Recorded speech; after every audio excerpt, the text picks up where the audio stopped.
All right, day 2. I was gonna do this off screen, but you know, why not? Gotta get used to turning stuff back on. Holy crap, that's loud. Oh, what the? FSLTL? Question mark? Those are both FSLTL planes because they have no nameplates. Alrighty, interesting.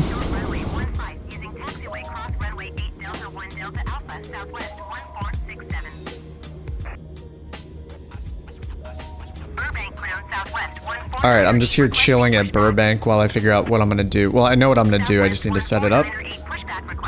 Which is, trying to repair my very broke on-air company. Burbank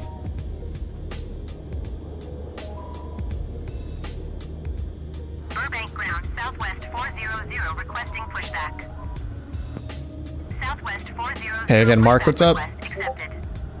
Night stream.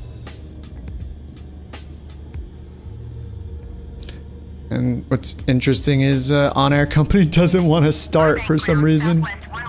Alright, I do have Navigraph running again. Here's the desktop version. Here is the in-game panel version. In-game panel version seems fine.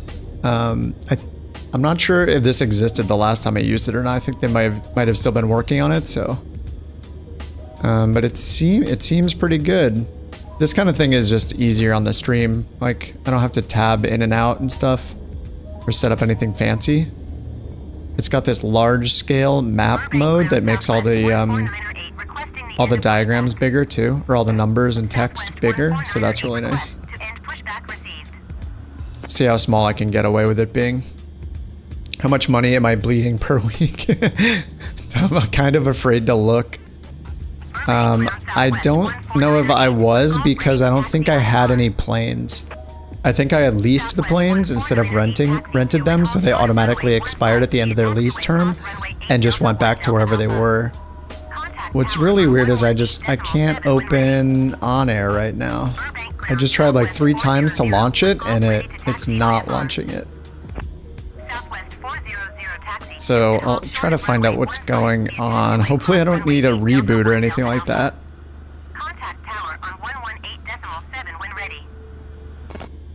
Ah, thanks the mountain. Thanks for the $1.99. I definitely don't know who that is.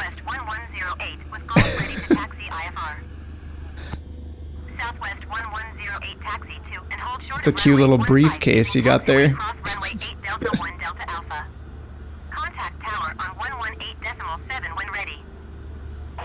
Okay, let's see. Yeah, on-air company is not launching, so I have no idea what to do right now. Maybe I'll just reinstall it real quick. And see if that fixes anything. Taxiing, hold short runway 15. See a taxiway cross runway 8 Delta 1 Delta Alpha Southwest 1. I was catching up a little bit on what's it called, on Beyond ATC. I was reading through their Discord a bit, their announcements, and I guess it's not going to come out until next year, most likely. I guess according to like one of their announcements on Discord, they basically they kind of changed their plan and added a bunch. They're basically tracking and controlling all of the traffic in the air, so that's like a oh, that is so delayed.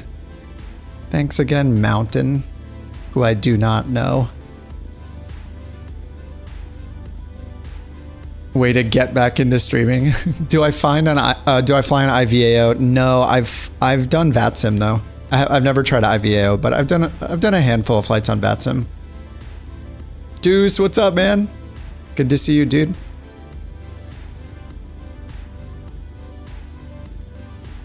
Okay, I'm on the on-air website, downloading it. I'm gonna download it again and see what happens here. Downloads. Maybe if I just reinstall it, that will fix the issue. I'm hoping, because for some reason it won't launch at all. Yes, I know the mountain.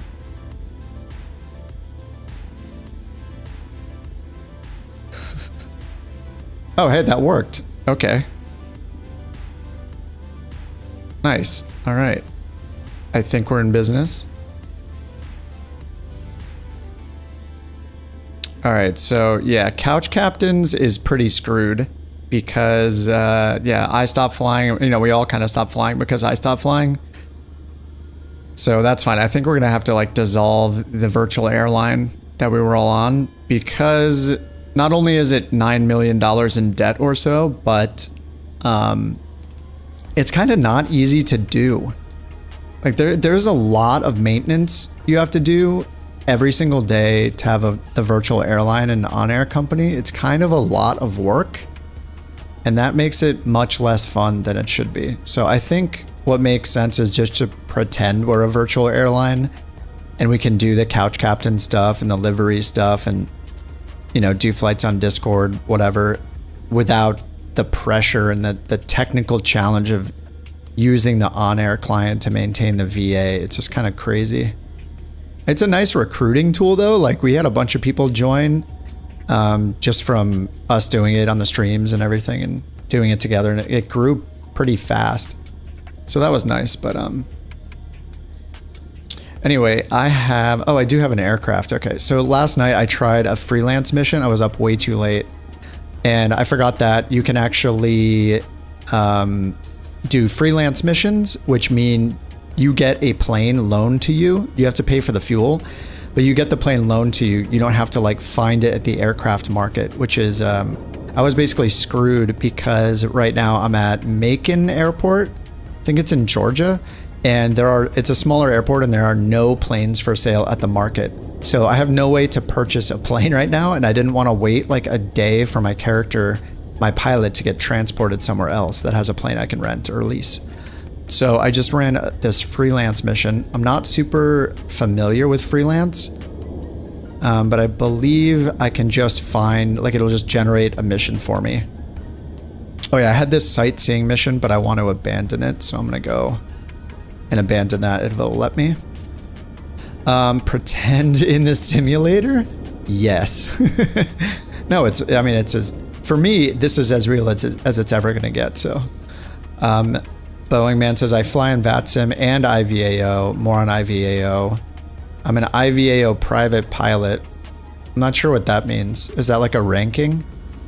On VATSIM, you basically take like a 10 question quiz and then you're good to go. But we've done, like back when I was streaming more, I took like kind of a long break, but back when I was streaming the end of last year, I was doing some VATSIM flights, and I think there were a couple people that flew along. At least one. Not every single person that like tunes in is ready for that kind of thing.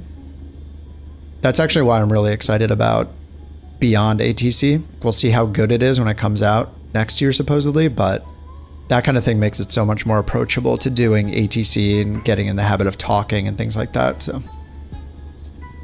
yeah, Mark, yeah, you need a few committed community members. Yeah, and we were all pretty on top of it for a while.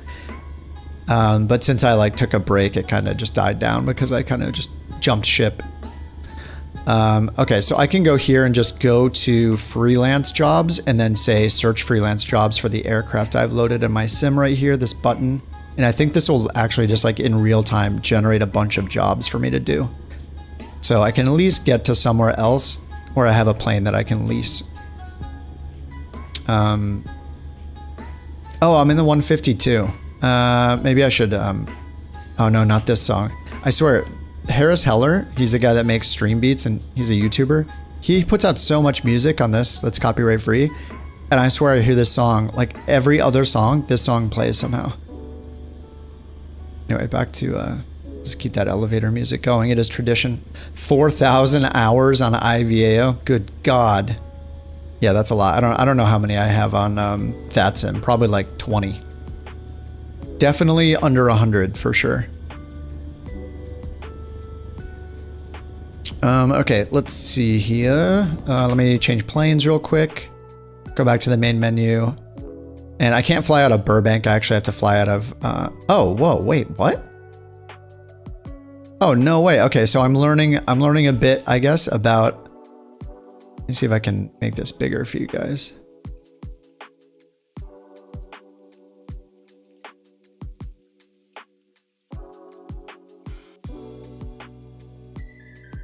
I think that might be resizing it.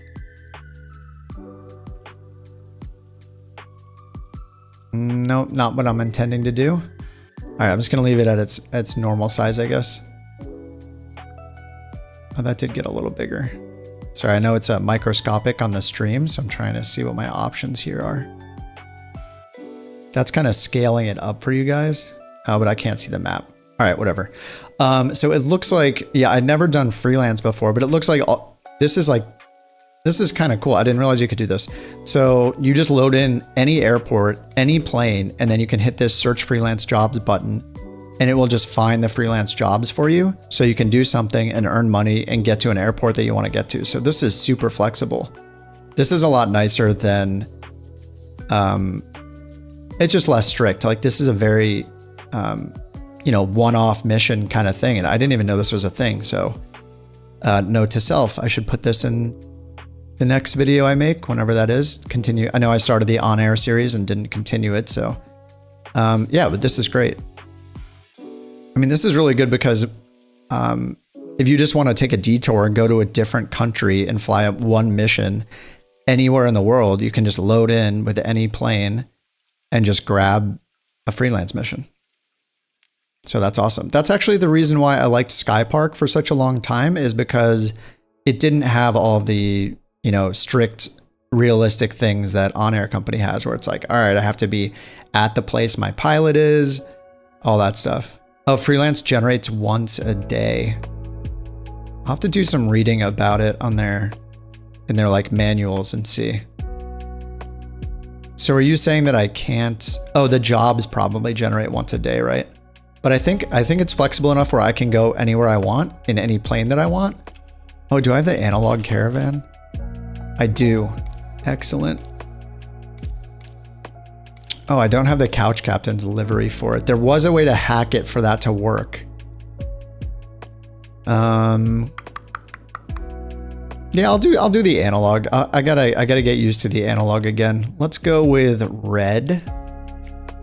I just love this plane. Yeah, On Air's map does not like to be resized. Yeah. Okay, so let's go. My pilot's technically at Macon, but I can go anywhere I want. So, which is the hardest decision to make for me. Flight Simulator 2024 career looks incredible. Yeah, I'm hopeful, but I'm very skeptical. Deuce, I'm just like, I want it to be good, but I could totally see it being just a bunch of activities in the activity menu. Or you do like one of each type of mission, and that's as deep as it gets. I would not be surprised if that's all it was. And I wish they would just call it an expansion. Just call it an expansion. We get it. You want more money. A lot of us have paid, you know, $60 to $120 in 2020 and have put, you know, thousands of hours into the game. It's fine. You deserve more money to keep the game going. Definitely. I have no problem with that, but it shouldn't be called a new game if it's just going to feel like a big patch with a bunch of new features. Just call it an expansion. No matter how much technical, I mean, maybe the technical changes are so significant that they have to make it a standalone game when they actually publish it and release it for download and for installation. You know, we don't know, we may never know that could be the case. So I'll just, yeah, we'll see what happens. All right, I'm gonna find some weather. Let's go up this way. Just looking where the clouds are. Winnipeg, let's keep it in the States though. Let's go down here near the Great Lakes. Green Bay's got a bunch of stuff going on. Just pick some random spots and see if it'll generate some missions for us. All right, so we have Humboldt. This looks like a cool little tiny airport. Oh, it's all grass runways. I think we can take off in 2,000 feet. Let me double check. What's the max or the minimum takeoff length required for the Grand Caravan? I think it's around 2,000 feet. 208B, takeoff roll. Minimum occupants, 1,000 mile. Takeoff ground roll, 1,160 feet. 1160. I thought it was like 2000. I mean, it matters the weight. Here's another one, takeoff ground wall 1399. Landing, wait, here's another one. Takeoff run at 2160 feet. This is Wikipedia.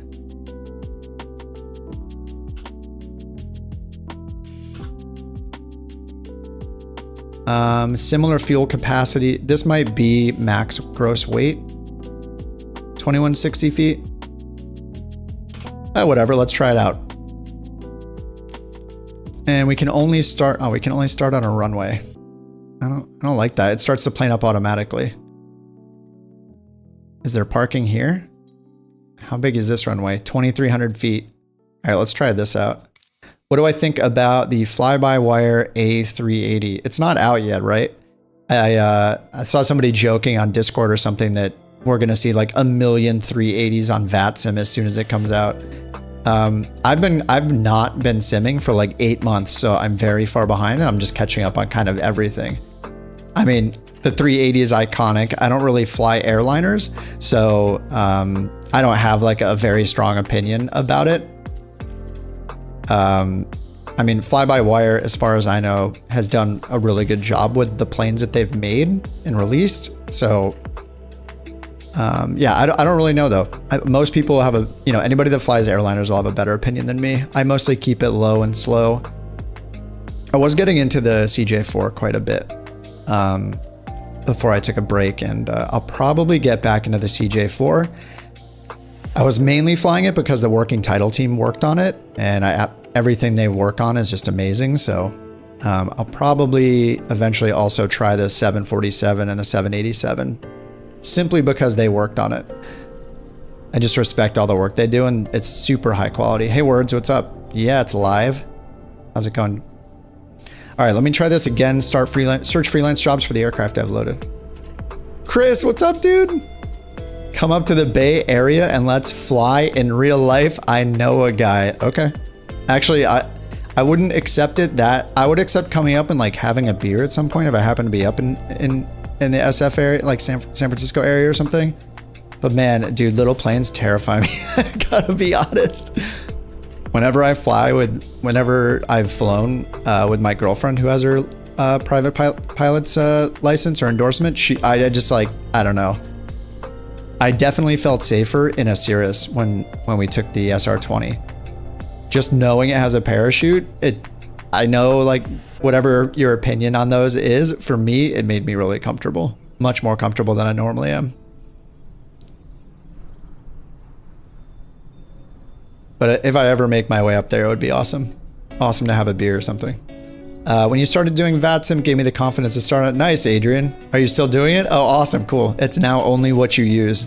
Nice. Yeah, I got to get back into it myself, so it's gonna take me a little bit. I don't think I've forgotten everything, but I feel like I'm like I'm in like recovery mode right now, where I'm like, all right, I gotta find all the things, fix all the things.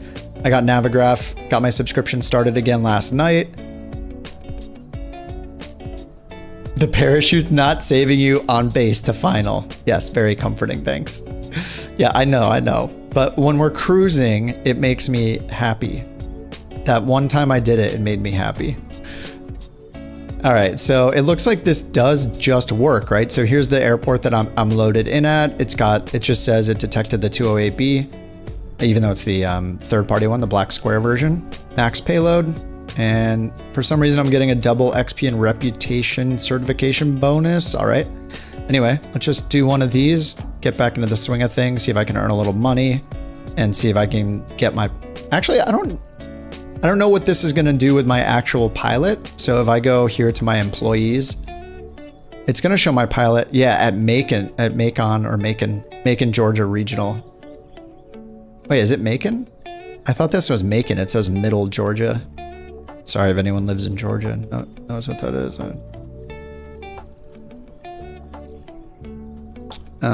Middle Georgia Regional. Oh, I thought it was Macon for some reason. Isn't that a city in Georgia? Probably totally wrong. I'm just embarrassing myself. Okay, so I don't think this is actually going to transport my pilot, but I could have my pilot being transported while I'm doing freelance jobs. So I guess you're never really locked out of doing jobs because you can always take a freelance job. Oh, is this a rescue mission? Dude, maybe I should try one of these. Hey, Noah. Noah says, your video tutorials on Garmin 530 give me a lot of confidence in IFR. No problem, man. Yeah, glad they helped out. It's the only way I can complete a flight is with autopilot and Garmin technology. So if I don't have that, it's just over. Oh, it is in Georgia. Okay, break, thanks. It is a city in Georgia. All right, cool.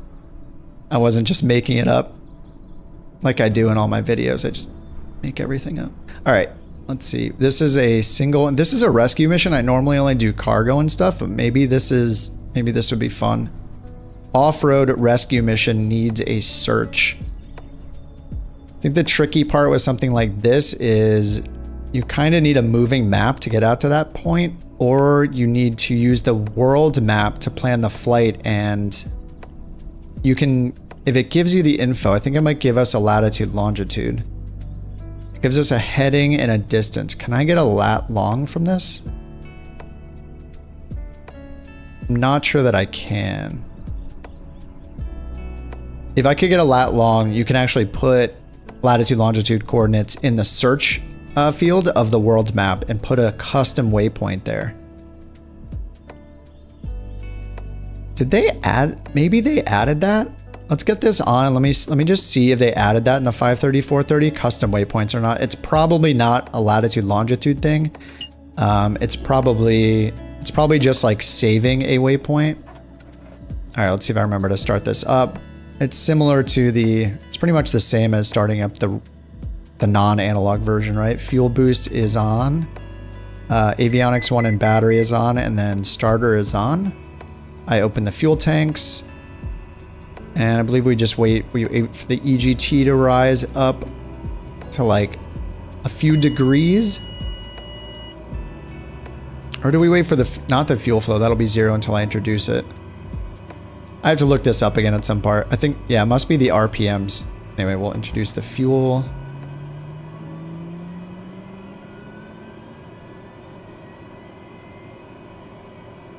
I gotta look through so many POHs to get this going. All right, starter is off. Fuel boost is normal. Nope, did I mess something up? No, I think we're good. All right, I can't tell if we're like in the ground or not. All right, I guess we're okay.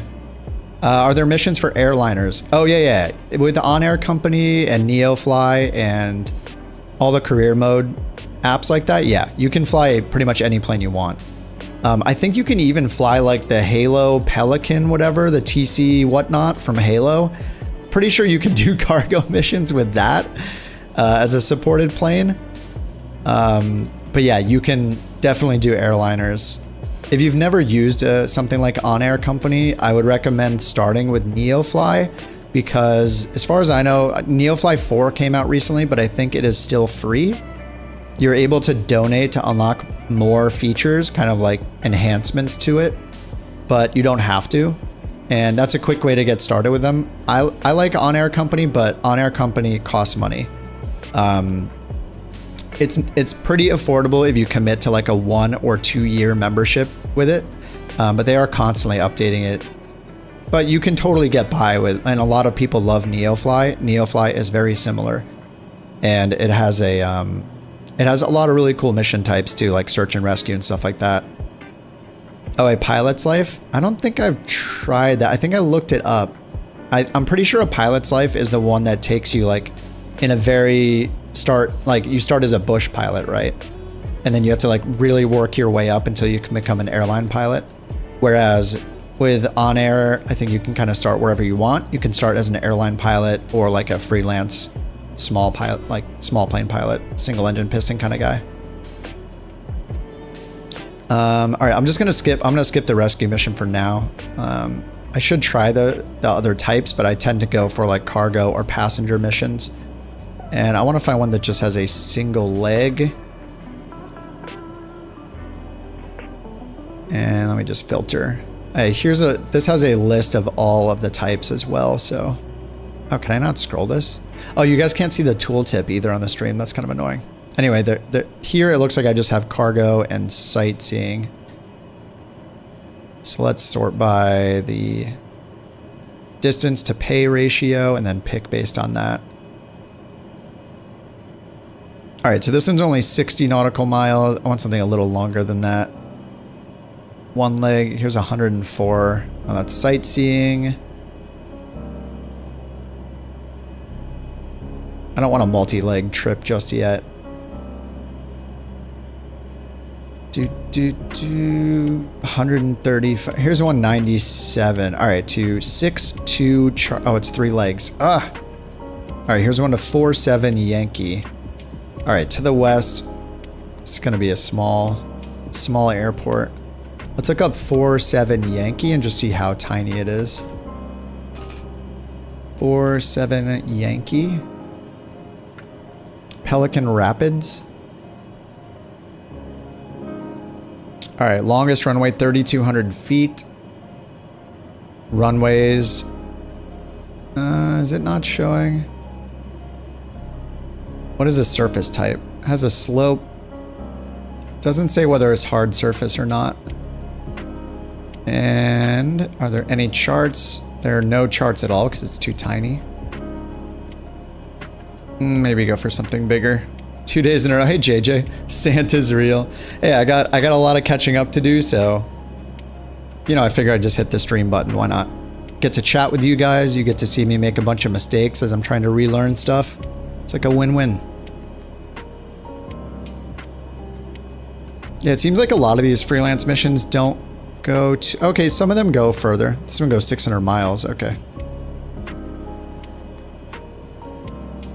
And it doesn't look like I can filter them for like airport size. That's easier in the other modes like logistics center.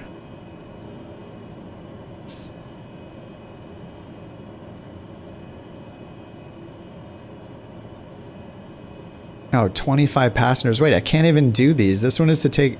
Oh, okay. It's 25 passengers across 4 different legs.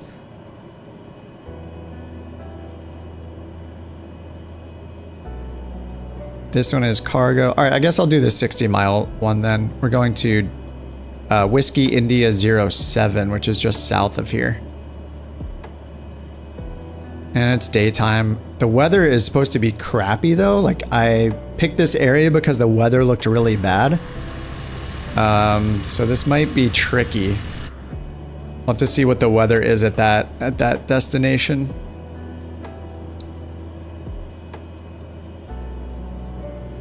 I like watching mistakes that aren't mine. Yeah, absolutely. All right, what is this one? All right, why do I have 2 jobs? Location WI-78. This one is location Macon. Did I accept some? Wait, they're exactly the same? I'm so confused. All right, we're at WI-78, so we're gonna launch from here. Cargo delivery and 5 passengers. All right, we're gonna take a bunch of fuel. Let's see.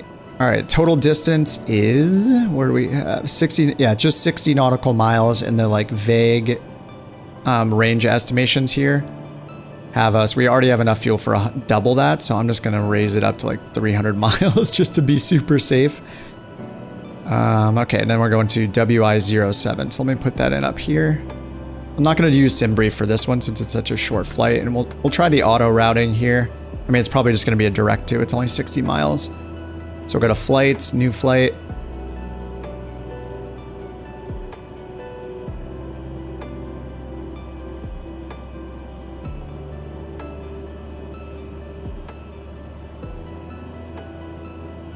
And does it not even show this airfield? It shows it kind of, but it doesn't even show the airport code for this one, so I think the VFR map will show it though. If it would stop stealing my cursor. There we go.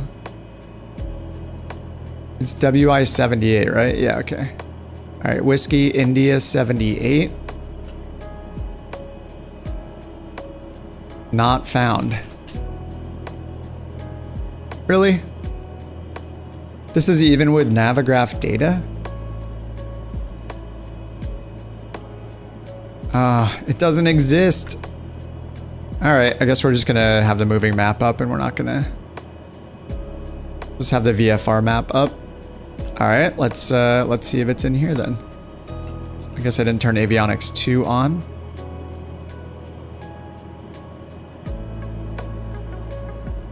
All right, the shortcuts are different. Usually control 3 looks down here, but not in the analog version.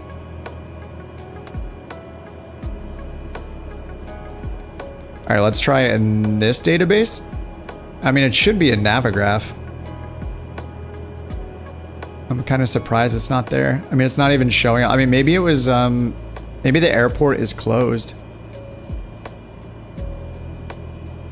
Sometimes that happens where it'll still be in the Microsoft Flight Sim database, but it will not, and you can go to the airport, but sometimes the airports are actually closed. I'm just Googling it to see. I don't know. It seems like it still exists. Yeah, Brown County, Wisconsin. Has all the information there. All right, let's see if it's on here. All right, let's go WI 78. It says Indonesia, but then it says Green Bay, Wisconsin. Just assume that's correct. All right, we're going to WI 07.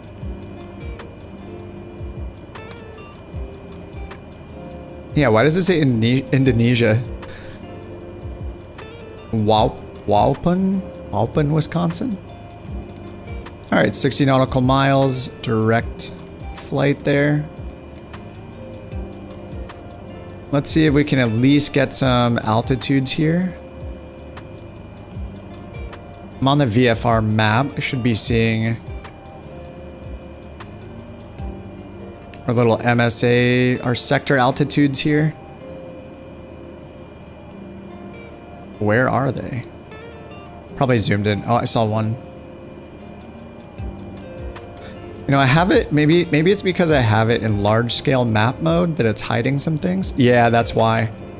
So I couldn't see that 2-2 right here. See, let's make sure that's not my fault. Oh no, it's huge there. All right, it just matters my zoom level. It's gone. There it is. All right, so 2,200 feet, and then I think it's, where is it? Down to our southwest. Go back to this bigger map. So it's kind of just past this lake down here. So it's like over in this area. Yeah, you have to be at the right zoom level. All right, there's 3,000 feet for that area, 3,700 feet over there. All right, so we go up to, let's see, we're westbound, VFR. We'll set our altitude at 4,500. That'll give us enough clearance from obstacles. We can be low enough where we can see stuff. Oh, it's barely in foreflight. 2,000 foot grass strip. Yeah, that checks out.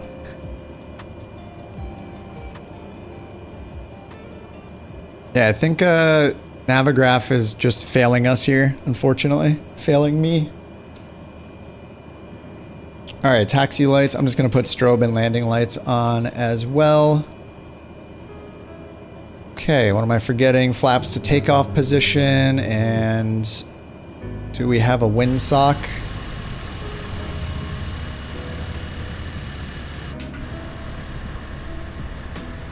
Hey, is this one of you guys? Must be. Nobody else would be out here. Tablet Pandroid. TB Lieutenant Pandroid. All right, little baby grass strip. I don't see a windsock anywhere. So we'll just lick our finger, hold it out the window, and we'll be good to go.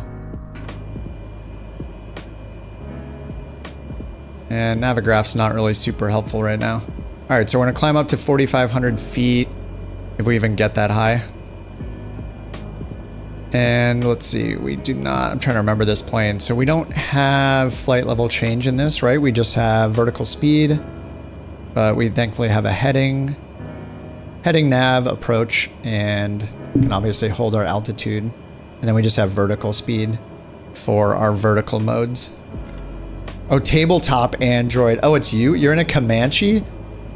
Oh man, I wish I could see. I do not own the Comanche.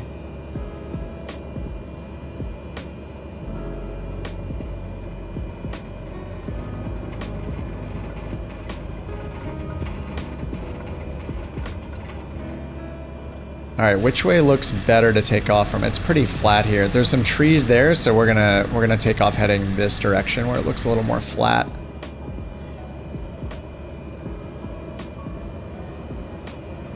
Oh, I didn't even start the mission, did I? Uh-oh, I started the whole thing up. It's probably gonna penalize me. Validate fuel. It's just classic. I did this for what, 2 years? 3 years, forgot to load my cargo doing on-air flights and whatever Sky Park flights every single time, forgetting to load my cargo, forgetting to start the flight. Classic.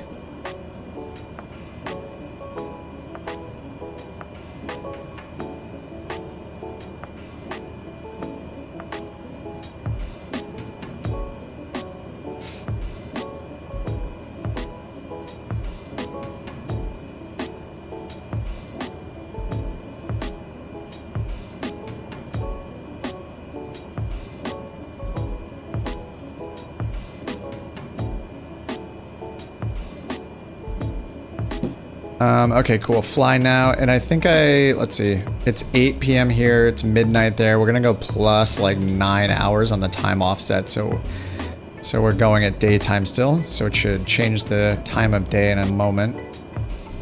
As soon as I start tracking, there we go. Now we're getting a nice sunrise. Your flight will be monitored until you land and shut down the engines. Excellent. That's good. That's real good. All right, I have my brake on. Here we go. Oh. Sorry, Chris. I'm gonna try not to hit you here. I mean, this looks like a well-kept grass strip. This will be just fine. All right, our flaps are down already. I'm in low idle right now. We're gonna go to high idle in a second. Go ahead and sync my heading bug to behind us. There we go. Should be about right. And then I'm gonna turn heading mode on in advance.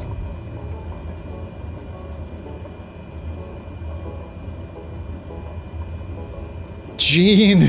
What's up, Gene? I've missed you, sir. It's gonna be me when I return to more flight simming. Been about a year since I've done anything. I'm already worried. Yeah, I'm going through that right now. It feels familiar, but I feel like I'm doing everything wrong. Just remember, 80% of it, 90% of it, but when you're not, when it's not in practice, then yeah. Jacqueline, what's up? I have nothing of interest to say, but you're here too.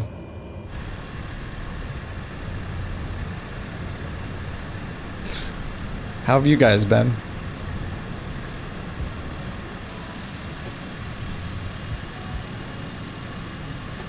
All right, I'll leave room for Chris here.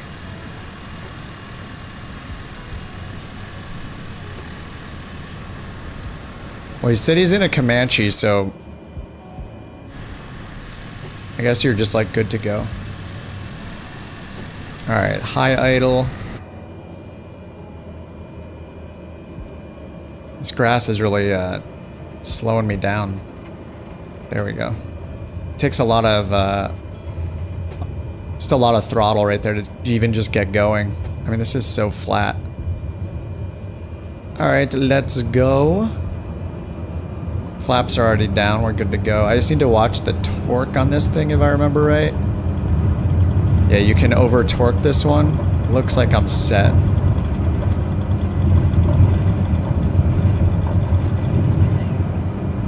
Airborne time logged.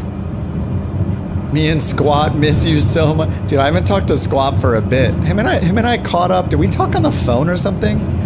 I'm pretty sure me and Squat talked on the phone not that long ago. And we actually met up in person. How many months ago was that? He was in LA and we met up and had a beer. We had like multiple. We had beers. Was it 2 nights, I think? Yeah, it was great. Alright, there we go. Roll mode. Alright, we're in heading mode now. And let's go ahead and climb. Oops. Alright, 1,000 feet per minute. Forgot to put the flaps up. Which of the shortcuts looks at my instruments? There we go. There's my torque, all important. This thing you can actually like break the engines by over torquing it. It'll damage the engine condition and eventually explode. So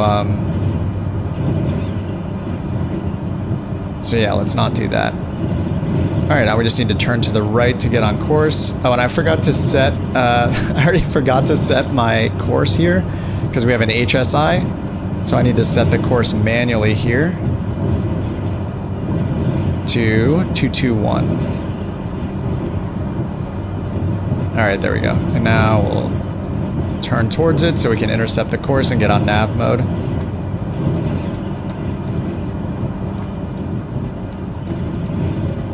Did my girlfriend get a license? Yeah, she has. Yeah, she is a private pilot. I just sit on the computer and be scared of real planes. That's what I do.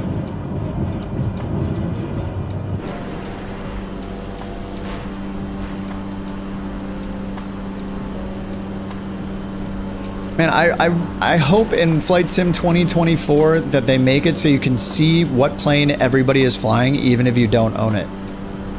Like, that seems like that should be a not too difficult thing. I don't know. It's always harder than you think it is, but can't they just give you a model of a plane? Like, every single thing that gets added into the store, make a very... What just happened? Just seemed like the engine almost turned off. It's doing it again. Am I getting a failure or something?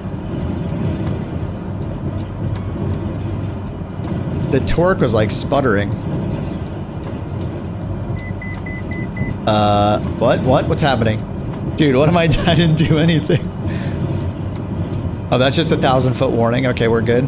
Oh my god.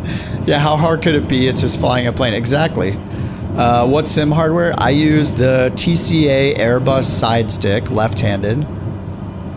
I use, because generally when you're left seat, you're going to use your left hand for the stick or the yoke, so I use that. And I have the Bravo throttle quadrant, and I have the MFG crosswind rudder pedals. Alright, 4,200 feet. We've got a few hundred feet to go. We're probably almost there already. Dude, what is the wind right now? I think there's a way to turn wind on here, right? Is it set up map? Isn't there a wind option?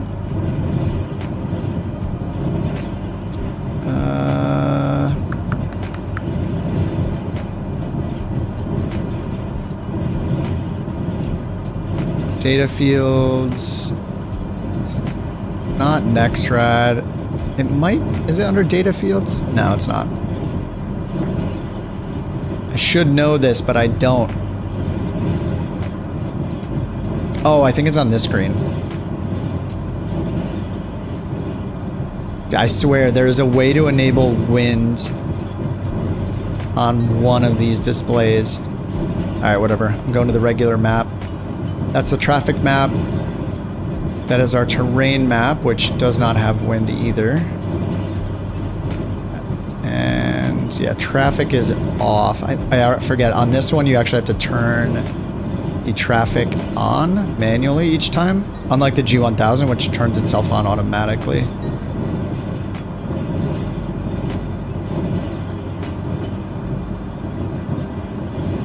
Alright, let's turn off the data fields.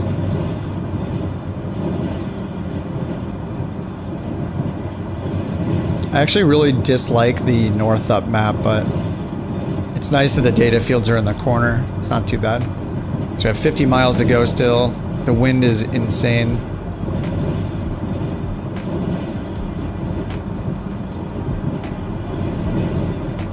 Yeah, I gotta remember all the shortcuts. All right, control 1 gives me a decent view of my engine information here. These guys, my torque, my prop RPM.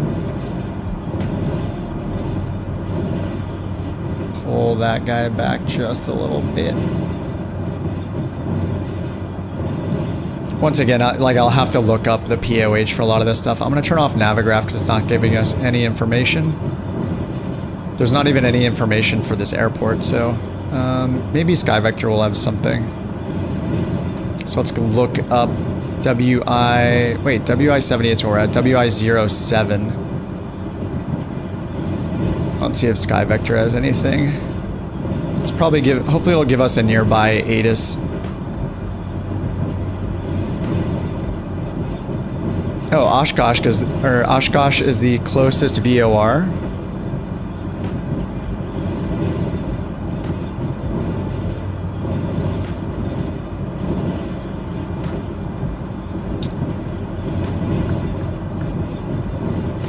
Yeah, it's just private. They're not gonna find any frequencies. Okay, here's ASOS 3. So the closest one is this one, 120825, and then runways 18 and 36. So we have a north and south facing runway. Let me see if we can get that ATIS in from here. It's 12 miles south of the airport, 120825, 120,825. Put that in on COM 2. 120,825. And then we will listen to COM 2. Okay, we got it.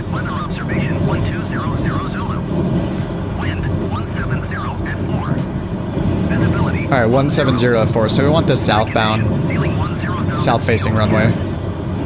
Let me turn the wind sound down. That is crazy. Alright, sound, I assume that is environment. Take that down a little bit. See how that goes. Engine doesn't sound that good. That's definitely the wind, I think.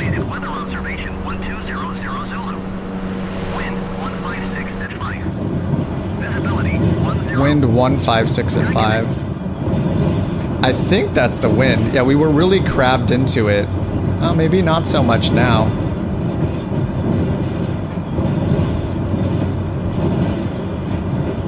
Yeah, I think that's the wind. I hope that's the wind. You're gonna 3D print a tiny plane for your Barbies and have them fly to you.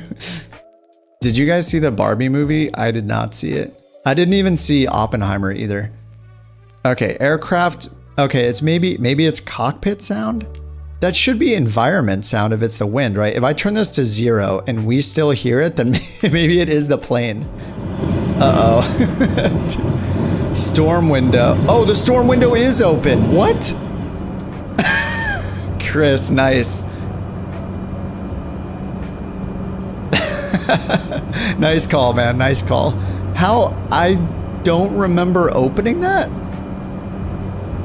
Well, what is that doing open? All right, let me go turn the sound back to normal. Nice call, dude. Let's go back to environment. There we go. You watched the Barbie movie 2 days ago. Oh yeah, you can rent it now, right? Everybody that watched it seemed to like it. So, even the manliest of men with the biggest muscles, from what I heard, loved the Barbie movie. Yeah, sorry, was that destroying your guys' ears? I can turn up the elevator music. That's more important, I think. Who needs to hear the aircraft and the wind? We just want copyright-free elevator music.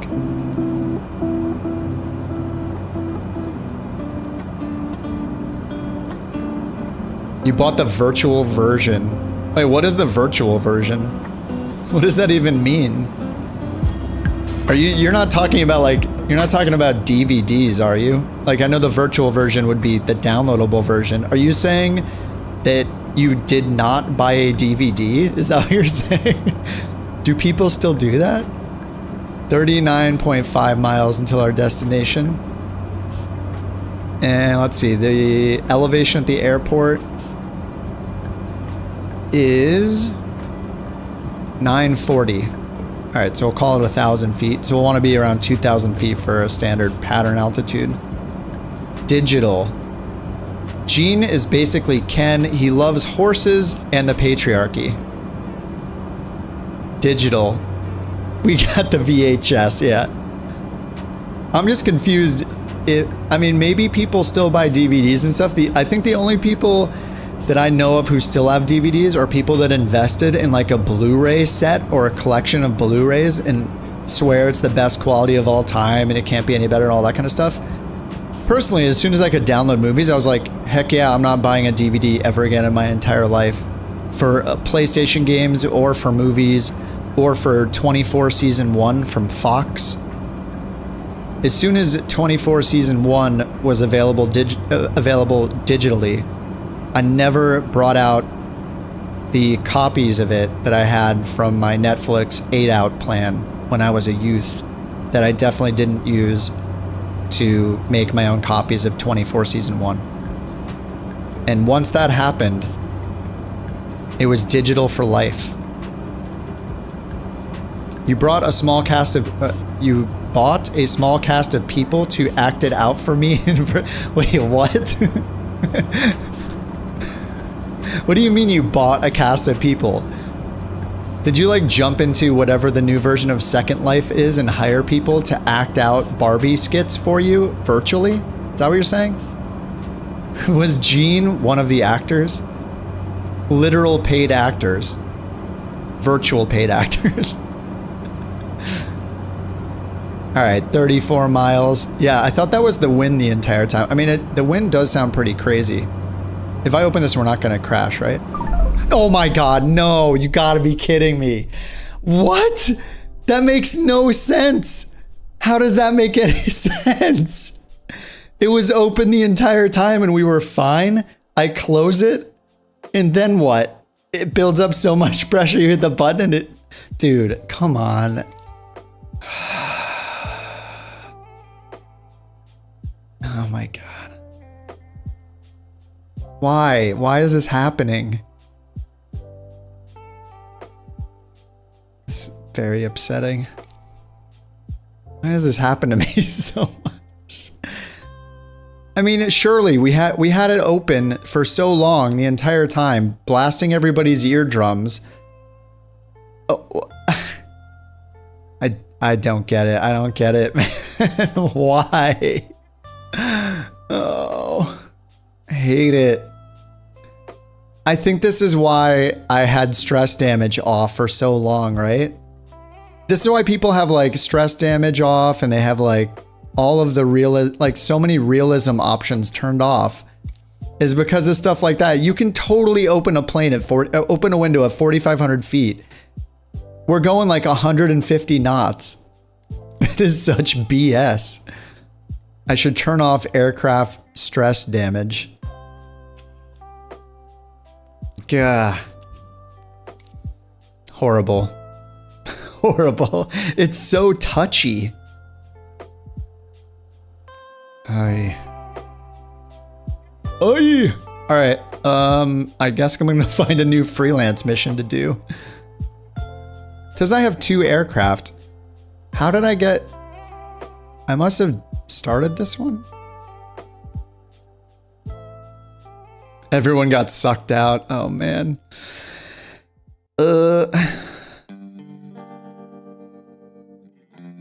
Feel so lost in this interface, too, after not using it so long. I feel like I'm getting the new on-air user experience here where, like, everything is confusing because I don't know what button to hit and where to go. What did we learn tonight? Kip as a human can definitely crash a plane without trying. I just don't understand how we went that far with it open for 20 minutes. I close it and then reopen it and it crashes the plane. Never trust Kip with Windows. That is the lesson learned here. So I don't know why I have a Grand Caravan at Macon as well. I think the problem is that I need to. Yeah, I'm a Mac boy, except for Flight Sim. If I could play Flight Sim on a Mac, I would. Pressure change would have made it implode like the Titan. Oh no.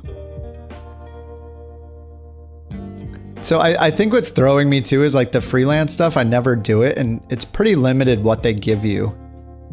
Why does it say SimBrief alias up here? What is that? Oh, I'm supposed to type in my SimBrief alias. Okay. Import SimBrief data. What, it just imported it for this? Oh, right. That's how you, all right, they changed this a little bit. SimBrief aircraft type. C208. Anyway, yeah, let's find another job, I guess. What I need to do is go to my employees and I need to just move my KIP to another location because at the Middle Georgia airport here, there are 0 planes that I can rent or lease. So it's kind of just, I'm like handcuffed here in Georgia. What are all these dots? These are just parking spots, I think. So if I go to search aircraft, okay, the only one that's here is my freelance aircraft. I wish it would just let me rent this thing. Can I rent this? That would be great. No, it's just freelance, check ride, stop the rent. That doesn't apply. I can't buy it. I don't think I have the money anyway. All right. Pressure change. Oh, I already read that. Sorry. I also realized that on the stream, I checked the box that says normal latency, and it's actually very slow. Like, it was like a good minute before you guys reacted to me destroying the plane by opening the window. So next time, I'll have to change it to low latency. Oh yeah, isn't today the first day of Hispanic Heritage Month? Are you guys going to celebrate? Do it. Have fun. Give Gina a nice little hug for me. Rub his back a little bit. From me. Okay, I think I need to... I'm just gonna start transferring my dude. Transport. This will take a while. Wait, what's the freelancer stuff? Oh, IV freelancer, that's for NPCs.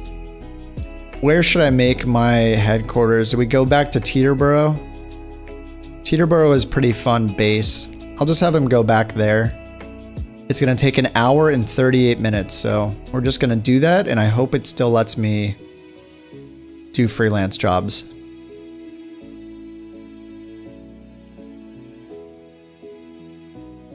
You're welcome, Gene. You're very welcome. Nice to see you guys. Virtually, digitally. Okay, prepare your flight. Oh man. I don't want to do the same one.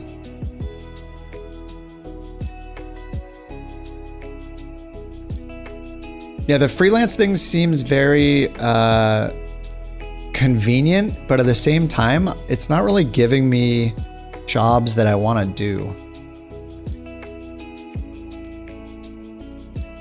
Okay, so I need to go to an airport first. Let me find a different airport maybe.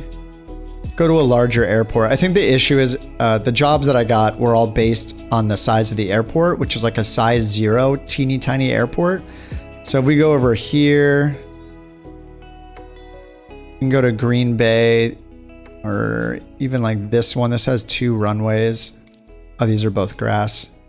If I find just a slightly larger airport, then we'll definitely get... I'll just go to Green Bay. It actually looks like a pretty small airport. Looks like there's like 2 or 3 gates. All right, so we'll start here. And then it'll probably generate some better missions for us, or at least ones that are to more major airports, and then we can use SimBrief and use Navigraph and all that good stuff. And just leave the window closed. Well, actually, I can open the window now that I've turned off stress damage, so that's a win.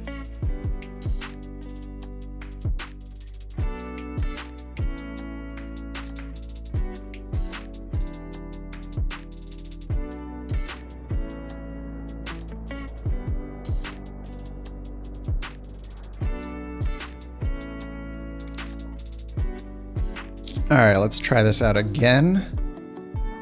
Bring up Navigraph. I think I prefer using Navigraph, the separate app, like the Windows app, instead of the in-game panel. But maybe I'll get used to this. It's just so nice that this can just be right here, like picture-in-picture style.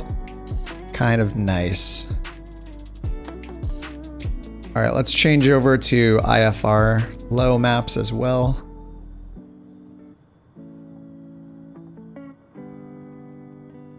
All right, cool. All right, we're at the East GA ramp. Why does it keep opening this? Dude, what? Stop. What? This is driving me crazy. Why does it keep opening the IGRB DME every time? Look, every time I click right or left mouse button anywhere over here, it's gonna select something, right? Yeah, it did it again. What? All right, that's a bad bug. That's annoying. All right, let's try this again. So I should be able just to go to pending jobs, right? Then go under freelance and find a job where I am. There we go. If your GTN 750 is updated, you can open Navigraph maps in it. Oh yeah, I saw that. Yeah, that's awesome.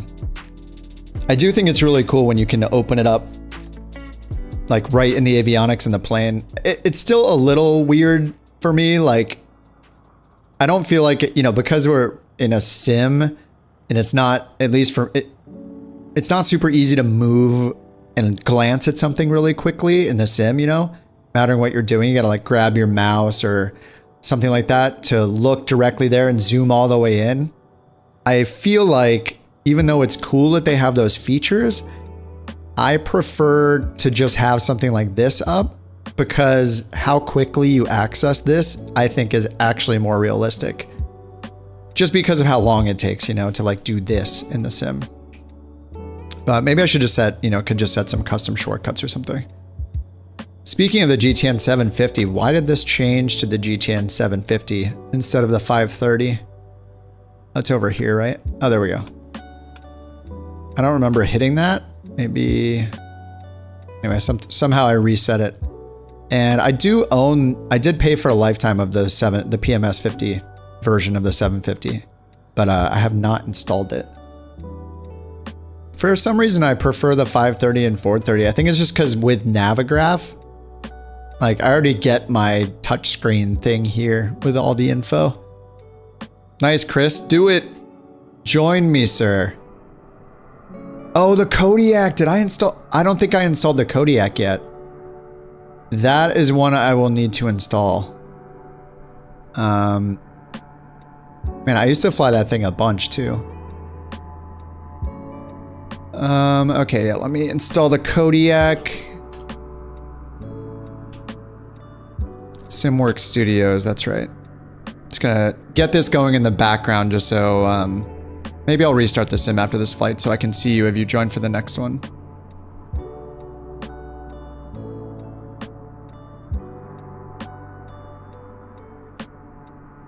All right, signing in. Give me my plane. Dude, I love the Kodiak. I was flying that thing a lot too. It's another thing that I need to read the POH on again so I feel like I know what I'm doing. All right, my downloads. I'm just doing this in the background. I know you guys can't see it. Direct download, Kodiak 100 Series 2. All right, that is downloading. All right, let's see what NeoFly, or sorry, not NeoFly, On Air Company generated for me this time. All right, so Green Bay to Green Bay. So we got some rescue missions again. Yeah, these rescue missions I feel like are so awesome if you fly helicopters.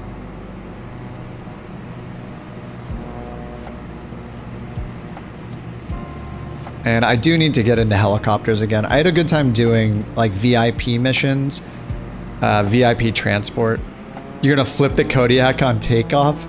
Oh, because of the trim, right? Yeah, that thing, I remember the manual they provided. Wait, that's not showing the Kodiak, right? That's just showing it. Yeah, that's just showing a Grand Caravan, I think.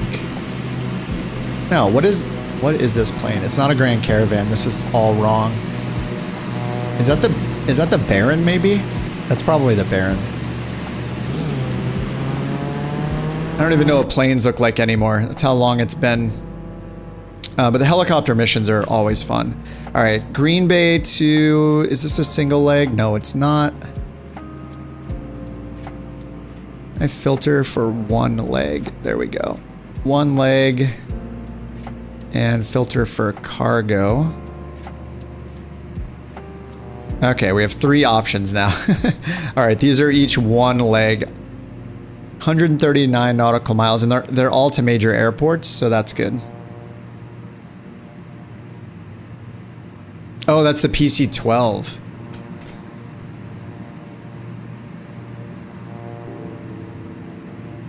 Alright, I have the Kodiak downloaded, but I'll have to restart the sim before I see you. It has its own installer. It's very fancy.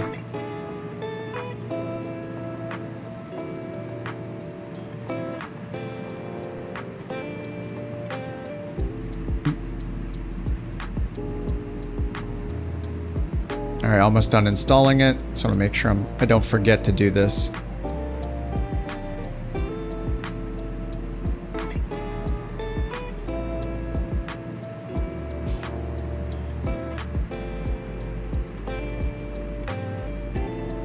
Alright, cool. That is done. Alright, 8 passengers, 6 passengers, and 9 passengers. So cargo and passengers. And the one that's worth the most is the longest distance. So I guess we should do this one. What is KLSE? Let me bring up sim brief. Alright, we'll go new flight. Is it KGBY? Is that Green Bay? Oh, GRB. Green Bay. It's Kilo Lima Sierra Echo, KLSE. And I'm in the 208. So C208. Alright, there we go. Nice, a single waypoint. So this has us just taking a single waypoint for the route called Awawi? Iwawi. The other option, oh, this seems like way more direct. We could just go to Banki. That seems like it's going to shave off a lot of time. 140 nautical miles versus 193. Yeah, let's just go to Banki. That seems better. Descent profile is 800 feet per minute. Okay. All right, we're going to take that mission. Just gonna write my name there for fun. Generate the flight. Let's see, Navigraph can import these as soon as you generate one, so go ahead and make sure it imports it correctly. Wait, we have a few other waypoints here, so did it give us a...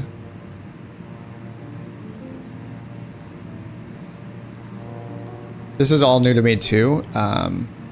The way... Where does it put... Is this the flight plan? Pre-file, briefing, preview. Oh, here we go. All right, so is that still... Yeah, it's still the same route. Okay, it's just direct Banki. So so Green Bay, runway 18 is the estimated one, and 36 for our arrival airport. What airport is that anyway? What is KLSE? Oh, you guys can't see it again. There we go.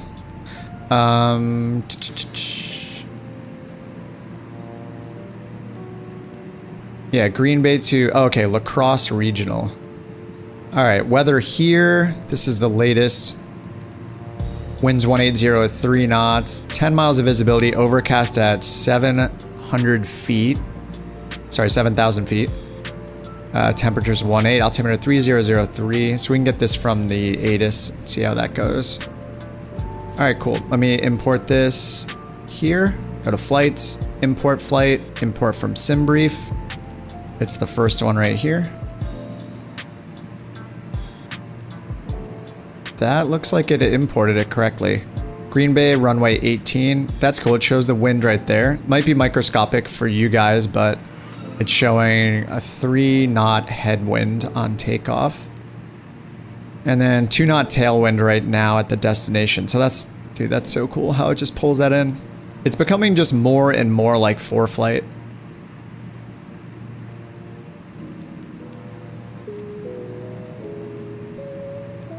All right, cool. So let's get this thing started and then we can program this into our GPS. All right, fuel tanks are on. Prop is full forward. Flaps are up. Mixture, or sorry, not mixture. Fuel condition is on cutoff. Battery and avionics 1 are on. All right, fuel boost is on and starter is on. Get ready to introduce the fuels.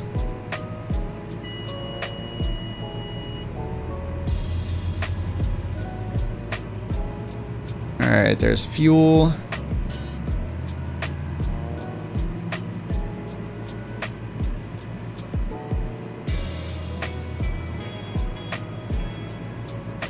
All right, starter is off.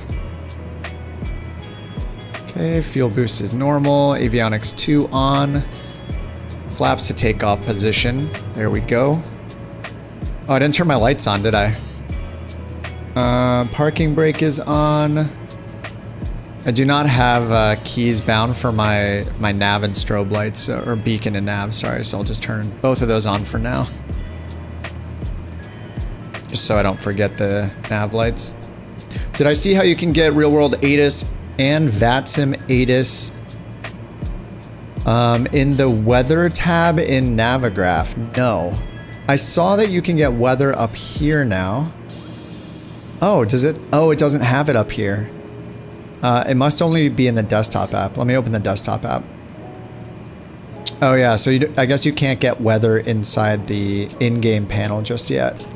So here's the desktop app. So I do know they added this whole section where it shows weather.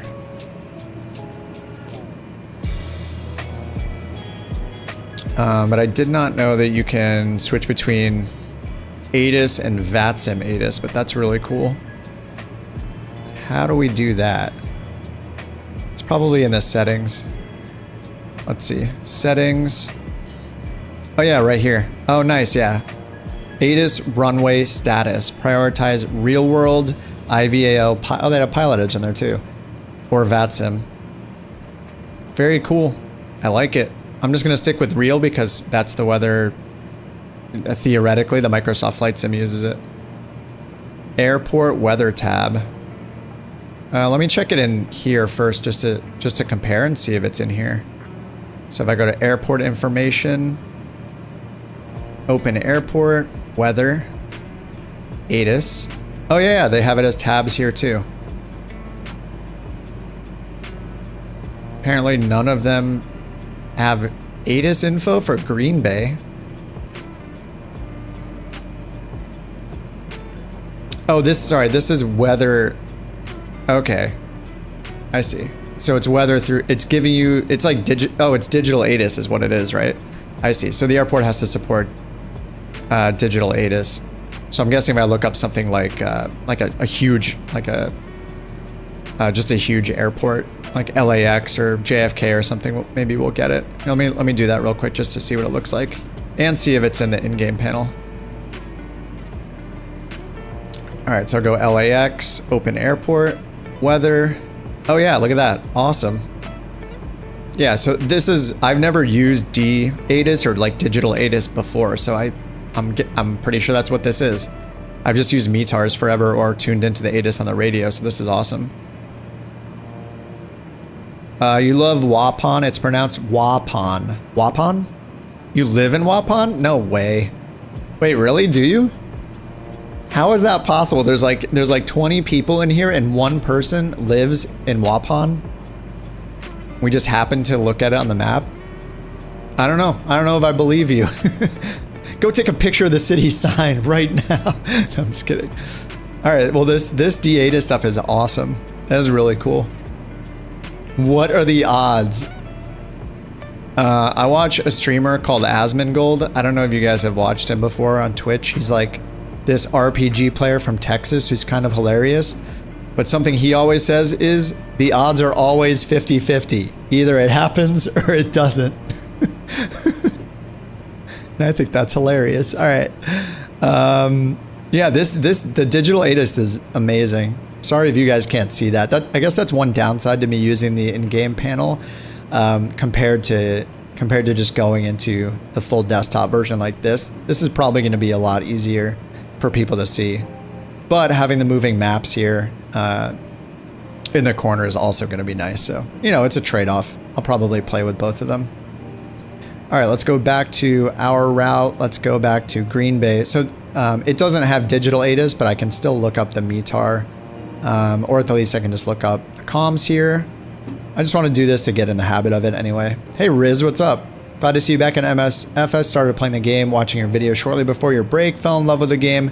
Awesome to see you back creating content. Dude, awesome. Well, I'm glad you're loving it. I kind of feel bad that I took a big break. Just because, or it's just, Asmon's your favorite? Dude, Asmon is so funny. He's like, overall, I think he's a very logical person. So I kind of like, you know, just listening to his thoughts. And he's just, I'm not even a World of Warcraft person. I just tuned into him one day when he had like 100,000 people watching because of some huge like expansion release or something. I was like, who is this guy? Yeah, I think he's a very likable person. He's very entertaining. The dude he's the nerd that of us who are very big nerds, you know, he's like us on the screen pretty much. Okay, ATIS 124.1. I'm just going to do this even though there are better options like looking at the METAR and stuff like that. I mean, the METAR isn't going to give us the runways, and there's no D-ATIS here. Anyway, I just want to be in the habit of doing things this way, especially for needing to get back into VATSIM. All right, 124.1. We'll put that on COM 2 and listen in real quick. I wish there was a little notepad here. That would be awesome. 184 at 3. Sky condition, ceiling 6,500 feet overcast. 6,500 overcast. 2.10. Altimeter tree 0.03. ILS runway 6 in use. Landing and departing runway 18. VFR aircraft say direction of flight. All aircraft read back hold short instructions. Advise controller on initial contact UF Golf. Green Bay Airport information. All right, we got Golf. I didn't catch the departing runway. I'm going to start putting in our plan here. Sky condition, ceiling 6,500 feet overcast. Temperature 18. 2.10. Altimeter tree 0.03. ILS runway 6 in use. Whoa. Landing and departing runway 18. All right, runway 18. Aircraft say direction of flight. All What the aircraft heck? read That's back hold buggy. short instructions. Let's try this again. Advise controller on initial contact UF There we Golf. go. All right, we have Golf. Green Bay Airport information Golf 1300 Zulu. And I already lost it. What was it? Runway 16? 15? 18. Sky condition, ceiling 6,500 Dude, I feet love overcast. how... let me go ahead and stop monitoring that. I love how when you pull these charts up... Is this too small for you guys? Tell me what things suck on the stream, right? Like, if this is small, call me out and be like, yo, it's too small. This is stupid. Hopefully this is big enough, but... Anyway, there's... yeah, I love the little drawer that's automatically in the bottom of Navigraph that pulls in all of your relevant charts, and you can just one click, like, get to the airport diagram. It's amazing. All right, so ATIS 1241, we got that in. Green Bay clearance is 12175. I'll go ahead and just do that here. 12175. Too small. So I can do this and this. There we go. That's probably a bit better. I need to figure out like a good balance between having it open and not. I'll have to figure that out. This is also good for me too, because for me to see this and monitor it, then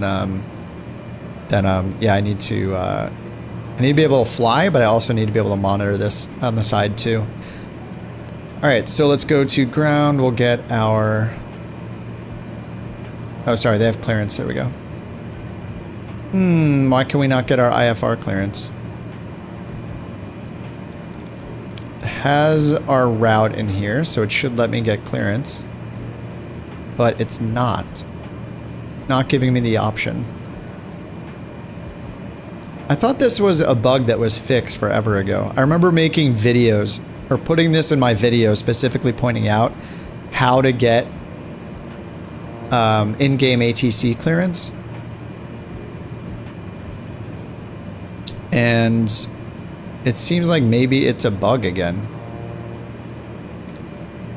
Because I can only request VFR here. Taxi for VFR, and then under clearance, it gives me no option. Let me try something. God, that bug is still in too. This is crazy. It's been almost a year and these bugs are still in the, like when I turn on the cursor, it'll just sometimes zoom the camera all the way out back to the default. Let me delete the en route waypoint and see if that gives me. Nope, it does not give me IFR, an option to request for IFR clearance. And it's not here either. Okay. Let me try clearing the whole flight plan. Starting over. KGRB, Green Bay. KLSE, across. Enter. Usually that's enough to get the ATC clearance option. All right, it's not giving that to us. All right, let's put in our Banksy or Banky. Okay, put that waypoint in, and we'll just pretend they give us some clearance of some sort. All right, that's going correctly to the west, to Banky. All right, and the ATIS said that runway 18 was the preferred. It said runway 18 is being used, so we're going to go ahead and just taxi over to runway 18. All right, taxi lights are on, parking brake is off, prop is full forward, flaps are already down in takeoff position. Did that in advance, so let us, first let me make this a little bit smaller so I can see. This will be the trade-off. I'll have to figure out a way for us to see enough. For us to see enough in the sim, and also for us to also see VATSIM. Or see Navigraph, I mean. Use the chart import function. I did the sim, do you mean the sim brief import function? Thorn, what's up, dude? How's it going, man? Chart import. Oh, I see what you're saying. Hold on, yeah. Where is that? I assume it's under flights. Yeah, I've done that once before. Is it export? Load as active flight plan. Only ATC. Avionics not supported. Oh, all right. Oh my God, that worked. You're a genius. Dude, Adrian, amazing. All right, cool. So I guess this exists just for this reason, to inject it in so the sim recognizes the flight plan. Awesome. Dude. Incredible, thank you. All right, let's go ahead and request the clearance then. Green Bay clearance delivery Cessna November. Beautiful. 3 Kilo India Papa IFR to La Crosse, ready to copy. Cessna November 23 Kilo India Papa is cleared to La Crosse Airport. Cessna November. Takeoff runway 18 climb and maintain 8,000 feet. Departure frequency is 119 decimal for squawk 0746. All right.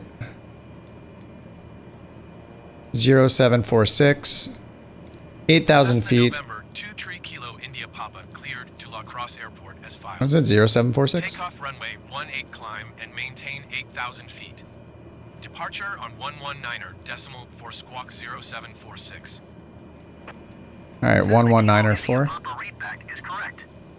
Contact ground on 121 decimal niner when ready to taxi. Good day. All right, 1219er for ground. Good. So I'm gonna do the double swap here and put 1219er in. I would have to do this on VATSIM. 1219er, keeping that departure frequency in my standby. All right, 1219er, we can contact ground now, request taxi. And we're gonna go here, Bravo to Alpha, Mike 2, Mike 1, runway 18. Papa Taxi 2 and hold short of runway 18 using taxiway Alpha Bravo. Alright, it's actually Bravo Alpha, but that's fine. 7 when ready. 1187 on tower when ready. Taxi Alright. 2 and hold short runway 18 using taxiway Alpha Bravo Cessna Kilo India Papa. And this is where you have to overwrite the departure frequency, right? So definitely have to write down 119 or 4 for real, but... So we'll put in 1187 on our standby. 7, there we go. Alright, nice. Taxi music. Alright, let's continue. What do we have going on this red light here? Generator up. Wait, what? Alright, our battery is draining then. Oh, do I have to trip it? I think that's what I forgot, is to trip the generator. So yeah, generator's at 0, alternator, battery is being drained. We have voltage, so we are not...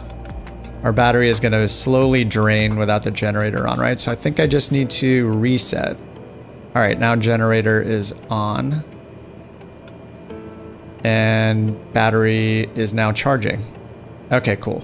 Yeah, battery is charging. I think that's all I have to do, right? There was another part of the procedure where I think I tripped the generator. Yeah, there's part of the startup procedure where we go back to battery, trip the generator, make sure the battery is being used, so voltage from the battery is coming in, generator should be at 0. Yeah, now we go back to reset, and then there we go. But I don't want to hit, I don't want to hit the trip, right? Because then that turns the generator off. The trip is just a test, right? To make sure that the battery takes over when the generator is tripped. Because if I trip, yeah, I get the generator off warning again. I think that's right. So when I go back to reset, generator supplying the electrical power. I think that's correct. All right, parking brakes back off. All right, let's go to Bravo, then Alpha. Runway 18, or climb and maintain 8,000 feet. The analog caravan is less forgiving too for things, so like, especially on the wear and tear on the engine. I have the weather radar off right now, which I'm not allowed to have it on when we're taxiing anyway. I think we can only turn it on once we're about to take off. Sorry, Penske truck. That feature is really nice. It's still got so many bugs. Why you switched to VATSIM? Yeah, that was a nice save though. Hey Jeep, what's up? Yeah, that was a nice save, Adrian. Thanks. Appreciate that.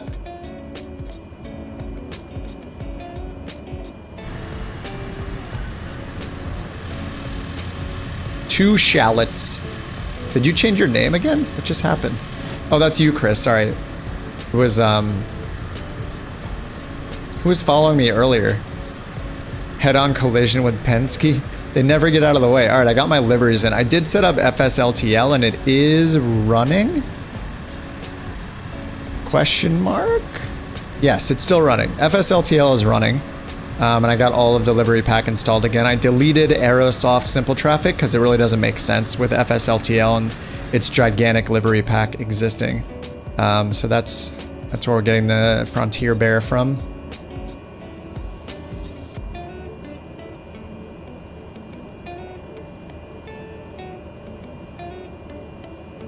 See, this is just a little too big. I want to make it like this size so I can kind of see a little bit to the left. I don't know where to put it always. Like up here, feel like I can't really put it anywhere around here. It needs to be here or down here. But I feel like it's weird to not see. I don't know. I think I like it best up here.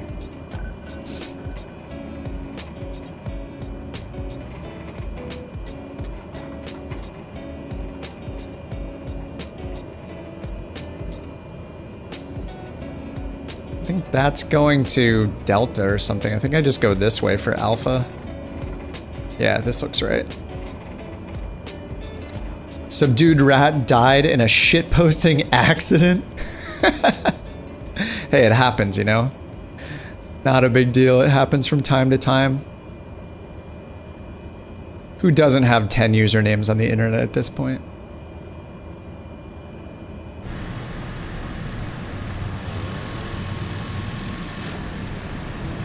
Oh, you just got home. Give you 2 minutes to join. All right, if you want to start directly on the runway, it might be possible to catch up.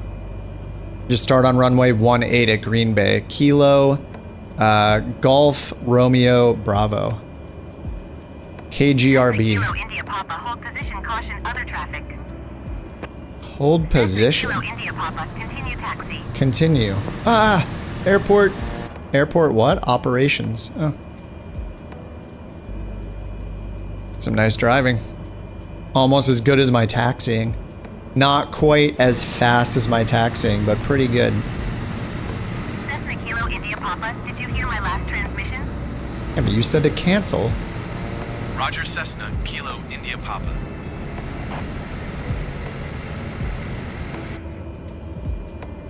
Nice, looks like we got a little bit of headwind on that windsock. Beautiful.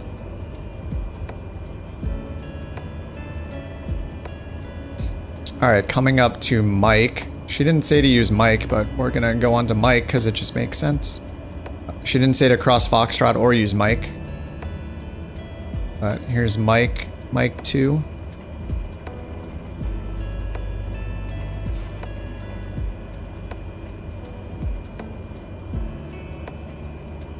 And we're not a super big boy plane, so I guess we can just use Mike 2.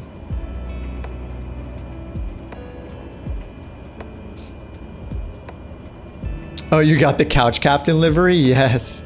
I have to hack it. I think there's an edit I need to make to it for it to work for this variation of the Grand Caravan. It only works for the G1000 version by default. I think I made it work for this one just by editing one of the files and basically making it think this is the regular 208. All right, we have an 8,700 foot runway. I think we'll be okay for the for taking off here. Now let me swap this. And what was our departure? I think it was 119 or 4. I didn't write anything down.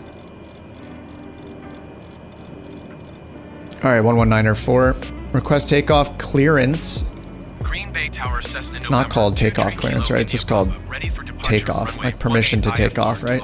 Isn't clearance only used literally just for the IFR clearance? Kilo India Papa, altimeter 30.03, wind 184 at 3. Cleared for takeoff runway 18. All right, 3003, clear for takeoff runway 18. Cleared for takeoff. And wind is going to be slightly to the right of our nose, 3 knots it sounded like. Yeah, 184 at 3, slightly on the right of our nose. All right, let's go ahead and close this, get to our route. All right, we're taking off. Let's see, landing lights on, strobes on, taxi off, parking brake off. Fuel condition is on high. I have that livery installed for the Couch Captain's thing, so I should be able to see you in it.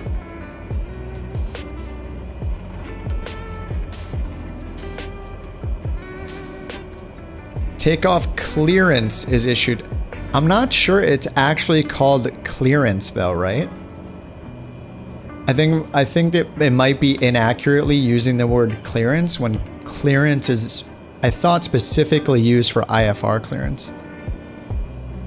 Like the clearance for your flight. Could be wrong.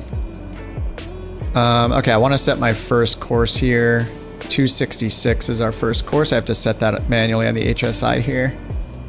266. It's 25, 26. Right around there. Sync the heading bug. Alright, there we go. Heading mode is on. Alright, let's roll. Wait for me. You can use time acceleration to catch up. Alright, I'll give it 30 seconds. We'll get it 30 seconds. I want to make everybody wait.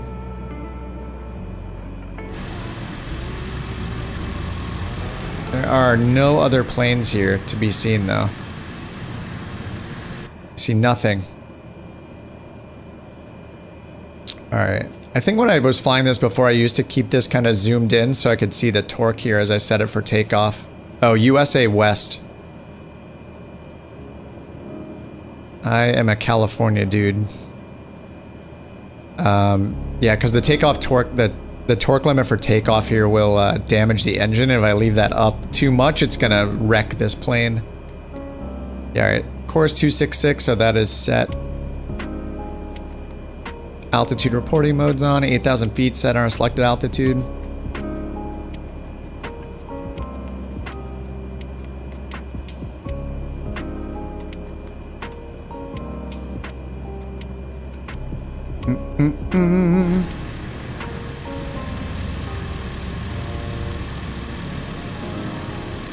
I'm sorry we can't see your beautiful Kodiak right now, Chris.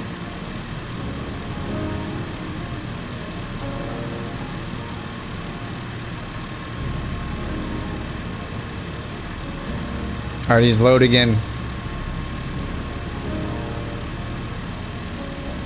Waiting to see that beautiful couch captain's livery. Dude, doing the liveries is complicated. I was not prepared for how difficult that was. I thought you could just like load up, you know, like Photoshop or a photo editing program and like there'd be a template for it and you just like drop your graphics in. Nope, that's not the case. You have to like open Blender and follow a bunch of YouTube tutorials to figure it out. It's kind of crazy. Takeoff clearance is used for any departure, same way a landing clearance is issued or canceled. Got it, got it.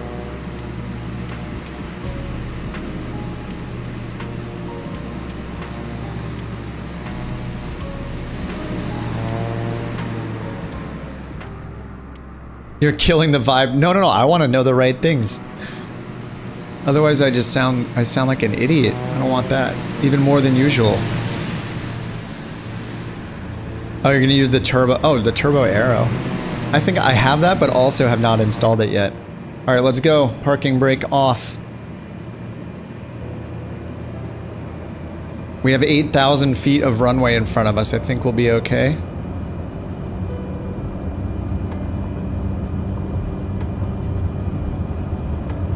Do not over torque it and blow up the engine. All right, that is about at the limit.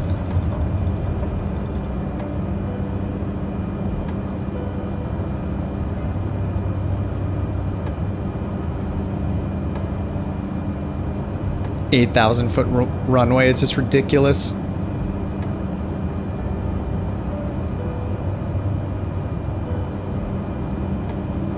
The wind is so good. Alright, that's 300 AGL. I love this thing, we have the little steam gauge radar altimeter down there. Radio radar altimeter. That's 500 AGL. Gear up. I'll put the gear up even though there is no gear up. Alright, 119er decimal 4. Have a good day. 119er decimal for Cessna Kilo India Papa. Alright, over to Green Bay departure.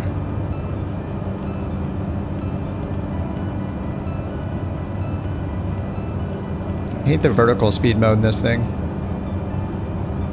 Alright, contact Green Bay departure. Cessna November 2 Kilo India Papa is passing 1,800 feet, climbing 8,000 feet. Forgot my flaps until just now. Cessna November 2 Kilo India Papa. Cessna November. 30.03. Continue to Banky as planned. Alright, 3003 and continue to Banky, so we're gonna make the right-hand turn, get on course. We don't have to acknowledge that, do we? We don't.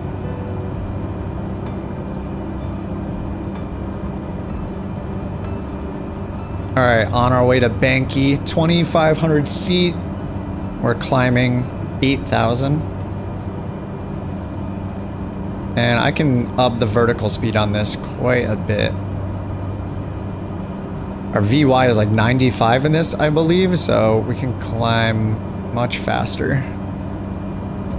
There's no flight level change mode or IAS mode on this autopilot, so we just stick with the good old vertical speed mode. Check out the A2A Piper Comanche. Isn't that what Chris is flying? A2A Piper. The AccuSim.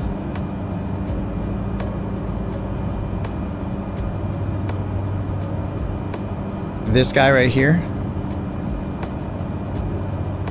$50. Holy crap.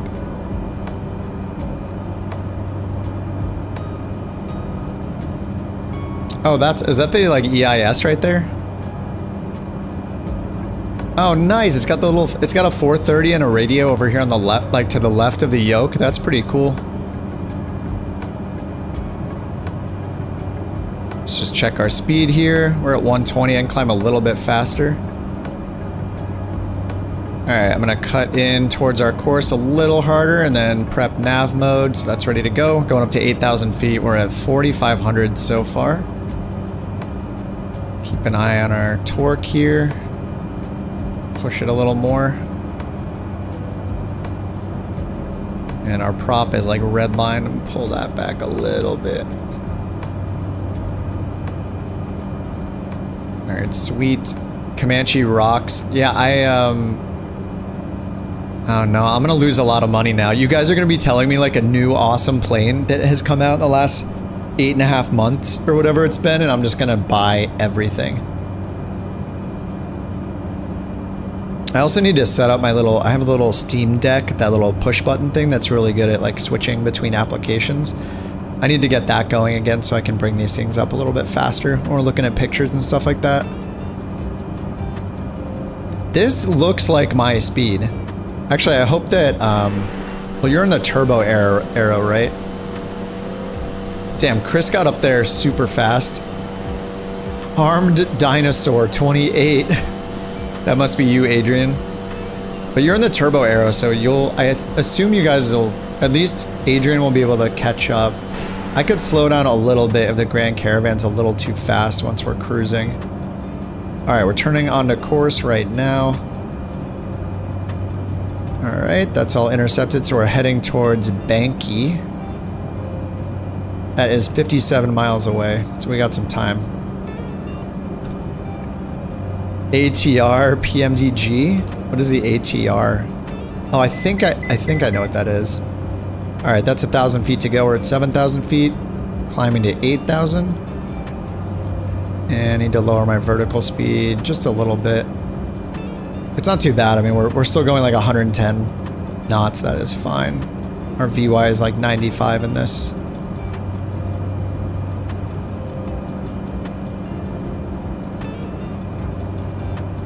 All right, about to level off at 8,000 feet. I'll go ahead and turn off this little RNAV system. All right, climb and maintain 14,000. Of course, they always say it right when your autopilot is leveling off. They give you a climb instruction. Climb all right, up to 14,000 14,000. feet, Cessna, Kilo India Papa. I'll try to keep an eye on that at the same time that we look at pictures. Yeah, so this definitely looks kind of my speed. That's nice. 530 and a 430 on the left. That's cool. Like old school transponder, just the knobs. Dude, this thing is super old, huh? Throttle, prop control, and mixture. This kind of stuff, like turboprop, is fine for me, but I haven't really taken the time to learn a constant speed prop, like the arrow and yeah, like the turbo arrow that Adrian's flying, or really anything that's like complex. I've always stuck with the turboprops just because they're really easy. they're just pretty simple, you know. Like there's no managing the mixture in this since it's like fuel injected, so that's all good. It's modeled really well. Oh, you can do the 750? Awesome. I know everybody loves the 750. I think I need to give it more of a chance, but I just always gravitate towards the 530 and 430.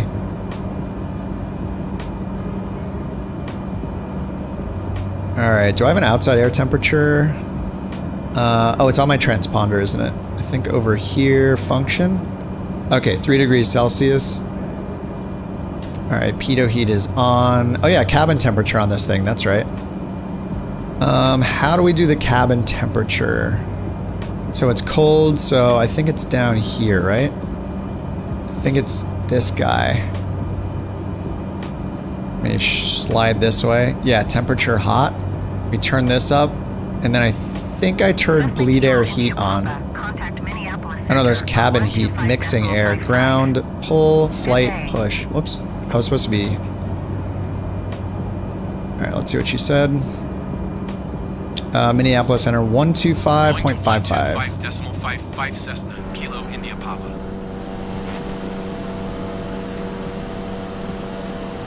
Minneapolis Center, Cessna November, 23 Kilo India Papa, is passing 10,400 feet, climbing 14,000 feet.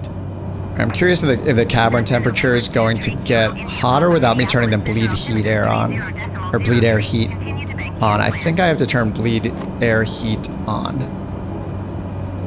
And then over here we have venting air condition if it's too hot. Defrost, aft and forward cabin, and then mixing air. So that's just, I assume, if we, I mean, isn't that similar to bleed air? Anyway, I assume that's basically like a vent. We also have a vent over here. I'm not as familiar with the, with like the heating and cooling, like the AC systems in this thing. Anyway, I'm pretty sure that this will go off shortly. There we go. Alright, do we have any icing? No, looks good so far. We're at 0 degrees now.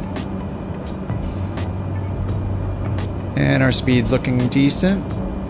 Man, vertical speed mode, it feels like so much work. You just have to constantly lower your rate of descent as you get higher and higher. It just feels so dangerous. Alright, we're over 10,000, so I'm going to turn my lights off. Pitot heat's on. Anti-ice on the prop is not on. Let's see, we have pitot. Windshield. Prop is on. It's on auto, right? Oh, it's on off. Alright, let's turn it to auto and see if it turns on. It does not. Let's leave it on. I think that's what, windshield? Oh, they all have an auto mode. So, actually, I'm curious if my ice button here turns them all on. No, okay, I have a switch for ice that's bound, but it's not working for these. But we have pitot on, and then these windshield and prop are set to auto. There we go. Yeah, windshield anti-ice. So this will just turn on automatically when it detects ice. I don't know how it detects ice, though, whatever that means. Because it's not on all the time, so I think we will see this turn off, so it's not just based on, like, the temperature. Yeah, that's something to Google later, I guess. You're doing a circumnavigation of Australia with the turbo and a GTN 750. And love. Love it so much. Hey, that sounds awesome. I haven't, like, undertaken in, like, a huge mission like that. I think at one point I was trying to do... Alright, that's 1,000 feet until 14. I was trying to do, like, just going across the Pacific. Doing on-air missions across the Pacific. Oh no, did I start the mission? I didn't start it, did I? Dude, I don't think I started it.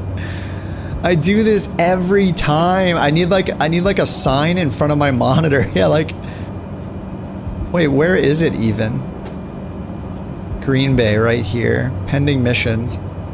I didn't even load it up or anything. I just went. Why do I even use these programs, you know? Like, I forget to load the cargo so often that I might as well not use them. 10 hours yesterday, nice. Climb and maintain 16,000 feet. Climb and maintain 16,000 All right, feet. 16,000. India Papa.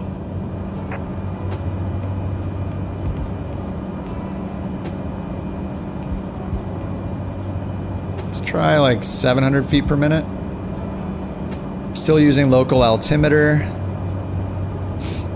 And we still have 40 miles until Banky. I remember turning it on.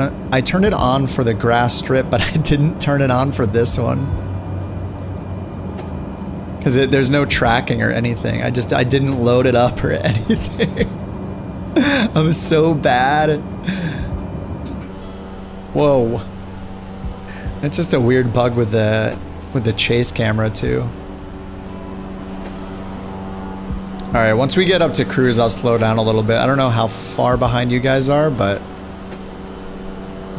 Make sure we can get our little formation going. I mean, I see your lights. I see your nav lights from here.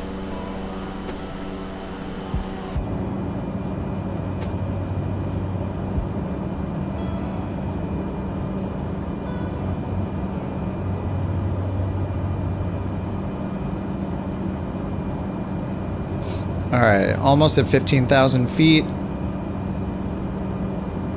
And let me turn the traffic on here so we can see where you guys are exactly. Okay, do I only have one of you? I mean, Chris is, it looks like less than 2 miles away. About 2 miles away, 3,000 feet above us. Alright, 1,000 feet to go, then we'll be at 16,000.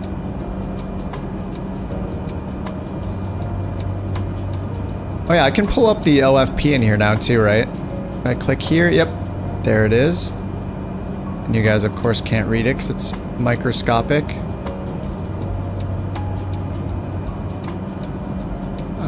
But let's see what we have for our cruise. Cessna Kilo India Papa contact Minneapolis Center on 124.4. Good day. 124.4. Did it have us at 8,000? I think it says 8,000 on here. 124 for Cessna Kilo India Papa. Alright, Minneapolis Center. Okay, we got 300 feet to go.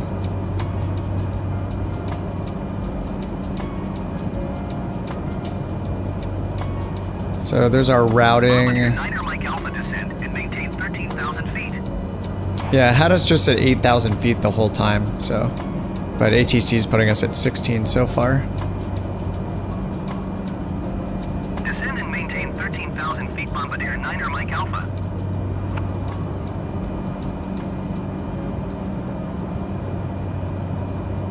Alright, contact Minneapolis Center, Cessna Minneapolis. November, 16,000. Alright, now we're in cruise. 16,000 feet. Cessna November 23 Kilo India Papa Minneapolis Center altimeter tree 0.03. Continue to Banky as planned. Again, I need to find the P. I should just look up the POH while we're cruising, but I think I can do like 1818, right? 1800 torque, 1800 prop. Good day.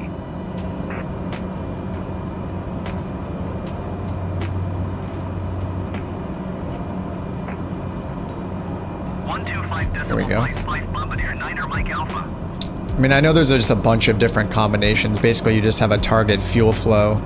And I'm sure I'm just maxing it out. Yeah. I'm at 400, so let me take a look at like 2AB ideal or like common fuel flow targets. Good cruising speed, blah blah blah, good cruise speed. Found a Reddit thread in the background here.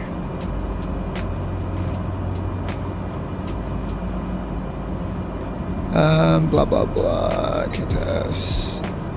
This guy says generally anywhere between 110 and 130 cruising speed. Wait, is he saying ground speed or true air speed? It's probably saying true air speed.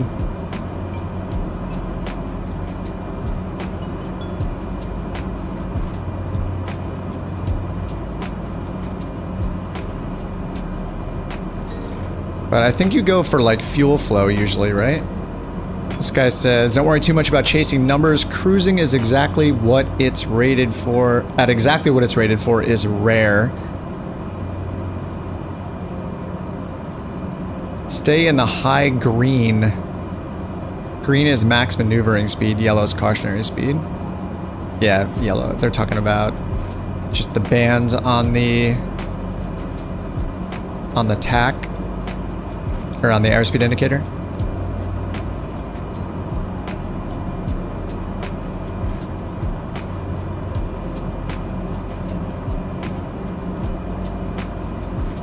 Alright, so they just told us to continue to Banky as planned, so we're good. Alright, so I'm indicated at 150. And I brought it down to 1800 on the prop and the torque.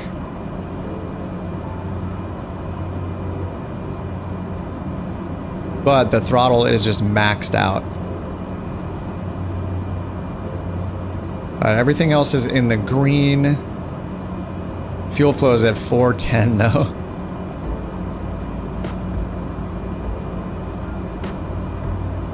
Alright, let me see if I'm going too fast for you guys. I could slow down a little bit. Let me bring it down to like 140 knots. And we can cruise together.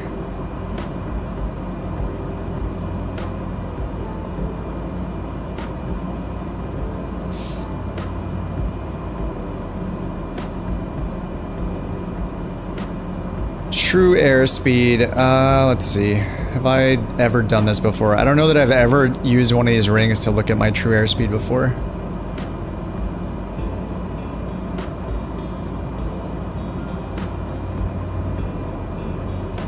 But I'm just gonna slow down anyway for now until I figure that out. Because I have to calibrate this based on the temperature, which is what, -8 right now? But there's no like... Where is the little indicator on here for me to calibrate this thing?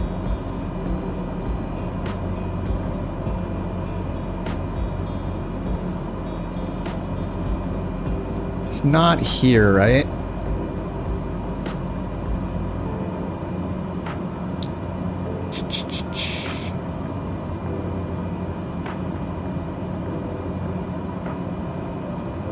Yeah, I don't know how to... I don't think I've ever calibrated true airspeed myself. It's always been on the avionics. Can I... I don't think I can get that on here, can I? Let me take a look. I should learn how to do that myself.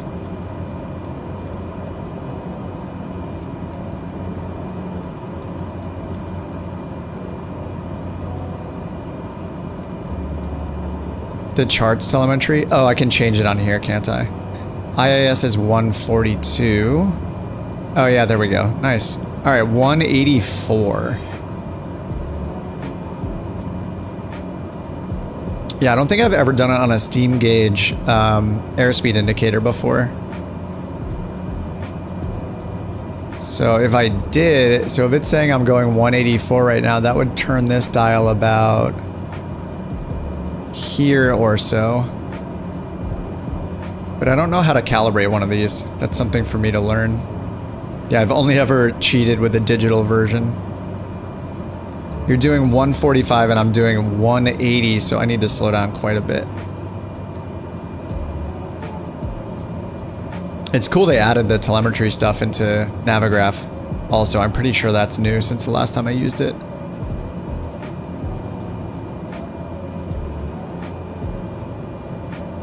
Oh, you're at 189. Okay, I'm slowing down a little bit. I'm at 170 now. 168 and slowing. This is not the longest flight ever. I mean, we got a little ways to go. We got a good almost 100 miles left total.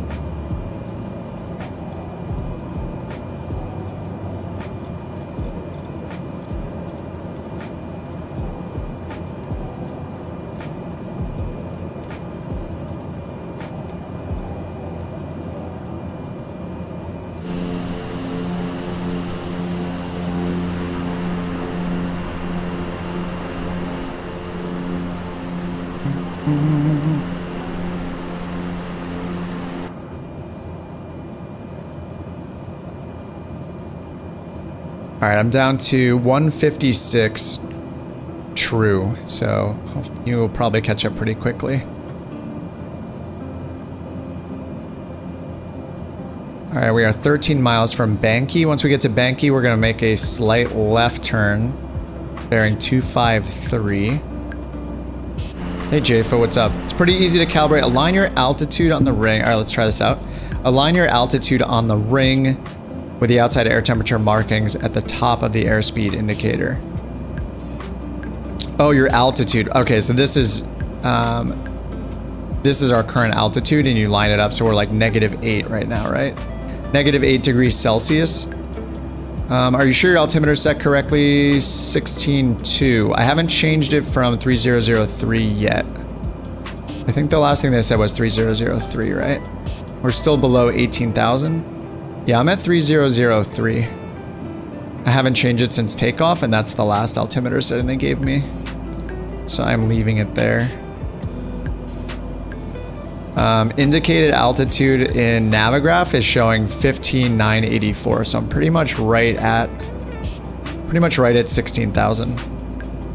I'm only like 16 feet off as far as GPS altitude. Okay, so we're just lining up wherever 16,000 feet is with the temperature. I see. I wish there were more. Oh, there are some more notches. There we go. I just can't see them. So that's 15, 16. So 16,000 is right there. So I turn that until we're at -8.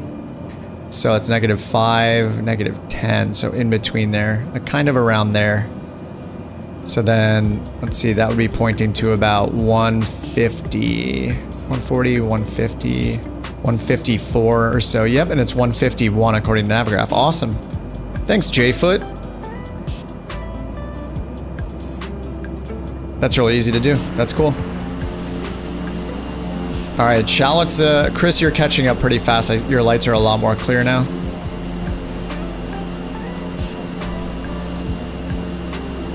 You're booking it. I mean, you guys are gonna both catch up fast. So Adrian's going 190. I'm going 150. I can slow down a little bit more. I mean, you're still gonna catch up pretty fast, I think. I'm in the white band, so I don't want to slow down too much more. Not for any real reason, but I guess I could slow down quite a bit more. Oops, I should sync my heading bug. There we go. All right, almost at Banky. 6.7 miles until Banky. And we'll make a little bit of a left turn to head towards La Crosse. Hopefully we'll get assigned an approach there. Go ahead and check the weather over there. Actually, I'll just go ahead and tune into the ATIS. We'll see if they have digital ATIS too, but just to be thorough, I'll go ahead and put it down here. 12495. And I'll just tune into that just so when we're close enough, we'll hear it. We might already be close enough. No, we're not. Okay. I did not start speeding up. I'm at 157 true right now. I have not touched it.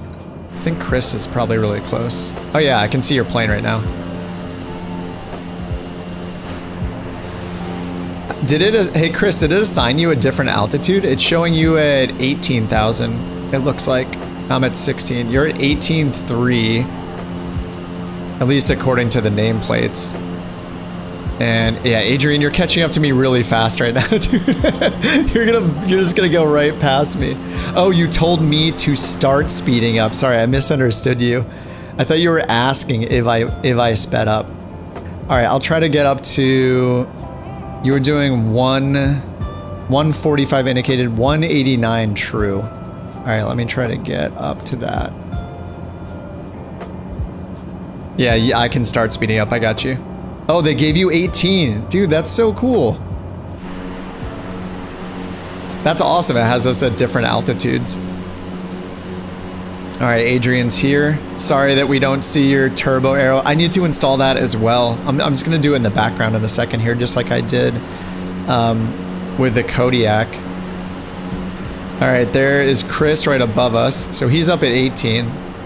And Adrian, did they assign you 16 as well, or did you just follow what they told me? Did you even get did you get ATC going at all? Okay, that's set up, so let's go ahead and... Alright, I'm at 183 true now.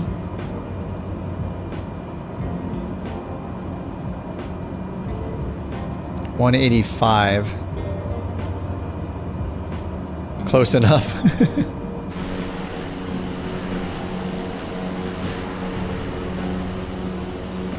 I would say we're close enough. Alright, we're making our left-hand turn towards La Crosse. It's giving me the traffic advisory now, or it probably started a minute ago, because you're so close. Okay, new heading or bearing, new track, 253.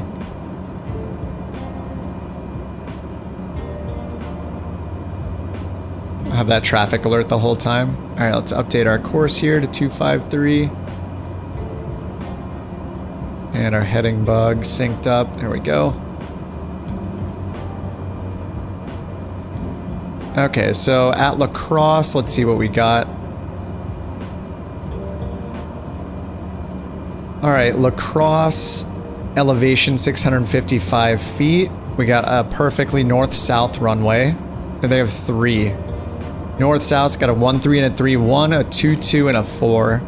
5,200 feet, 6,000 feet, and 8,700 feet. Plenty of length for us.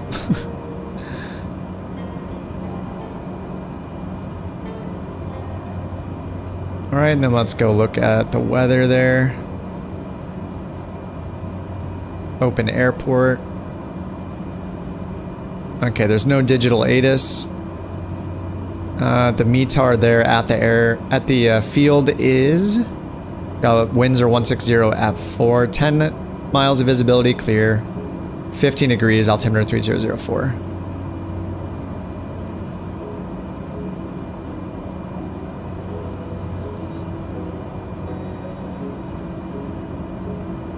It's cool that it decodes it for you like ForeFlight does down here too. All right, and then procedures. So wind was, I mean, we'll listen to the ATIS, but 160 F4. So was there a runway 16? There's a 18. So they'll probably give us something like if they're landing on 18, we'll get either the ILS or localizer or RNAV. Let's see if this is an LPV or not. The best approach type. It is LPV. All right, cool. So they might give us the ILS. They might give us, I mean, it's 10 miles of visibility and clear. So they could give us, I mean, they never give you vectors on, realistically, they'd probably just vector you.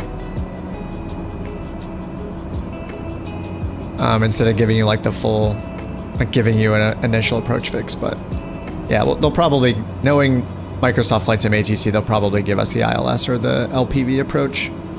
Heading to ILS 18 Elaine. Oh, okay, they already assigned it to you? Cool. We haven't heard anything yet. We just got continued at Benki, so you're a little bit ahead of us. It's so interesting how ATC just like, yeah, okay, you're going direct to your initial approach fix already. And we're just chilling here waiting for them to talk to us. It's really cool to see it in real time how differently it treats traffic though. It's pretty cool. I like it.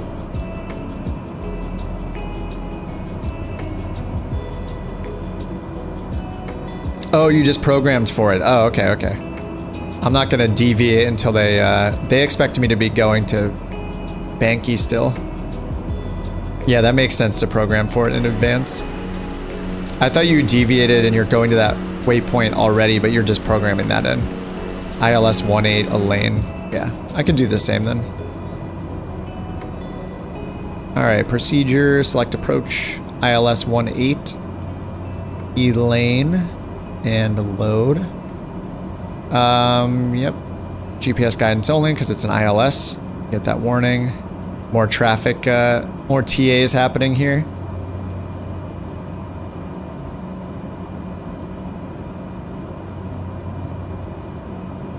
All right, so we're headed right towards the airport, but if they do give us this, we're gonna make a right turn and go over here towards Elaine. Let's go ahead and check the... I'm just gonna check to see if there are other fixes for that. I guess I could go to flight and add the procedure down here, select the approach. Yeah, there's just Elaine is the only fix for that approach. Initial approach fix, otherwise we're just looking for vectors.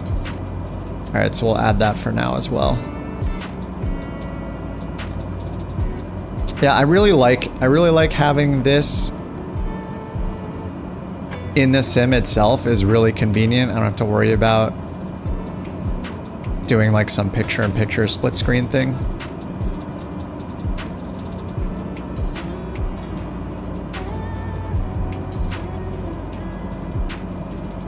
All right, I'm at 190 true airspeed. Let's see if you're still... Oh, I'm going a little bit faster than you now, huh? I can slow down just a little bit. There we go.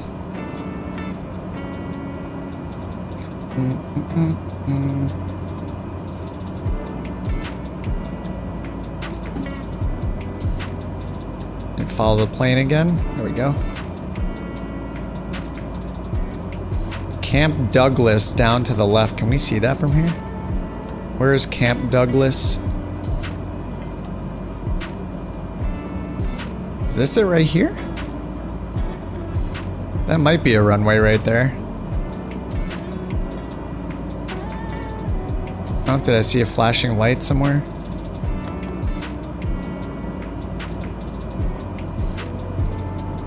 I will not open the window to look. Alright, here comes our approach. Nice. Alright, cleared to a lane. We're gonna go activate our approach. Alright, direct a lane. And he said to go down to... Let me turn that off. That's weird. Did it auto-reply or something? Anyway, they said to descend... yeah, that's so weird. It like auto-replied. Wait, didn't they say to descend? Where is it? I'm so confused. Where's our, they said to descend to 10,000 feet, so I'm gonna start doing that, but...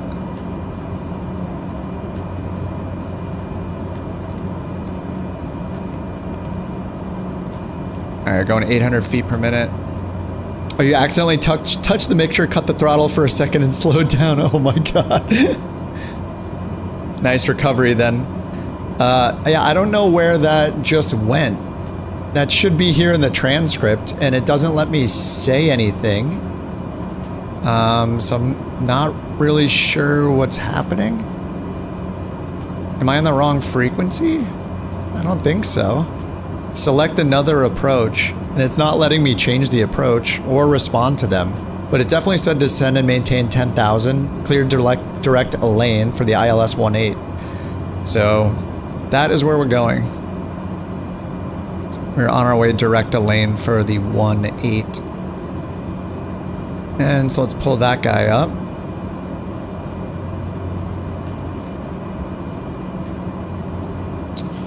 Alright, so here's a lane initial approach fix. We're coming from pretty much directly west, so it's actually going to be a little more than a 90-degree turn, probably. It's going to be close. It looks like about a 90-degree turn. And then let's see our step downs. 3,500 feet by John Rowe, 3,000 at Laney, 2,900 by Mindy, which is final approach fix. Capture the glide slope there down for the landing.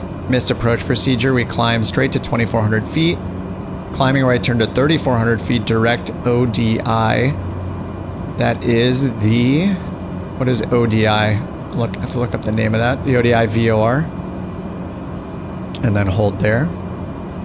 Just make sure all of that is in our flight plan here. And matches. We have Elaine, John Rowe, and then Mindy. Whoops. John Rowe.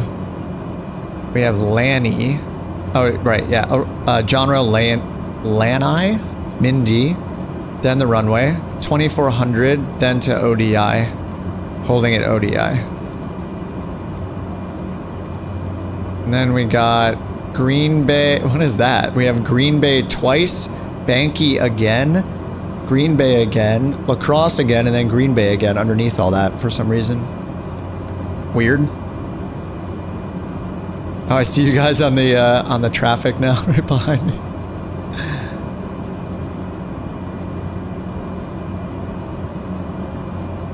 All right, cool. So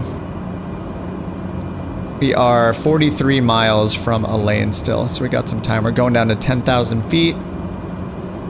We're just about to pass 14,000 feet.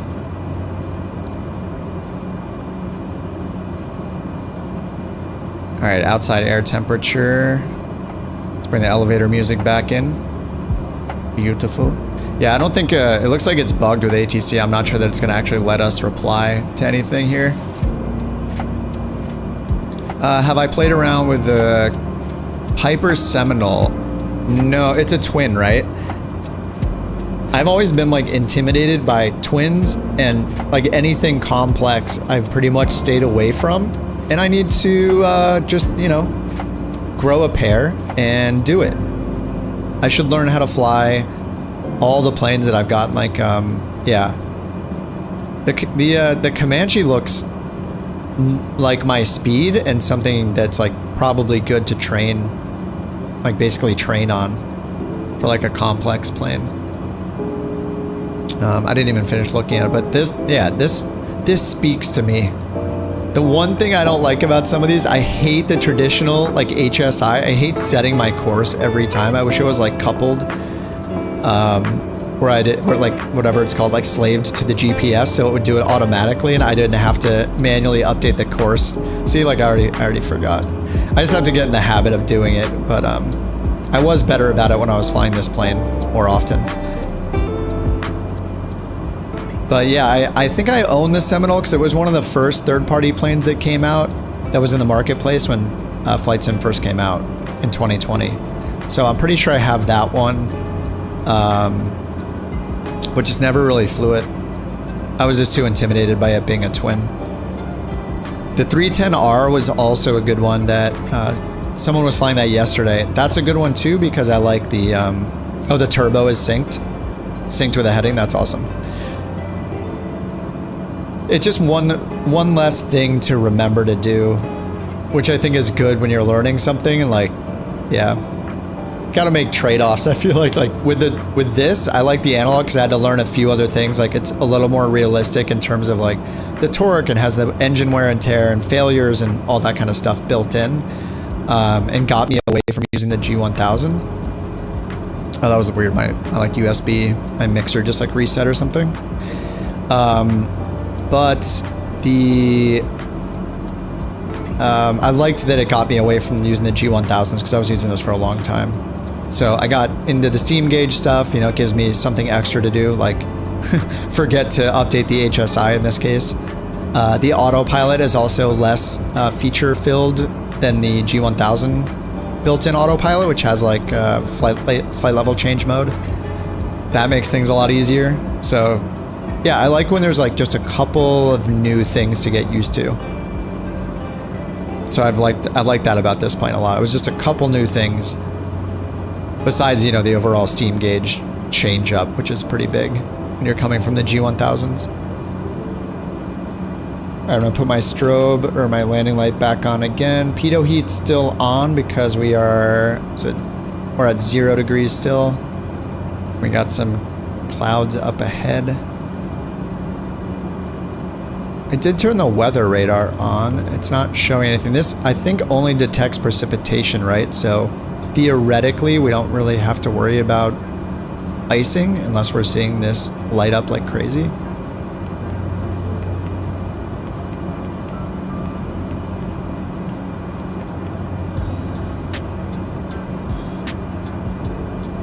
All right, well, we're still descending for 10,000. We're about to pass 11,000. And ATC is still broken.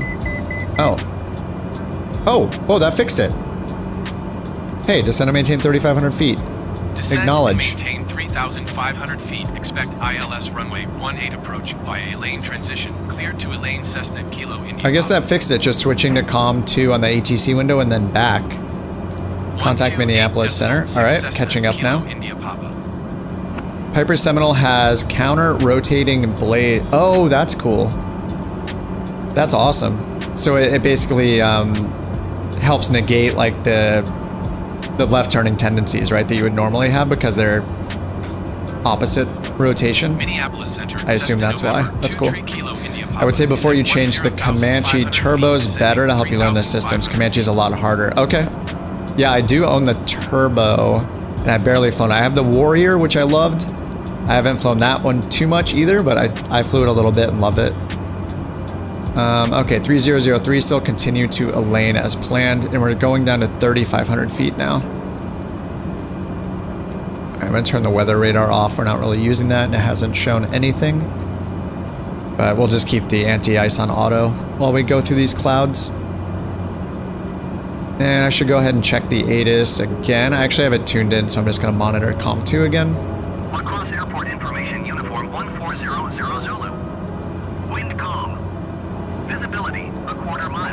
Oh, quarter mile? Conditions clear. Temperature 15. Dew point 10. Altimeter 30.02. ILS runway 18 in use. 18's in use. Departing runway 18. 18, of course. All aircraft read back hold short instructions. So the visibility went from, wasn't it 10 statute miles before? And now it's down to a quarter mile visibility. Uniform 1400 Zulu. Wind calm. Visibility a quarter mile. Quarter mile. Sky condition. Yeah, let me go check that again. Runway 18. So the winds, according to this, the winds are favorable, but let's see if, yeah, for runway 18, 4 knot headwind, 1 knot from the left.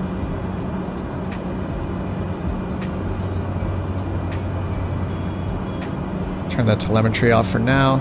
And then if I go look at the weather, let's see, airport info, open airport, weather, METAR. METAR still says 10 statute miles from 24 minutes ago. All right, well, we are going to trust that Microsoft Flight Sim is showing the weather that it's saying on its own ATIS. So this is real world ATIS, I believe. So it says 10 statute miles clear. And there's no clouds reported. 3004. Ours is saying quarter mile visibility and clear, which is confusing. So I guess maybe that's... It didn't say fog or anything like that, right?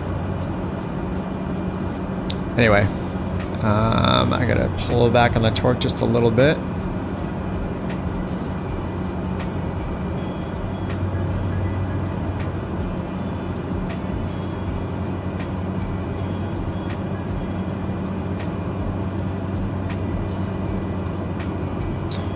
The autopilot is a lot more basic than most. Heading, nav, vertical speed, and altitude hold, and that's it.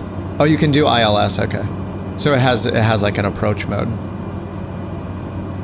Flight Sim already borked your clearance, wants you to climb again. Oh no. Are you just gonna land it? I'm not sure if can I still see your nameplate? I don't see your nameplate anymore. We're gonna be going down into this nasty looking these nasty looking like this overcast section here, looks like. Unless this extends all the way down, I have no idea. Airport is fun. Right in the Mississippi River. Oh yeah, it's right. Oh, it is. Oh, you're not joking, it's literally on the river. I just totally picked it randomly. I would like to take credit and like pretend like I knew that this was going to be an amazing approach. I mean, maybe not with these clouds, it won't. All right, so we're going down to 3,500, and then our final approach fixed altitude is going to be 2,900 where we intercept the glide slope. All right, 2,900, and let me double check. I didn't even check the nav radio. Make sure 117.9 is in there. It is not yet, so let's put 1179.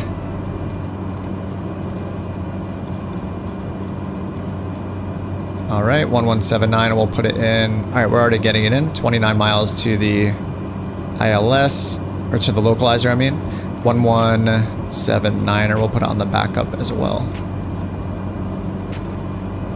All right, 1179's on both.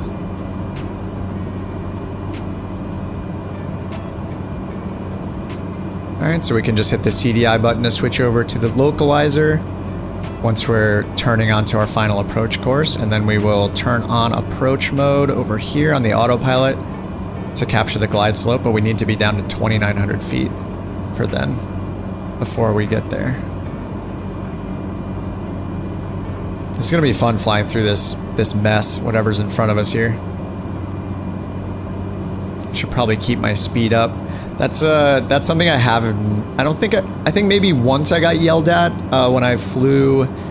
Was it the CRJ I was flying? There was a VATSIM event into Chicago or something, into O'Hare, and I flew in, and it was scary, and I was not used to going as fast as I was. And I think they were giving me, you know, speed restrictions and stuff, saying like, you know, keep your speed at 200 until this fix and things like that. And it was a challenge. You know, there's no auto throttle or anything on those things. It might have been the CJ4 actually. Yeah, it was a challenge to keep the speed reasonable, keep the speed where they wanted it.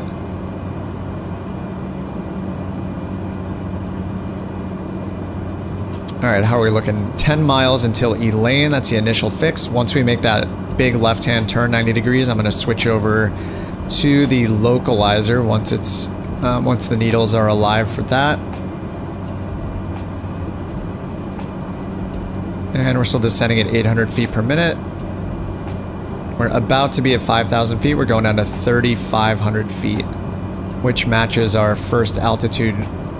Our step down here at John Rose, 3,500. Then we're going to go to 3,000 and then just 100 feet below that, 2,900 by Mindy to capture the glide slope.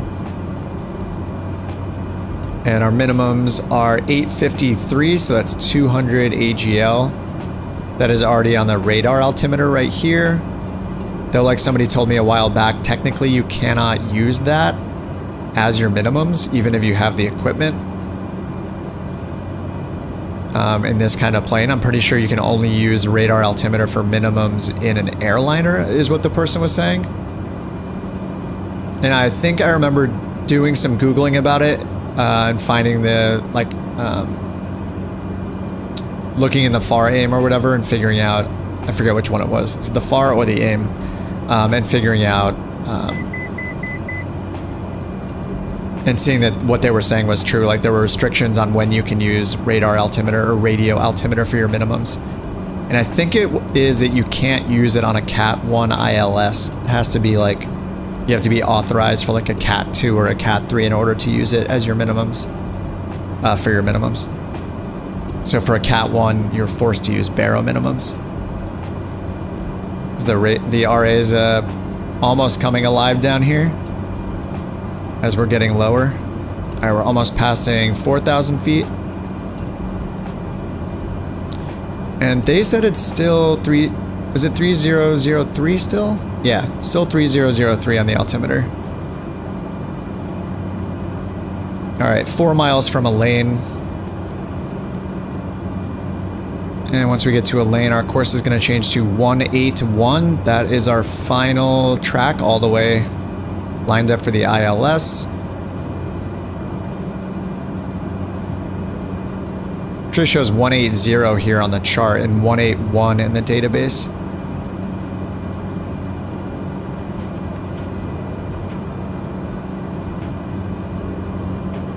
Airport, oh sorry, I read that already. A longitude has come so far, many nice little things, sim brief import. Yeah, dude, anything that working title touches just becomes incredible.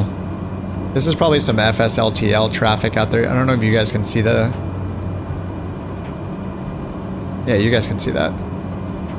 The chemtrails, of course. But there's no nameplate, so that is probably FSLTL injected.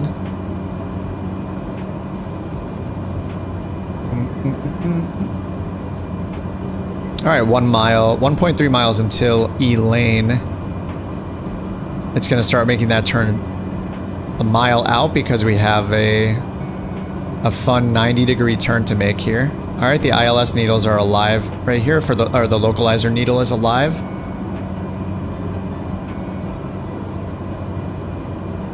We are keeping the anti-icing on because we're going to descend through all this crap here. All right, 181 is our new course. Go ahead and update that here. And sync our heading bug up there too. All right, we're leveling off at 3,500. Our next is going to be 3,000, so I'm going to go ahead and get that set up. And we should hear from ATC. Oh, handoff. Did I didn't hear them say this at all.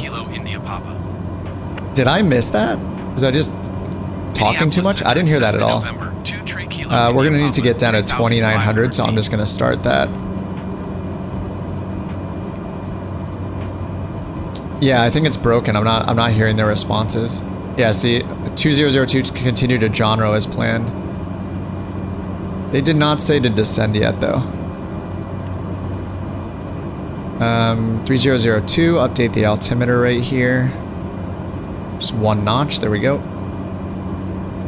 Alright, that's good. I'm also going to change over here to VLOC because... Oh wait, that was in here on nav 2, but it's not on nav 1. ODI 030. Wait, ODI. I put in the wrong thing. Oh no. And it didn't auto-tune it either. So I have the wrong, I didn't put in the lacrosse localizer. I put in the Nodine VOR, so it's 1084. That is why that is wrong. Alright, swap that. There we go. Now we can switch over. VLOC. We're gonna go down to 2900. I'm gonna turn approach mode on. Whoops, nav mode back on. It says nav mode is on over here. But here it says roll.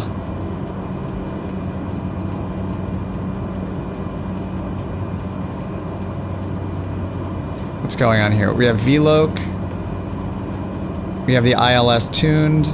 We have LSE 16 miles away. Oh my god, I'm looking at the wrong one. You're right. The ILS is 111.1. Oh my god, I'm messing up so much. 1111. You're correct. Oh my god. There we go. ILSE, of course. Why would I be looking for a 3-letter? I would not be looking for a 3-letter ILS identifier code. It's always 4 letters in the US. Okay, now down to 2900. And the ATC is just broken. Descend and maintain 3,000 feet. Yeah, so ATC is also not, I can't actually hear it. Alright, glide slope is armed. We're still above, or the glide slope is still above us, so we're still going to wait for this to come down, so that's good. And once that comes down, we can set our selected altitude up to 2400. Alright.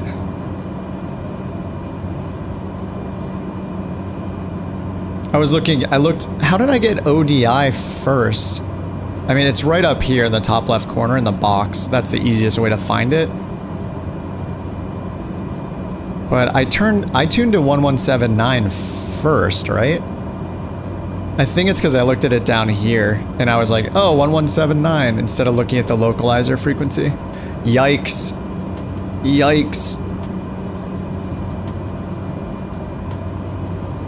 Alright, so we're almost at 2,900 feet.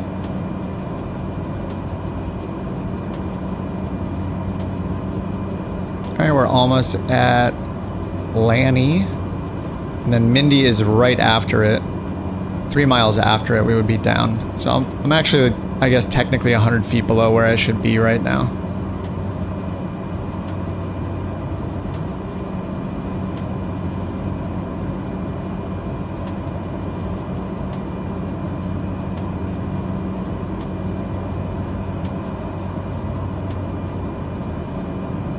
Alright, now we're just waiting for that glide slope. Oh, yeah, I can't... Yeah, they canceled it, didn't they? Yeah, they canceled the IFR flight plan because none of the ATC audio is coming through, so I didn't hear them. It's fine, we're just gonna land anyway. Alright, there's the runway way out there.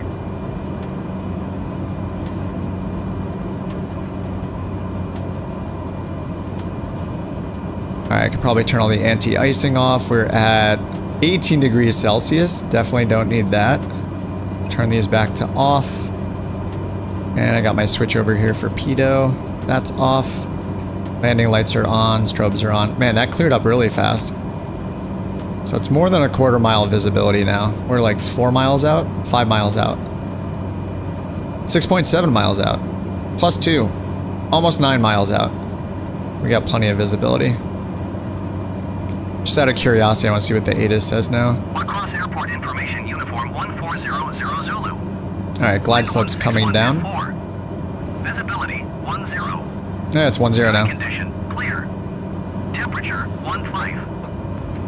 Alright, so we're in approach mode. Glide slope is, capture is armed over there, so in a split second, as soon as this gets down, it's going to switch to GS. Capture the glide slope for the ILS, take us down. There we go. All right, now we just watch our speed, get our flaps set up once we get a couple miles out. You're practically slipstreaming?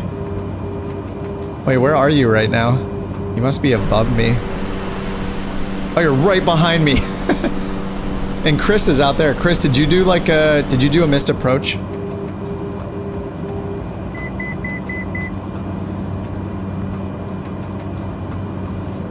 All right, we are still in approach glide slope. Let's set our go around. Our missed approach altitude, 2,400 feet.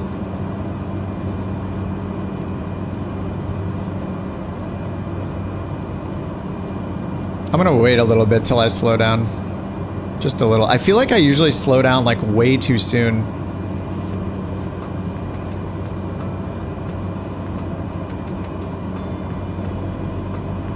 We're still 5 miles out. It does come up very fast though, that's for sure. You're almost to Mindy. Okay.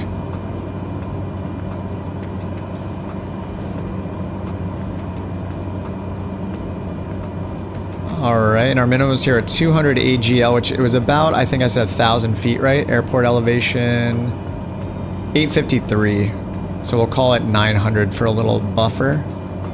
We are at 1,900. We got 1,000 feet to go till minimums. We have our missed approach altitude set in there. If we need to go missed, we're going to do a climb to 2,400 straight, then a climbing right turn, I think to 3,400. And then we go to the no dyne BOR and we hold there. Yeah, climbing right turn to 3,400. But we have to climb up to 24 first and then start the right hand turn. All right, 1,600 feet. And we're at 3 miles out. I'll do 1 notch of flaps.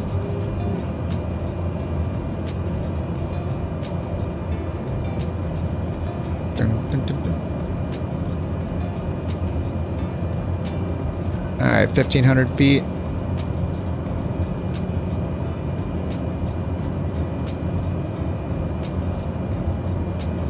Yeah, this is pretty awesome. Just right here, literally on the Mississippi. Pretty cool.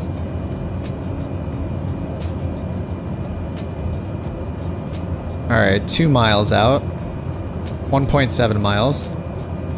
1,200 feet, 300 feet to go till minimums. 2 whites on the Pappies. All right, I'm getting our last notch of flaps out. 1.4 miles.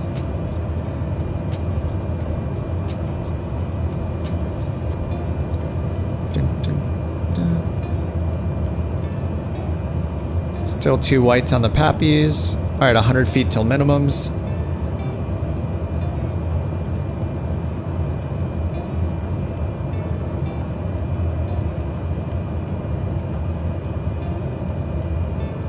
All right, there are minimums. Autopilot is off. Landing music, activate.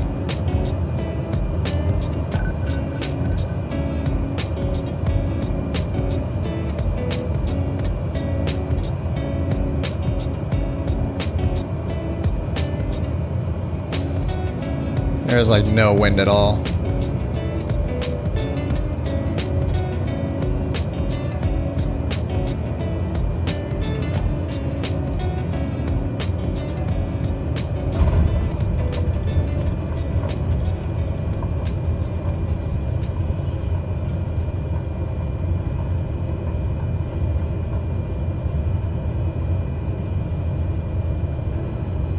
Keep it rolling here. This is a pretty long runway, I'm pretty sure.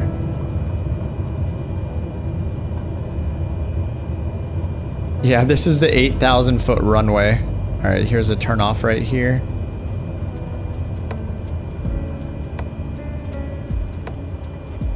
And it's actually like a turn on. We need to go up here to Bravo.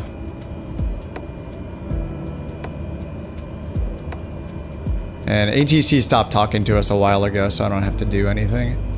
Looks like we'll turn off to the left up here. I see some hangars at the southeast.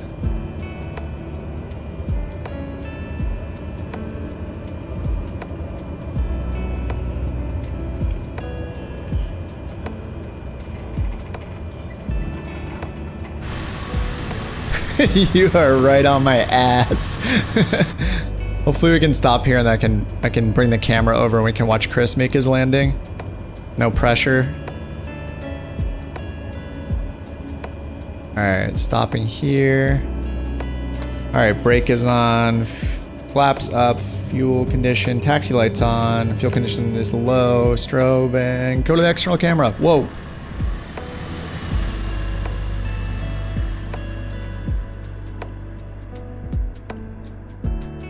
You got it. You got it. Whoops, wrong button. Sorry. Sorry if anyone got a little nauseous there. Sorry, we're not going to see the beautiful Kodiak next flight though. You won't butter it, probably lard.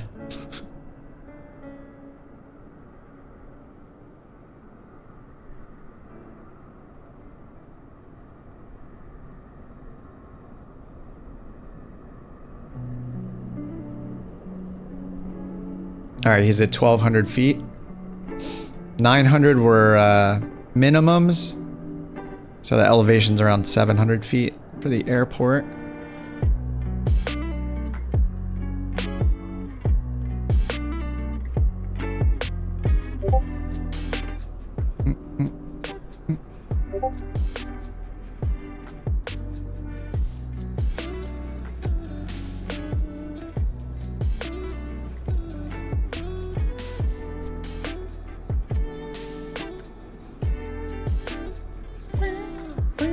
All right, Chris just hit minimums. Shallots coming in.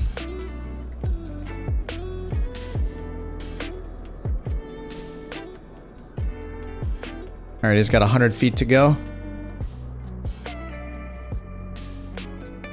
Thanks, Ronner. That was an easy one. The wind was very nice. Chris is gonna crater it. Be a man. Dude. Nice. I don't know if you bounced or... I feel like every time I watch somebody land, it shows bounces when they're not bouncing on their end. I don't believe that he bounced like 3 times. There's no way.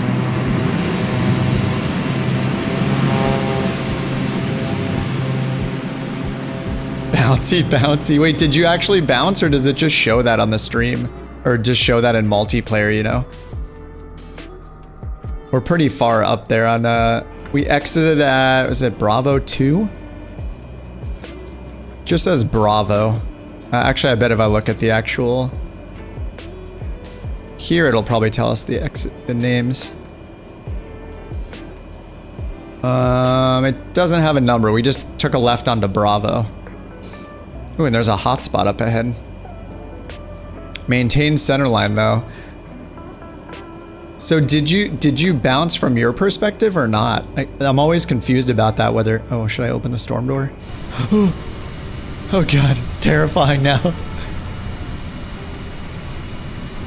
I never know if I feel like I see people bouncing all the time, but I don't know that they're actually bouncing, you know? Oh, I left the bleed air heat on that whole time, didn't I? Probably could have turned that off once we were descending.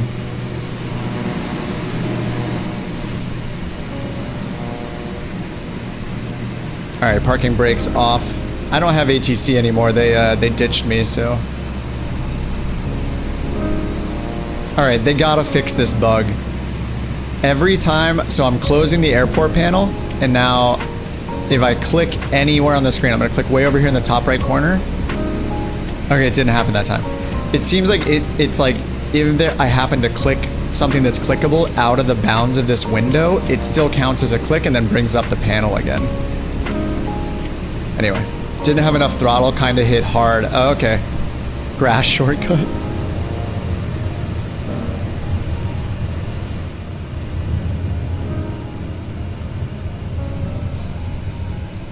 What time is it? It's 10:40. I think I'm just gonna stay up late. I mean, I always stay up late, but I think I'll just do another one.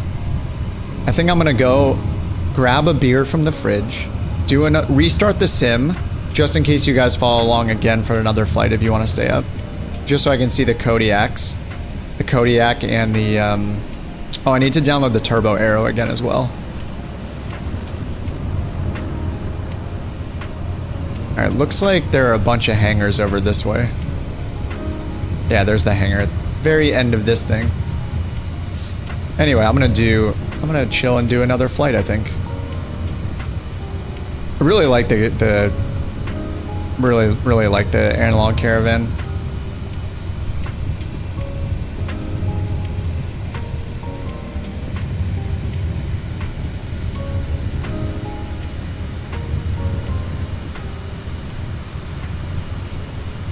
.3:43 p.m. Oh, in Australia, nice.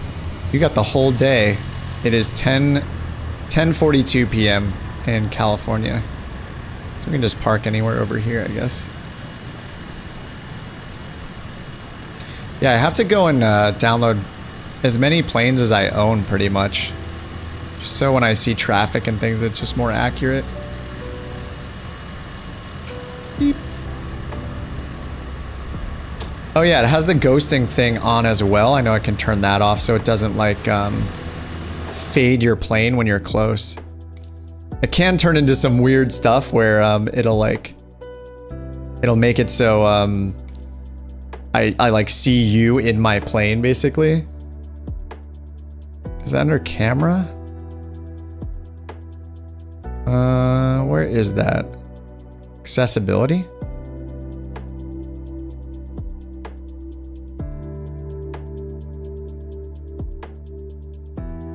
Cursor accelerate, where is that? I know it is somewhere in here. Maybe it's under graphics. Nope.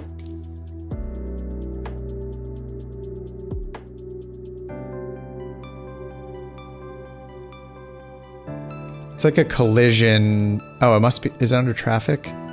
Here it is, show aircraft in close proximity on. Oh, this stuff is on too. Generic models for AI traffic. That needs to be off. There we go. Okay, cool. That should help a little bit. Hey Fearless, what's up? New here and so far enjoying your style. Thanks, man. Yeah, I made a few YouTube videos on Garmin stuff, and I used to stream a lot more often, and took a break for like 8 or 9 months. So I'm kind of just catching back up onto all the updates and everything that have happened in the last 8-9 months. Chris says, this is great. I got this streaming in the background. I'm catching up on 2 months of logbook updates. Oh my god, dude. Hey, you signed up for it, Chris.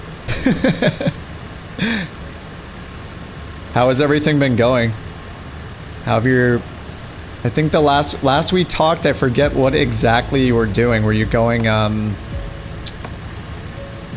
You're still training, right? Are you like backseating, or what exactly are you doing?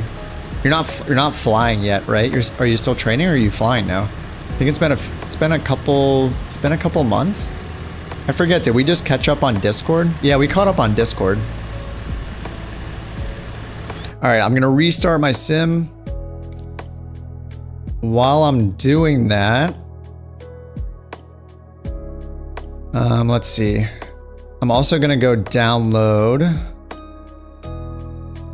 the Warrior, right? So I need to go to Just Flight and just download everything that I've purchased from Just Flight. So I'm gonna go do that. Oh yeah, so I did, oh maybe I have it, okay, I did do part of that because I got the black square caravan that I just flew from Just Flight. I did not download the Warrior though, so I just did that. Man, I'm trying to think where I bought all the planes from, because there's so many marketplaces. So I need to look up where I got the Arrow from.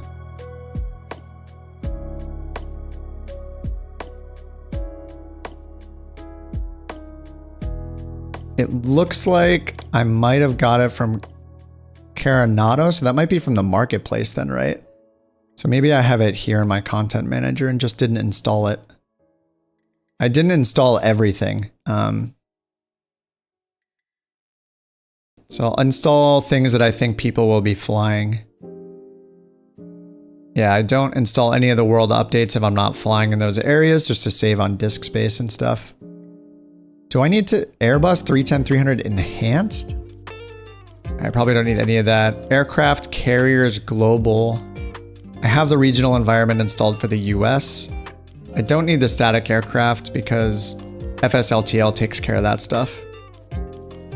Yeah, the Alaska mesh, that's pretty big, so I'm gonna wait on installing that. I should install the Islander, sometimes people fly that. Aerosoft CRJ. I guess I'll install the Skylane. And the Twin Otter. I have the Embraers, I don't know if I've ever flown them.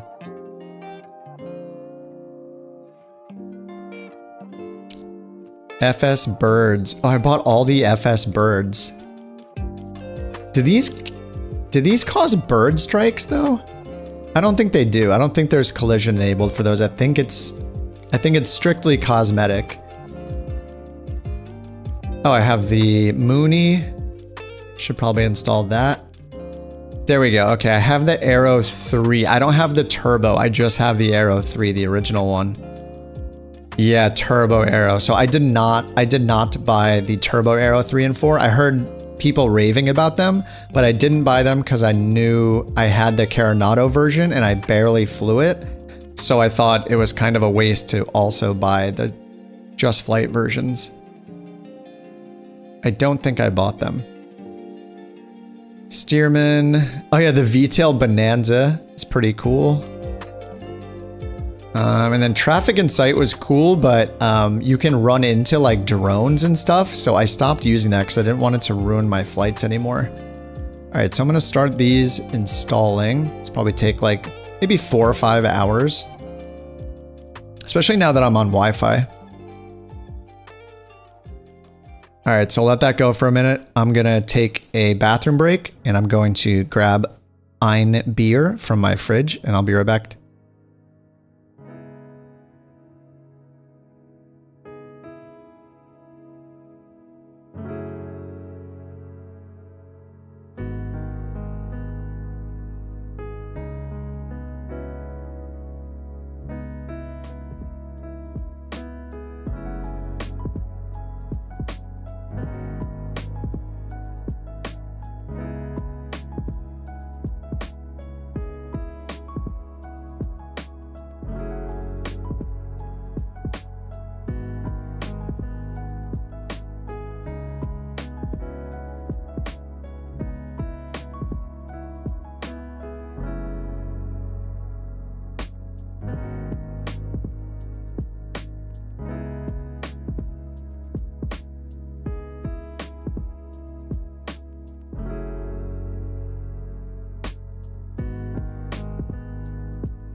All right, I'm back.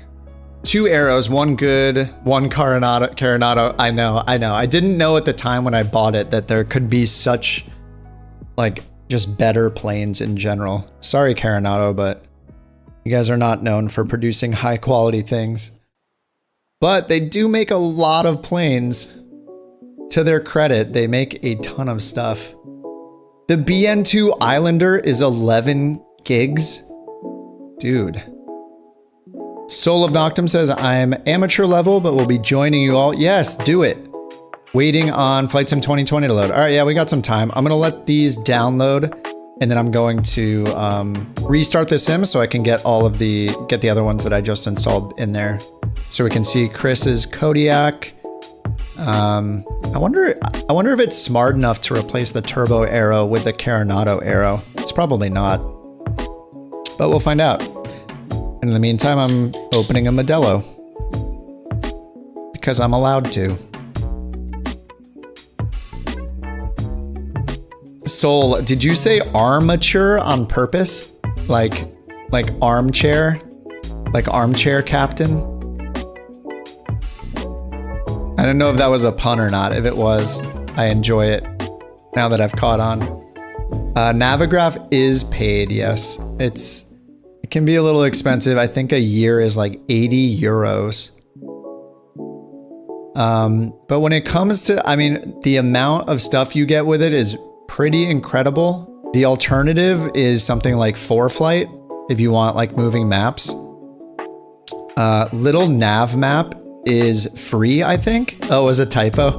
I thought it was like maybe some sort of pun I didn't catch on to. I've never gotten into using Little Nav Map, but if you want a free solution, Little Nav Map is... People seem to love it. I think it's probably got a high learning curve compared to like 4Flight and Navigraph. 4Flight is the pro option, but it's going to cost you $100+ a year. Basically, I feel like, what's my spiel on this from days past? If you plan on being a real pilot in real life, like you're actually going to go take lessons and learn to fly in real life, you should buy 4Flight because you will use it in real life and it connects to the sim. It's between $100 and $300 a year, mattering. I think it's maybe more than that now. Maybe it's $120 starting. I think they raised their prices last year. But yeah, if you plan on flying in real life, get 4Flight. Everybody uses it, and it'll be something that you can connect to the sim and practice on and use in the sim as well. If you're not going to fly in real life like me, I did have 4Flight for a while, and the reason is just because I thought it was cool to have the full like pro program, you know, the pro app that real pilots use. And it's also really great if you fly commercially a lot. You can hook it up to Wi-Fi in the air. You can load in the flight plans of the flight that you're sitting on commercially and follow the moving maps, which is probably what the pilots are doing if they don't, you know, they probably have their custom EFB or whatever. But, you know, and it's very cool to monitor the flight you're sitting on using 4Flight as well. It's great. But anyway, if you don't care about that stuff, Navigraph is, I think if you're flying IFR in the sim and you're learning that stuff, it is the best possible thing you can buy. Like better than even buying a new plane in the sim, I would get Navigraph. #1 purchase, in my opinion. The crazy thing about Navigraph is that you're getting, you're not just getting like these moving maps, but you're getting the charts. You're getting Jeppesen charts for the globe, which, like, I think just in the US, adding Jeppesen charts to 4Flight costs like $200 just for the US. So when you're using Navigraph, you're getting those charts globally. So you can fly, you know, it makes sense. You're flying in the sim, you can fly anywhere in the world at a moment's notice. So you get all of the charts for, you know, airports, approaches, arrivals, departures, all the airport information charts for everything that you'll need to fly. And this is just like the best possible thing to have. And yeah, they keep adding features. Like the last time I used this at the end of last year, they did not have all this weather stuff. They didn't have like digital ADAS support that they have now.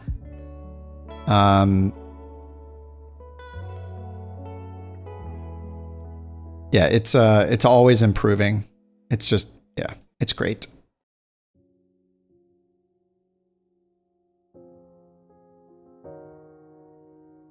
What plane am I going to use in the second leg? Yeah, I should sync up with you guys and use something similar to what you guys are flying.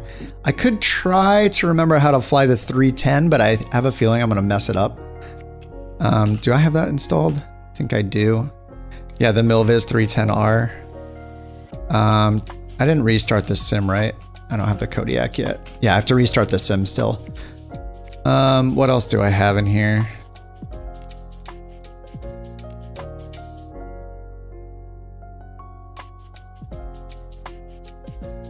mean, sometimes I just fly the Grand Caravan a lot.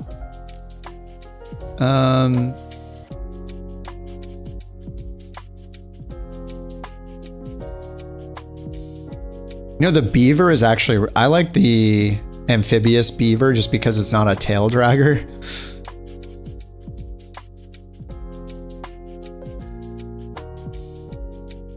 Not sure what I'm going to use it. I might just fly the Caravan again, just to kind of get used to it. It really matters where we're going to fly. I tend to find missions that are around that length, though. Just do the whole IFR thing.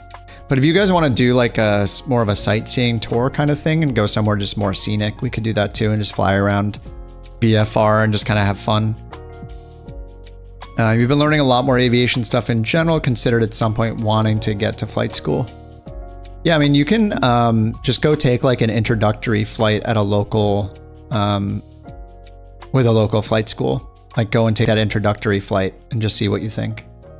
Because I personally am like kind of terrified of small planes, like when I'm a passenger on them. Yeah, I've never tried to fly one myself though, still.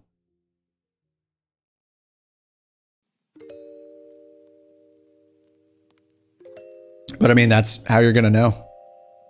We're not anywhere right now. We just got to, we just landed at La Crosse, but we're not necessarily gonna start there.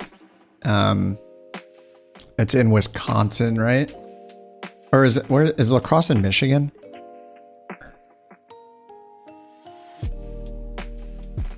I'm probably just completely wrong. It's in Wisconsin, sorry. Yeah, La Crosse, Wisconsin. So that's where we just landed, was Kilo Lima Sierra Echo, KLSE. So we could start from there again. I was trying to use On Air Company to find a mission, and then I forgot to actually do the mission. But I usually use like On Air Company to find a route because I'm really bad at choosing where to fly. Take off from a small runway. 14 Alpha.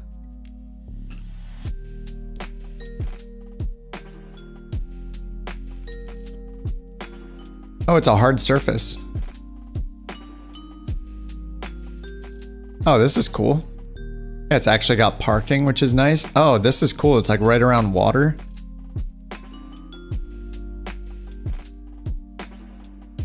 Where is this?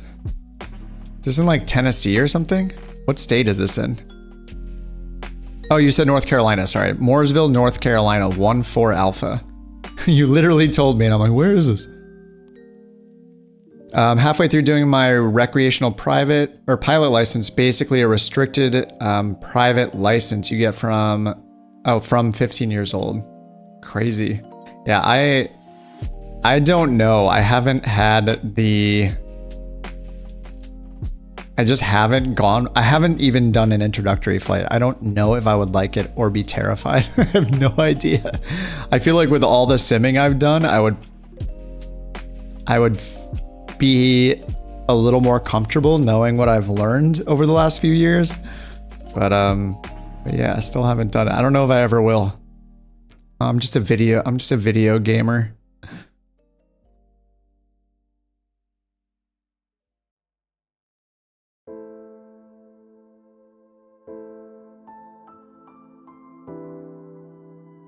All right, let me check on the progress of these downloads. Oh no, it's still doing the Twin Otter. Well, I guess I don't need that right now. I mean, I got the main ones I need, right? Is there anything you guys are flying that I also own that I should download though? I want to be able to see you guys properly. I should just download these overnight probably. Yeah, I have the Coronado Aero, so that one is not amazing. If you want to try doing the Fisk arrival into Oshkosh, let me look that up real quick.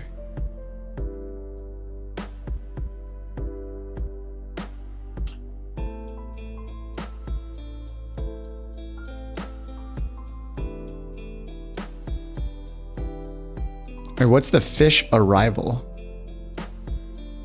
Here we go. Wait, there are no arrivals.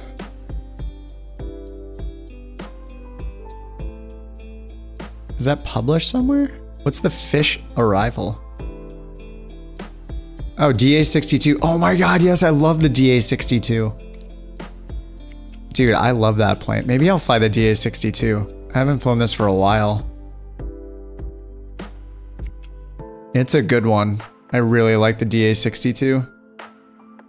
If you're new, like you said you're pretty new to simming, DA62 is such a good plane to fly. Like you don't have to worry about mixture. There's so many automated systems. It takes care of the prop speed and everything for you. It's a twin, so you're not super slow. It glides super well. Personally, just fly the Cessna 172 G1000. Yeah, absolutely. Dude, I love the 172 G1000. It's great. I like the DA40 NG as well. Good alternative, but I think that's part... No, I think that's part of Standard Edition.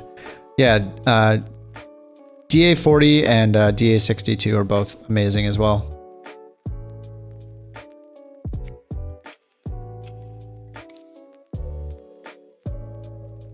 All right, that one got installed. All right, I'm just gonna restart the sim real quick, just so those planes are all loaded in. Yeah, I'm down to fly wherever you guys want to. I don't really have a preference on where to fly. I usually just look at. I'm usually just flying my career mode in on-air company, and that helps me find a route. Helps me find you know, a destination really easily. So I don't have to really think about it. But yeah, if you guys are stoked to fly somewhere specific, we can totally do it. Oshkosh hosts the largest annual fly in aviation. True. Fisk arrival is a unique arrival procedure, allows for thousands of airplanes to sequence of. So is that, did you copy paste that, Chris, or are you a professional writer? It sounds very official.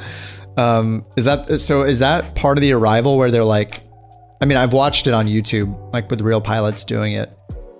Where they have all those landmarks they're passing by, and they're basically like in a big traffic pattern, like circling around like a lake or something, or like two industrial stacks or something. I forget exactly. I think I haven't watched it for a couple of years. Pro writer.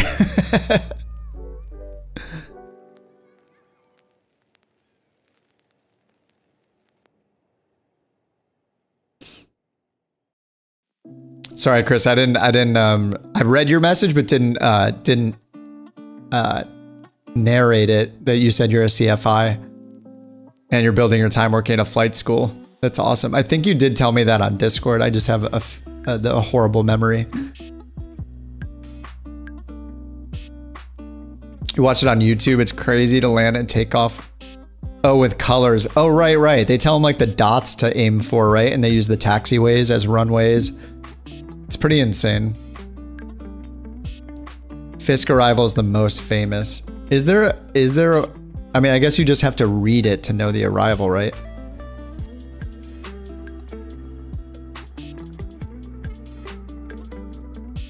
Since it's not like a published arrival. Have I heard of Mackinac Island? Sounds familiar. I will look it up.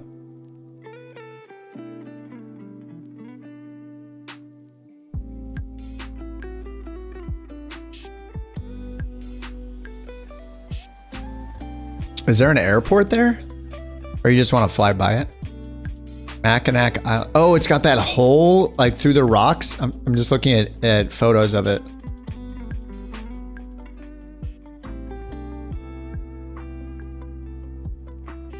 Like this?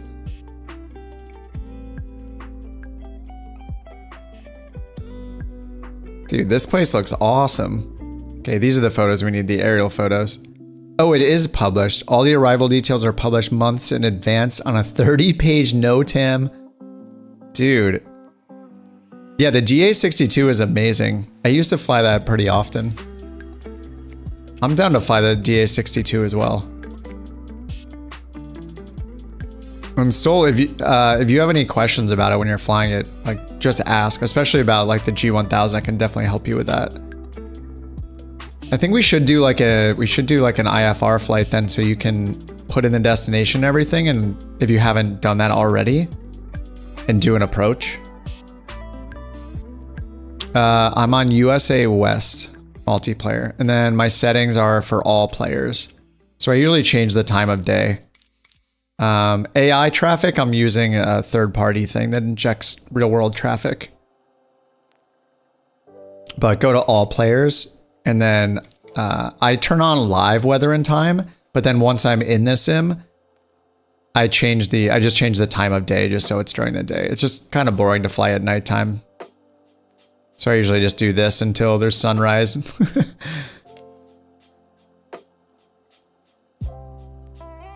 Yeah, and then up here under your name, just switch to USA, to West USA.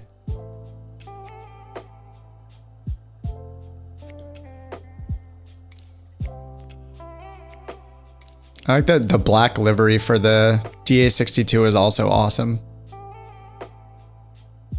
Oh, Aspen to Telluride. That could be kind of nuts. Telluride is one that has a lateral only approach. It has an LP approach. So it lines you up with the runway very precisely. And then you have to take care of your descent. There's no like vertical guidance to land there. We could do Telluride, like I'm down. How far is Aspen to Telluride? Let me see.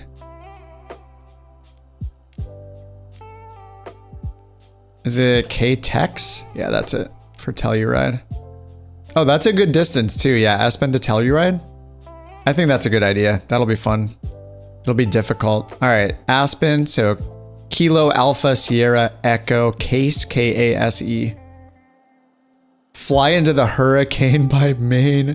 Oh yeah, or vice versa. Vice versa might be better. Yeah, we should start at Telluride because it's kind of a challenging approach. So let's start at Telluride. That's a good idea. And then we'll have a lot of runways we can land at Aspen, I assume. All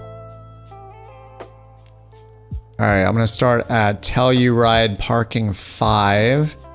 And I'll just turn my time of day up just a little bit to around 8 a.m. All right, I'm in the DA62. DA62 is... I love it. It's been a while since I've flown it too, so this will be pretty fun.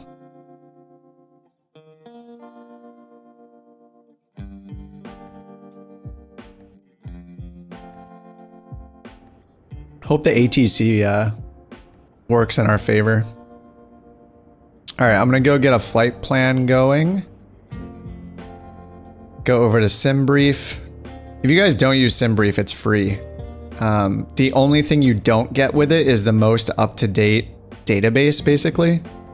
The latest AirAC cycle with all the like updates to all the charts and like airport information, all that, but you don't really need it.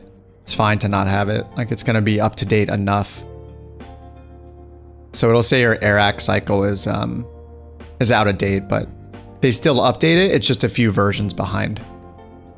Okay, so we're gonna go KTEX to KASE, and then pick the DA62. It's gonna give us a suggested route. All right, our descent profile is also 800 feet per minute, so that's just like the Caravan. All right, DA62 crew, let's go. 6-degree approach at Aspen. Oh, is it like that? Yes. Yeah, I don't know if I've flown into Aspen before. Yeah, USA West for the multiplayer. Nice. If you're already using SimBrief, then you're already like probably know a lot. Like that's even knowing to use that. Okay, so it's estimating departure runway 9er and arrive at 15 at Aspen. And this is giving us a few Victor Airways. 137 nautical miles, that's the number one. The alternate, like this looks like a decent route. We fly out to the west a little bit. And then a little bit north of Aspen.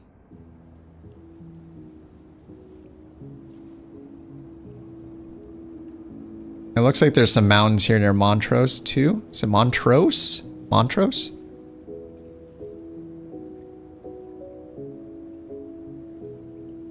All right, so I'm gonna go ahead and accept this. Generate flight. Where's the fuel?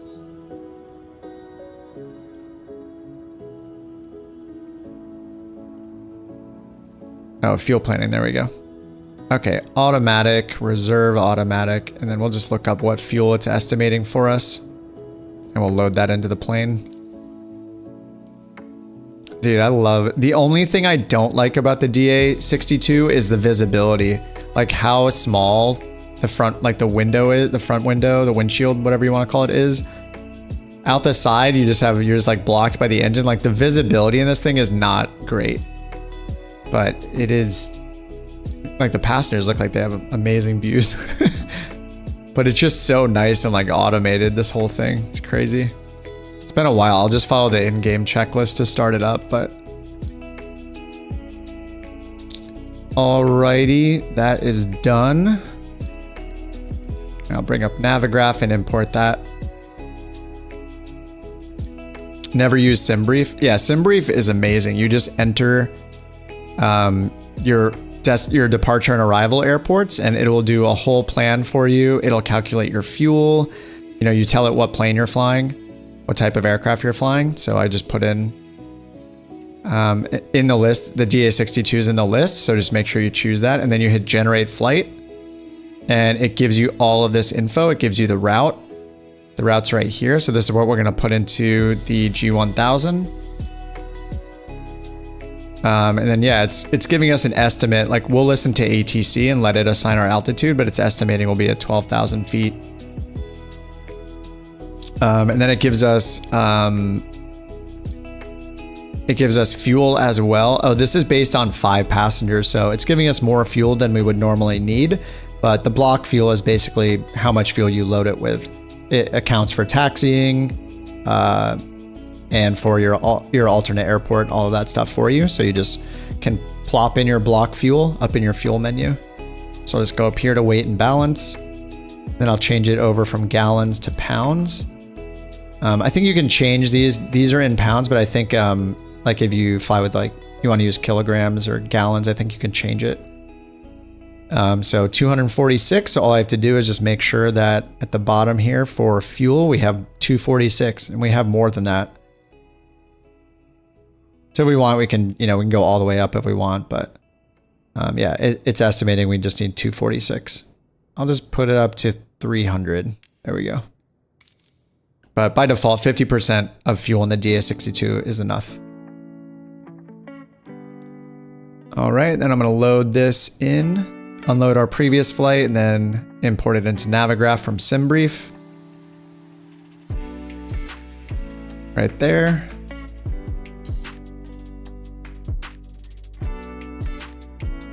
All right, cool. I pulled everything in, and then this is giving us easy access to our airport diagrams and stuff. Though with like the updates they've made the last year or so, like you can just zoom all the way in and see the runway names. You can see the taxiway numbers. I mean, the taxiway lettering and numbering. But here we just have Alpha. We're either at 27 or we're back taxiing to take off from runway 9. All right, let me get this thing started.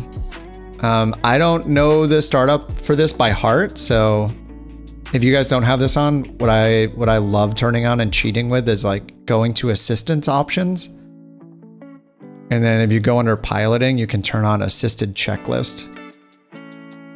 And this gives this cool mode called evaluation. You can hit autocomplete to have it just do everything for you, but if you hit evaluation, it'll talk and walk you through. Set. And you just do what it says. So it says fuel selectors need to be set to on, so you just go ahead and turn the fuel on. Check on. And as soon as you do it, it'll move to the next step. All right, alternators on. Pitot heat. So it steps you through the checklist like this. Not every plane in Microsoft Flight Sim has a thorough checklist, but this one looks pretty good.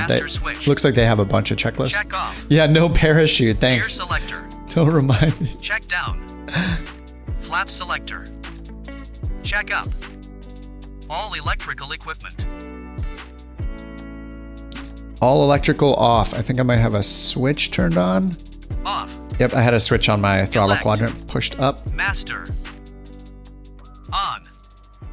Avionics master nice, switch. Soul. Yeah, it sounds like you know more than you're saying you know. All right, avionics master's on. Restarting the flight, forgot to put multiplayer. Oh, okay. No problem.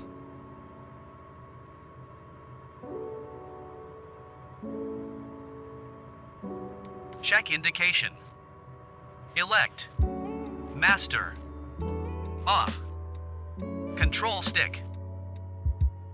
Free and correct. Free and correct full travel. All right, that's done. Pre-flight inspection. Let's do before starting Power engine. levers. Idle.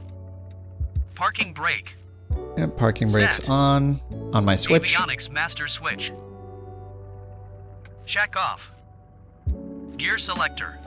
Hey, we actually have Check gear down. in this. Crazy. Alternators. How do you fix the half fuel invisible planes? I propelling just did that. slash Go into your settings. Go into general options. Go to traffic.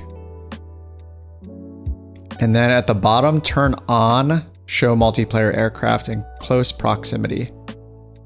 And then if you want it to show as accurate the plane models as possible, make sure these other two options are off. The use generic models is turned off for both. That way you'll see what people are flying if you also own that same plane. Check off. But we're all in DA62, Elect. so we'll all see each other. Master. On.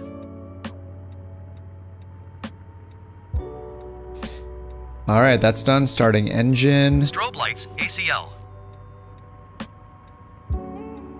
On.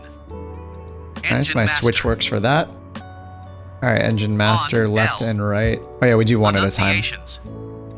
Check L engine blow on. Start left button. Wait, we can't check glow on with the avionics off though, right? Is there a glow somewhere else? Doesn't it show on the, I think it shows on the like engine information section of the G1000. Press as required. Engine start. Annunciations slash starter. Check off. Annunciations slash oil pressure. Yeah, we can't check the oil pressure, Check right? OK. Pretty sure the Idle RPM. avionics are supposed to be on right now.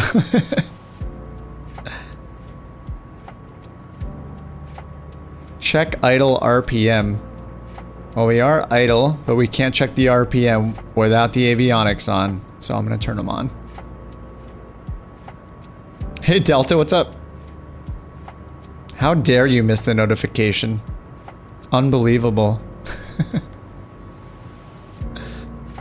Yeah, good to see you, dude. Pitot heat is off. All right, now I can check our idle RPM. 710 plus or minus 30, and we're at 8. We're at 800 and something. So it is not idling at 710. We're just gonna force that one. Opposite engine start. I'm sure it'll be fine. Oh yeah, it tells you to turn it off. Yeah, I think the last checklist said to turn it off. It's a little weird. All right, master on, start right engine.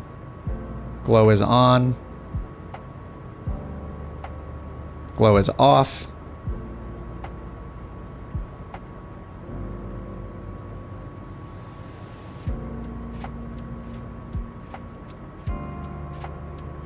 Did I not press it long enough? Let's try again. Repeat Oh, there we go. procedure. All right, after starting. Avionic master. Yeah, avionics on after starting. Power levers. Don't use more than 50% power or throttle power before the engine temperature is warm enough. Oh, that's a manual one. As required, less than 50% if ang. Not warm. Electrical Not warm. equipment. It is 5 degrees, so I will turn the pitot heat on. Why is it pointing at avionics master? Oh, it's pointing up here. So let's turn our position lights on, On is as what it required. wants. Yeah. Flight instruments and avionics. All right, we'll just tick that for Set now. We're as gonna required. program in the flight plan in a second. Strobe lights. Check on. Yep, already turned those on. My Position switch is lights, on. landing and taxi lights. As As required. required. Yep. Trim. Set to T/O position manually. Yep. It is set. All right, page complete. All right, next is taxi, so we're good for now. All right, let's go and program in the flight plan. You're still not seeing us all. Live for players. No, I have it on all players. Because if you choose live, that means you only see other people that have it set to live, and that forces you to use real-time weather and time. What I normally do is put my weather on live, but then I change the time of day. So I use live weather, but then I make it daytime, just so I can see pretty stuff. Yeah, so all players, live, and then once I'm in, or before when I'm on the world map, I'll just change the time of day to something I want. I usually just go for sunrise.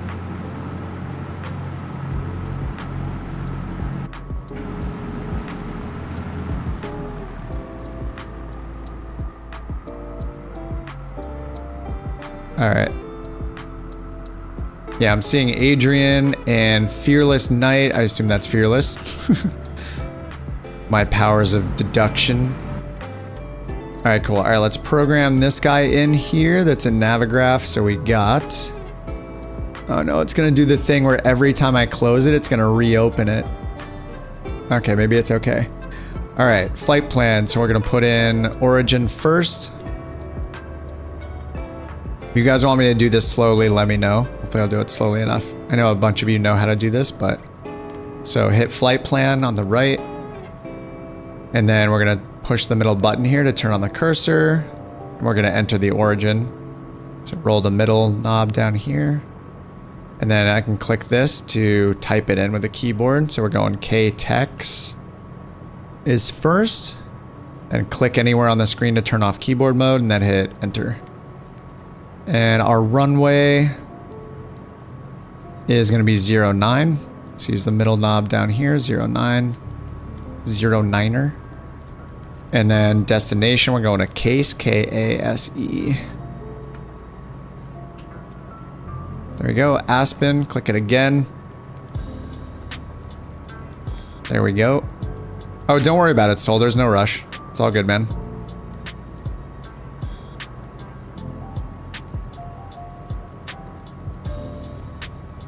Too late here to fire up the sim. It's okay, I'll be on this weekend too. If you're around, we can get some flights in. If you're around this weekend, Delta.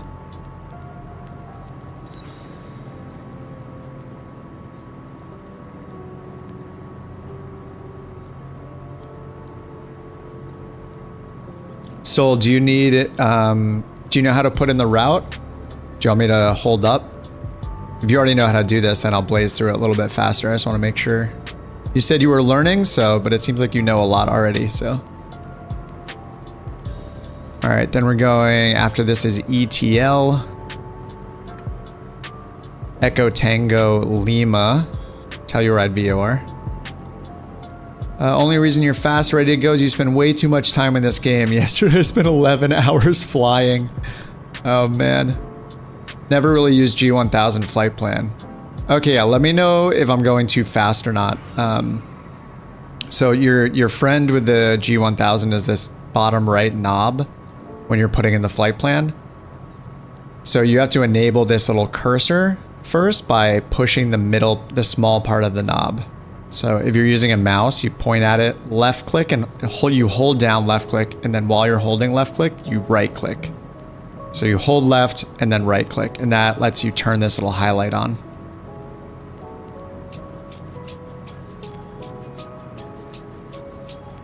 So the reason we're programming it in here is so we can use the autopilot and it'll follow the route precisely. So we're just programming in exactly the route that SimBrief gave us.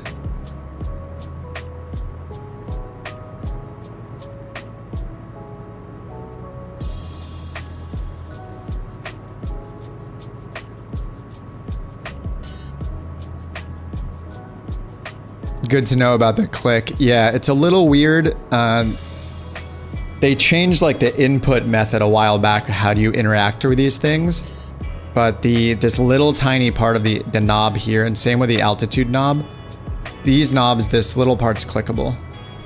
Okay, so to type letters on origin first, so if you have the cursor, this little flashing part on, so you've pushed the little middle part of the FMS knob, you should have a flashing part. Use the big part, the outer part of the FMS knob, this thing, And it's really good to use your mouse wheel. I assume you're using a mouse, so point at it so it's highlighted and then roll your mouse wheel up and down, and that'll let you really easily move that cursor. You can click and drag it too, but I prefer to just use my mouse wheel so I don't have to move the mouse. And then you just want to move it to this spot. You'll have a little line here under origin. Once it's on that spot, all you have to do is turn the small knob. So generally, like with the G1000, you start with the outer knob and then you use the inner knob. So in this case, we're highlighting with the outer knob, then we use the inner knob, and that'll bring up, it'll bring up a waypoint entry. I'll go ahead and clear mine real quick and show you. So I'll go up here to origin. It brings up this waypoint information page. How you do this in real life, because you don't have a keyboard, unless you have a fancy keyboard like in the cockpit, which is like Cirrus is having some planes, you would keep turning the middle knob to choose letter by letter, and then the outer knob to choose the next space. So you go back and forth between the inner and outer knob. But yeah, we have keyboard entry. All you have to do is click either here or click the little icon. Either spot you can click in, and then you can just start typing KTEX. Whenever you're done typing, click anywhere on the screen to go out of keyboard entry mode. And then, like it says down here, press enter to accept. So you hit the enter soft key down here in the bottom right. So I push that. It's gonna ask for the runway. If we know it, we can enter it. Otherwise, we can just hit enter again. But we know, SimBrief told us to use runway 09. So we can use the little knob down here to choose runway 9. Just roll it a couple times and then hit enter, enter. So you should have KTEX runway 09. So we're just gonna repeat that now for the destination. It's good to start with the origin first, the destination second, and then you fill everything in between after that. So then you'll go down to the very bottom line with the outer knob, then roll the inner knob, click the button, type in KASE, K-A-S-E, click anywhere on the screen when you're done with the keyboard entry, and then hit the enter button again, and that'll put KASE in. And then after that, you go into the en route section and you put in all the waypoints in between. So the first one we have, it says KTEX, then it says DCT, so direct to ETL. So I put in ETL. And the G1000 makes it really easy to put in airways. So the next thing up here in the route, I should actually make this, let me like make this much bigger if I can. Oh, I wonder if it'll make this bigger or not. Let's find out. No, it looks like this is like the only size. So this is hard to see, but I'll still read it out. So it says direct ETL, so we have that. The next thing it says is we're joining the Victor 68 airway. And on the G1000, the easiest way to do airways is just press menu and then press load airway. And then we can use the inner knob down here to choose the airway. So we want Victor 68. There it is, hit enter. And then all we need after that is the waypoint it says after Victor 68. So it says Victor 68, then it says MTJ, Mike Tango Juliet. So our exit is Mike Tango Juliet. So for exit, we just roll the inner knob again. We go through this huge list. These are all the waypoints that exist along that entire airway. And most airways, you're doing turns throughout your time on the airway. Like in the 530 and 430 Garmin's, you have to put in every single waypoint along that airway that you cross over, because at any waypoint, it could turn a few degrees or many degrees. But here, all we have to do is put in where we're exiting. So again, it's MTJ, Mike Tango Juliet. So it's somewhere in this list. It's not alphabetical. There. Oh, it's the very first one. It's like right here. So what we get for free is it's pulling, this isn't a huge use case, but it's pulling in one waypoint for free for us. But this list could be dozens of waypoints that it's pulling in for us. So now we're just gonna go down to where it says load. Use the big knob to move the cursor down to load and hit enter. So now it's got that airway. All right, now we have a few more. So we're gonna Purple line from runway to ETL. Yes, that's correct. Yep, it's gonna go runway 09, then ETL. That'll be the first leg. So I have that as well. I have a couple more just because I added the airway. So yeah, it's going to the west to ETL. So then next you're gonna put in the airway. And you can follow along. You might still be on the first airway, but I'll demonstrate it again because we have another airway after this. So I'm going to the next blank line, and then I'm hitting menu, and then hitting load airway, press enter, and then I'm choosing the airway. So if you're on the first airway, you're gonna do Victor 68, and then your exit is MTJ, Mike Tango Juliet. I'm putting in the second one now, which is Victor 361, and the exit is ICES, I-C-I-E-S, ICES, which is right here, ICES, enter. Looks like it didn't bring along any extra ones. But basically we're doing this load airway thing because there could be potentially like dozens of waypoints and it's gonna pull those in automatically for you instead of you having to put them in one by one. All right, so far if you put in both airways, you should have this. Remember to move it to the blank line before you do each airway. Basically making sure you're inserting it at the right spot. Because you can go up like to here and insert something in between two waypoints you already have in there. If you have any issues, let me know and we'll figure that out. There's a little bit of lag with the stream and the chat, so I might not respond to your thing for like 15 seconds. All right, so after that, after ICES, we just go direct DBL. So Delta Bravo Lima DBL. So we just type that in. That's a VOR. Dalian VOR. Wait, it says this is in China. Let's see if it gives us a duplicate. Yeah, it does, okay. So now when we hit enter, the first one it found is a VOR in China, but obviously we're not in China, so we just moved down to Southwest USA. Okay, so this is the red table VOR. DBL, Delta Bravo Lima. Hit enter. We can see that is in the correct spot right there north of Aspen. And that's the end of it. Then after that, it says direct KASE. So that is our last waypoint in our flight plan. Though once we get closer, we're going to expect air traffic control to give us an approach once we get closer to Aspen.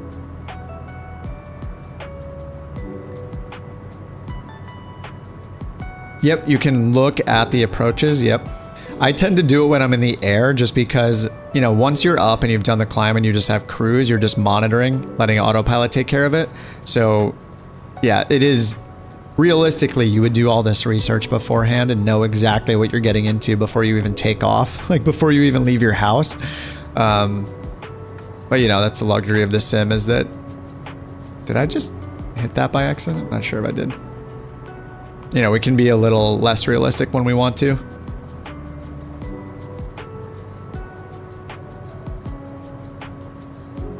All right, so once you have the whole flight plan in, Fearless, let me know if you got the whole thing in. Just want to make sure you're good on all that. Yep, and then I'll get ready for the taxi so we can tune in. Yeah, there's no clearance here, so this is a case where, yeah, is Telluride actually untowered? That's interesting. Bring up the chart. I've been here a couple times. It's been a while since I've flown a Telluride. Yeah, there's an AWOS and just a CTAF frequency. So yeah, you're just self-announcing. There's no ground, there's no tower, there's no nothing. Just untowered. All right, you're all set. Awesome.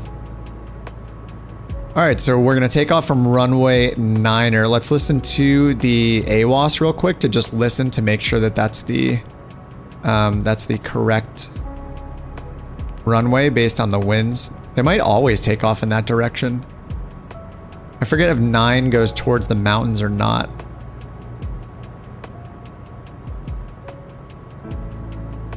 Yeah, I think 9 goes towards the mountains.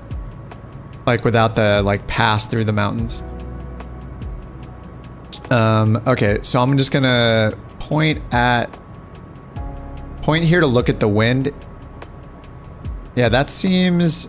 Okay, the winds are 160 at 5 knots. So we're gonna have a crosswind either way, right? 1627. Yeah, we don't want the tailwind necessarily, so I'm just gonna listen and do runway 9. Though we'll have to back taxi. Strong vertical turbulence in the area of Mesa Edge. Rising terrain, all quadrants. Recommended takeoff runway 27. Land runway 9. Maybe we should just do 27. Let's follow the recommendation and do 27. I don't really want to fly towards the mountains. I mean, the DA62 is pretty good.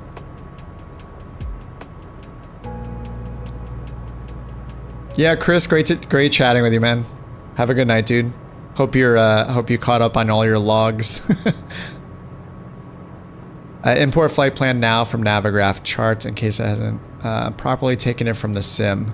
Oh, right, yeah. I forgot that, yeah, if you have Navigraph, you can do what Adrian's saying, which is, I think it's all set up. I'm not going to click it, but he's saying, yeah, you can go up and hit flight, and then you can hit export and hit this button, and it'll just push it into the sim for you. You don't have to program it manually. I'll see if mine works. If it didn't work, then I'll do that once we run into the problem. All right, taxi checklist. Parking brake. Release. Brakes.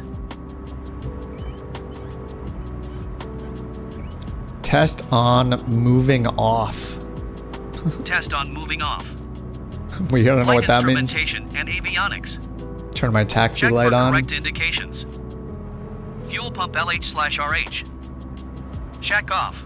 And Fuel the selector. altimeter. Fuel selector crossfeed. Crossfeed LH/RH. Oh, interesting. I didn't know we did that. Fuel selector. Oh, we just crossfeed for a minute. Okay. LH/RH. All right, cool. That's done. And let me check the altimeter here. We had the METAR right here. We just highlight that. Altimeter 3045. And if we look at the airport altitude or elevation, 9070. So 3045 on the altimeter. You can just hit B on your keyboard, or you can roll this barrow button or this barrow knob right here a bunch of times. Or sorry, this one right here. But 3045, and you should read about 9,070 feet is, or 9,050. It looks like we're at parking. All right, that's good. Transponder as required. Power lever goes to max. Elevator trim neutral. Cool, and then we have our rotation speeds here, 76. Oh, interesting. My GPS says suspend for some reason.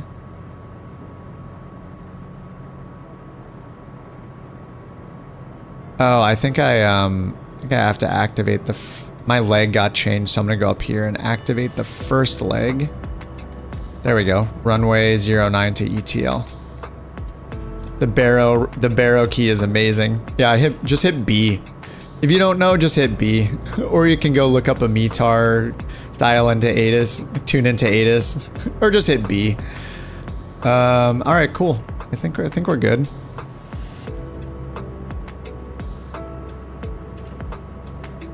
All right, parking brakes off, taxi, and I'll just turn on my landing lights as well. All right, yeah, let's just run do 27 because that's the recommended runway. So many DA62s.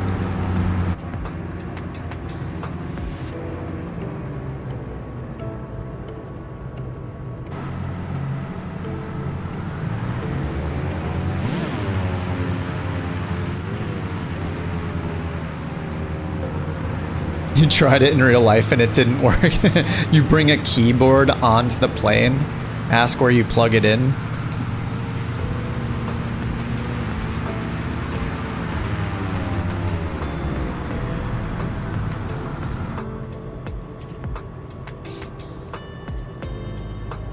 Oh, I forgot to turn on FSLTL.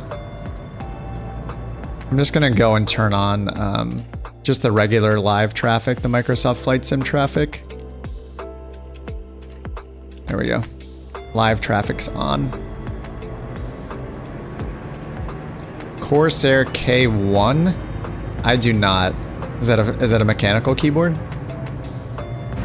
I have one from like GMMK or something a friend of mine told me to get a while back, and it's very nice. It's very heavy.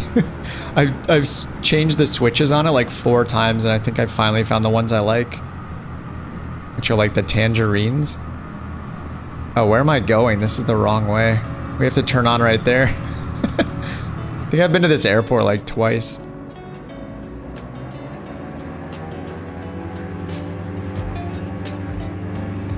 Oh yeah, the thing I have to remember about this plane and the DA-40, pretty sure you have to do the fuel switch to transfer fuel from one tank to another because it only drains from one side.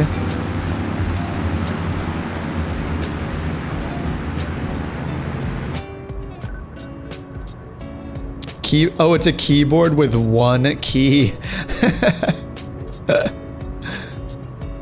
Taken a plane and tried the B key. Yeah, we should definitely take off from 27. If you take off from 09, look at what's right in front of you. There's just mountains right in front of you. There's a hill right off the end of the runway here. Definitely seems safer to do it this way. Oh, I have to remember this has gear as well. Okay, I think we need flaps in takeoff position, so flaps are down a notch. Oh man, we really gotta give it some juice getting up this hill.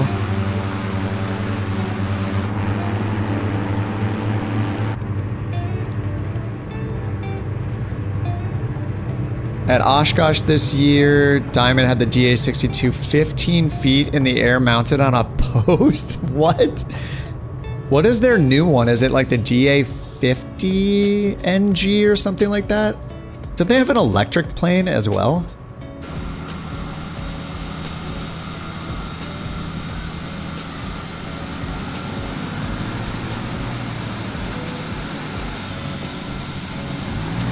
Excuse me, sir. Excuse me. Aspen DA-62 fly-in meetup. Oh, it's the 52, yeah. Yeah, those planes are all so expensive, though. It's just insane. I mean, there aren't really any cheap planes, I guess, but...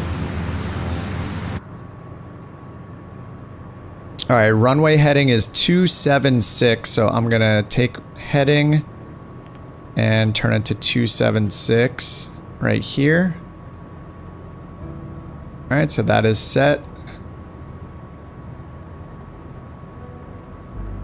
And then, we don't have ATC yet, but it estimated that we're gonna climb to 12,000 feet on the flight plan, so I'm gonna... Was 12,000 feet the top? Let me take a look.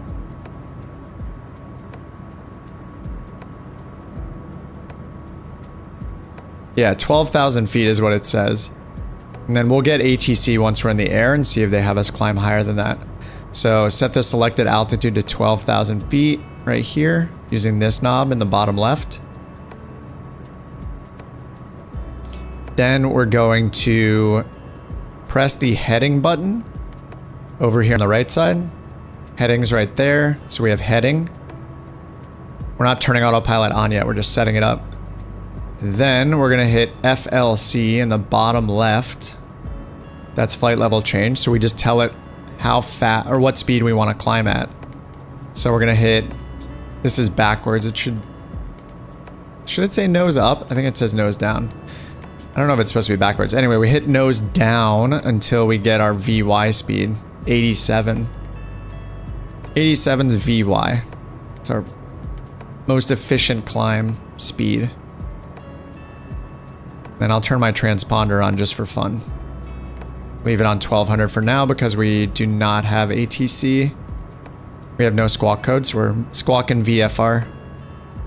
Alright, so this means once we take off and we get up like 500, I think it's 500 feet you have to be up AGL until you can enable it, enable autopilot. Once we enable it, it's going to hold runway heading and it's going to climb at 87 knots VY up to 12,000 feet.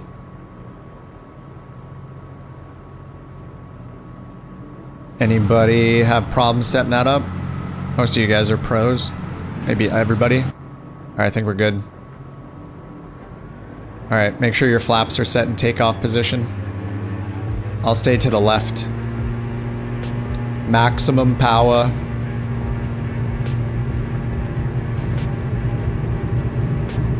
All right, our rotation is, I already missed it. It's like 75? Yeah, 75 for rotation. Whoa. The winds. I had to go to the center line. All right, positive rate of climb. Gear up. It's kind of windy.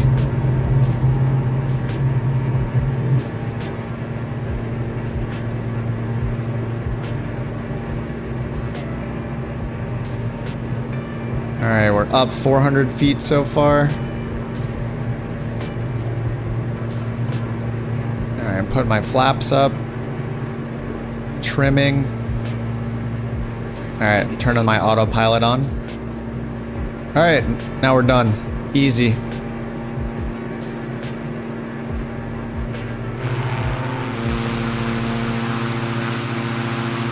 We're doing it.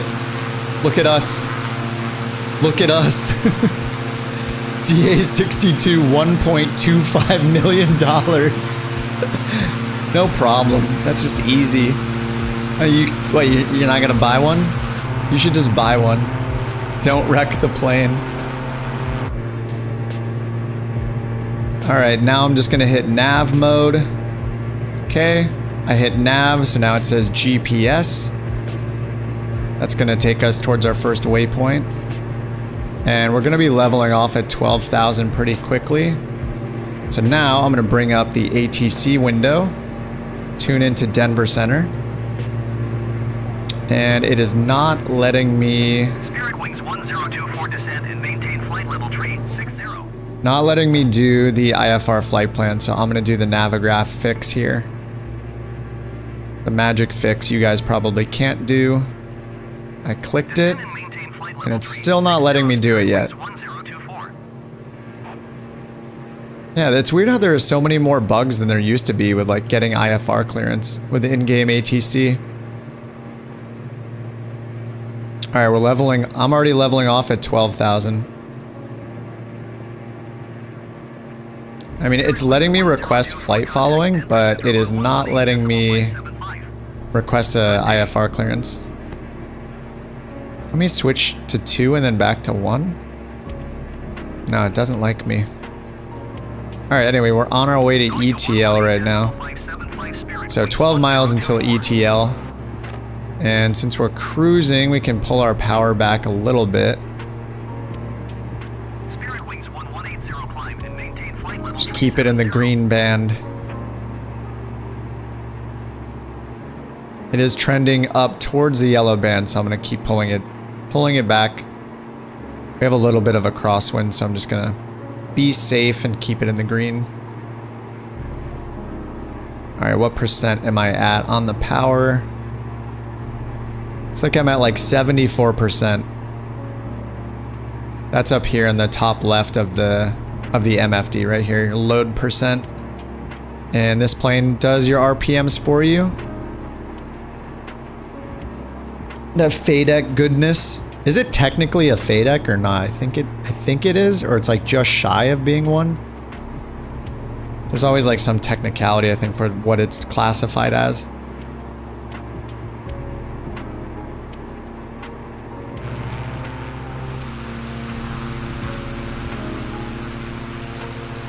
And since I slowed down a little bit, you guys can catch up. I mean, we're all relatively close already anyway. It's beautiful. Look at us. I love the DA62. This plane is awesome. I would love to fly on one of these in real life. I've been in a Cirrus and a Piper and a Cessna. you know, all the trainers, but I have not been in a diamond. Be cool to be in a diamond sometime. All right, I'm down to 150 knots. I'll give it a little more power.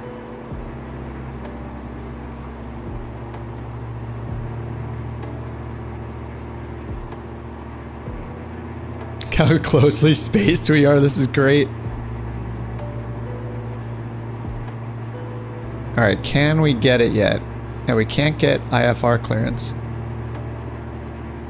Can I go to a nearest airport? No, Telluride will have no controller. What about Hopkins? Nope, that's just traffic. Montrose, just traffic. Like if I could contact like a ground or a clearance controller at one of these other airports, maybe they'll give me IFR clearance. Like, isn't there a phone number I can call or something? Like for a good reason? Blake. Nope, not there either. Oh wait, I think I remember the bug. I think we have to request flight following first. I'm gonna try this. I'm gonna hit flight following. I think it lets us go through this whole flight following thing where we put in our squawk code and everything, and then it lets us ask for IFR clearance, which makes no sense, but I think that is the bug. Alright, we're making our right-hand turn here. Should be heading towards Dayuk. D-E-Y-U-C, Dayuk should be your next waypoint on the Victor 68. Alright, new altimeter, 3030. Roger, Diamond, Kilo, Gonna update the altimeter. You can press B. Yep, see, look, request IFR clearance. Denver Center, Yeah, I guess this bug still exists. I remember this from the end of last year, sadly. Alright, cleared to Aspen. So now they'll give us different altitudes to climb to. They'll give us traffic advisories. They will give us that on flight following as well. Squawk 6235. Alright, they kept our squawk code the same. Squawk 6235. Diamond Kilo India Papa, rate back correct. Radar contact 12,000 feet. Altimeter 30 Descend and maintain 9,000. Following heading 020, proceed on course descent and maintain 9,000 feet. Wait. What? 9,000? That seems dangerous. What? No way, he's gonna run us straight into the mountains. There is no way we're more than like 1,000 or 1,500 feet above those. 9,800, okay. He's taking us higher. Yeah, the ATC is so annoying. I can't help but keep using it. I think it's because I just secretly want it to be better, and it's just, it's never getting better. William! Hey William, what's going on? I missed you too, sir. It's good to see your name in chat again. Alright, let's see if they give us higher than... You got 11K? He gave you 11,000. He's telling me to descend to 9,800, which I don't think I can do safely.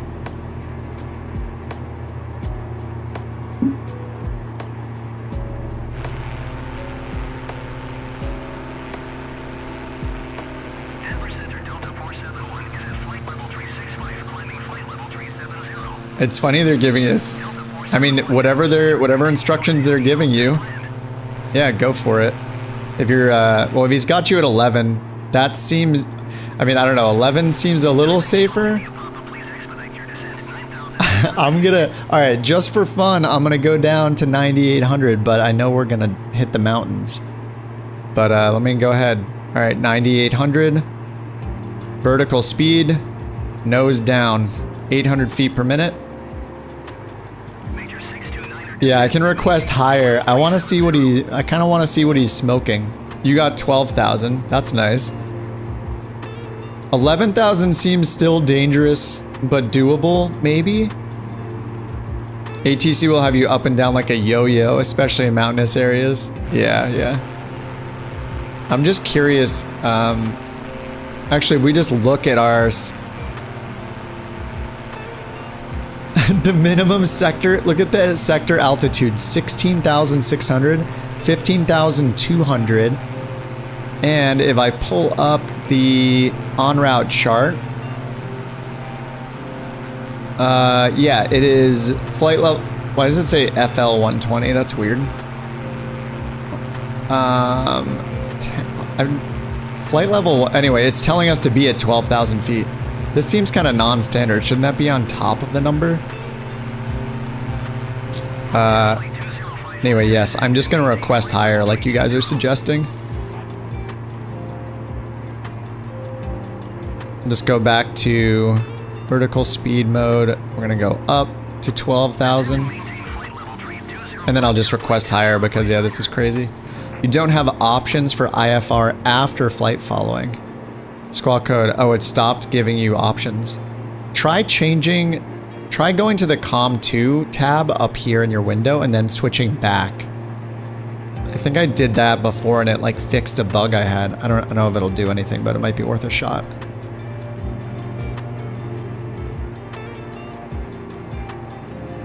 Oh, there's a Delta flight up there. FSLTL is cool, I think mainly for like the ground movement of the planes and all those improvements. But I don't know why, I think I'm just so lazy. I don't want to have to start another program every time. All right, I'm gonna request cruising altitude increase. 98, I'll just say 2 and see if he gives me 12. Oh, what? Request 11,000 feet. That's 12, that's 1,100 feet, not 2,000. I'll acknowledge that, then I'll ask for 1,000 more. Is there a way to set the speed? So if you're talking about something like auto throttle, there's no way to set a specific cruise speed like you can do in an airliner, like an Airbus or something like that. But you can set your speed when you're doing a climb or a descent by using FLC, which is flight level change mode. It's especially useful if you have a very, like if you're changing altitude, like a drastic altitude. So if you're climbing from like 5,000 feet up to 20,000 feet or something like that. What is the ceiling? I think the ceiling on this plane is like 20,000. The danger in using vertical speed mode to do a climb like that is as you go higher and higher, the air density is lower, so your indicated airspeed drops. So basically, so you can't climb at as fast of a rate, right? So if you set it to say, I want to climb at 1,000 feet per minute, the higher and higher you go, you're going to get slower and slower and slower as your plane pitches up to try to keep that rate of climb happening. So it can get dangerous for you. It'll get dangerous because you have to keep an eye on it, and you have to keep turning your climb rate lower and lower the higher altitude you get, because you'll see your airspeed dropping. So you have to keep changing it and be like, all right, now I'll do 800 feet a minute. Now I'll do 600. Now I'll do 400. So flight level change mode is amazing because all you do is you're telling it to pitch for a specific speed. Right, you'll start, like, because vertical speed mode, what it's trying to do is it's pitching the plane up and down to match a rate of climb or descent. Sorry, let me do this altitude increase. I'll do 12,000, so he'll leave me alone. Yeah, so if you have flight level change mode, I would say to use that like 100% of the time, especially if you're climbing more than like 1,000 feet in your climb. Because as you get higher and higher, it's going to automatically start pitching the nose down to maintain that climb speed that you set. And you know, you're going to set like a cruise climb speed or your VY speed. So you just tell it what speed you want it to maintain. And then you can just leave it on a climb power setting the whole time until you get up there. Okay, they gave me 12,000, all right. Descend and maintain 12,000. All right, where are we at? We're coming up on the MTJ VOR. We're crossing over it in a few seconds. Once we hit that, we're gonna make a slight left turn for icy. So we're switching from the Victor 68 to the Victor 361. Making that little airway switch right here. And this VOR is called Montrose. Montrose? Montrose. Montrose? Something. Montrose. I learned that when I AFK'd while I was climbing and then I stalled. Yeah, exactly.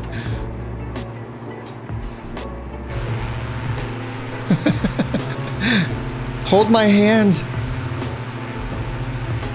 Oh yeah, the ceiling is 20,000 on the DA62. Nice. I only know that because I saw it when I was choosing the plane from the menu. That's the only reason. Oh yeah, J-Foot said 13,700 feet is the start of the approach. Yeah, let me take a look at what approaches there are.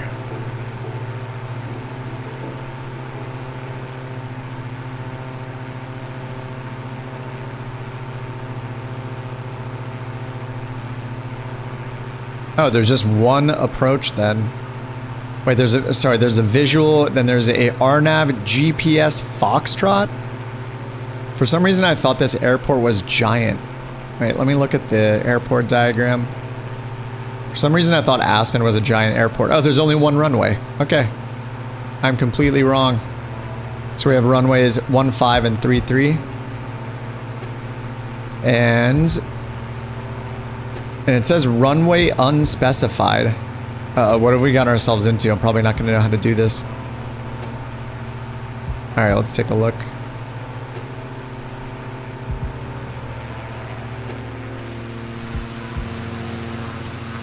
Alright, Aspen. So this is a circle to land approach.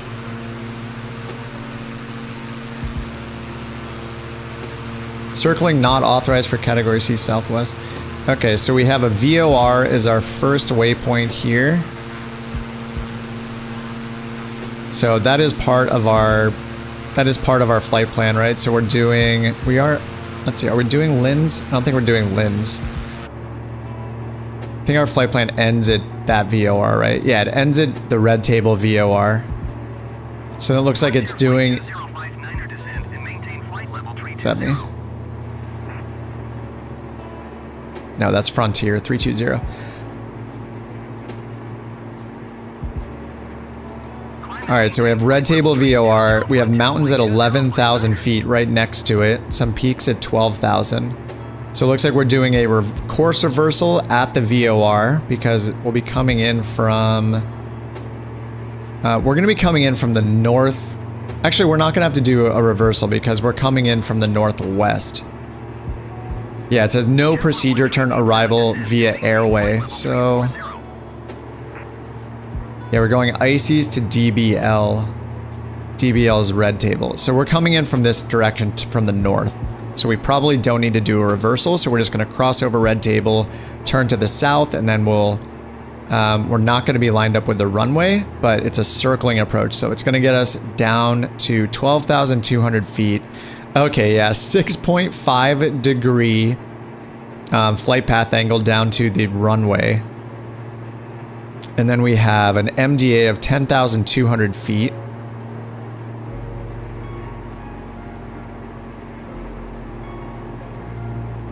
All right, airport elevation is at 7,800 feet. Final approach course is 166. Airport elevation, yeah, 7,800 feet. This is gonna be fun. I thought we were making it easier on ourselves by going from Telluride to Aspen instead of Aspen to Telluride. But at least Telluride has an LP approach as part of its procedures, so. But we got a ways to go. We're only about a quarter of the way through right now. Maybe a third, probably around a quarter.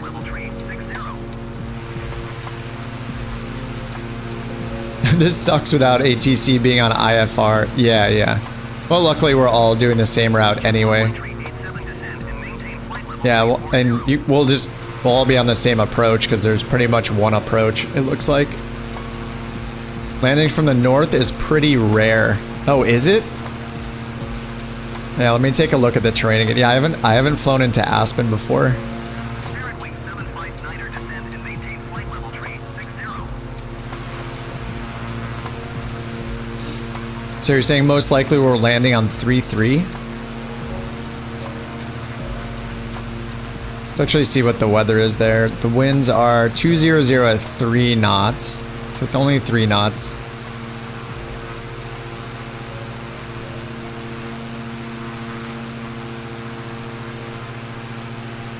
Do they have digital ATIS? There is a Pilot Edge digital ATIS that's active. That's kind of cool that you can pick between the different like providers. Yeah, it's saying, at least with Pilot Edge right now, it's saying arriving runway is 15. Winds 220 at 5 knots, clear. Altimeter is 3039. Yeah, and arriving runway 15. So is that terrain just a lot worse? Yeah, I mean, there were peaks at 12,000 feet right near there, right? And then that's like a 4,000 foot descent almost to get down to the runway. Sounds fun. Yeah, so if we're coming from the north up here,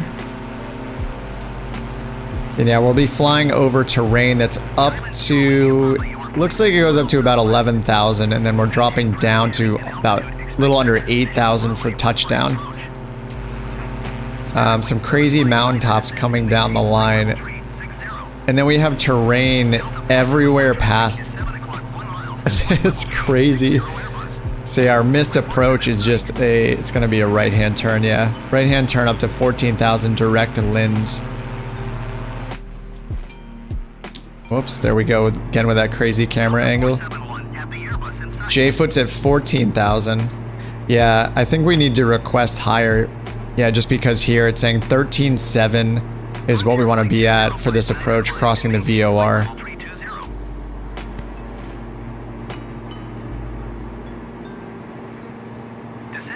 Then we drop down to 12,900 by HEPEB.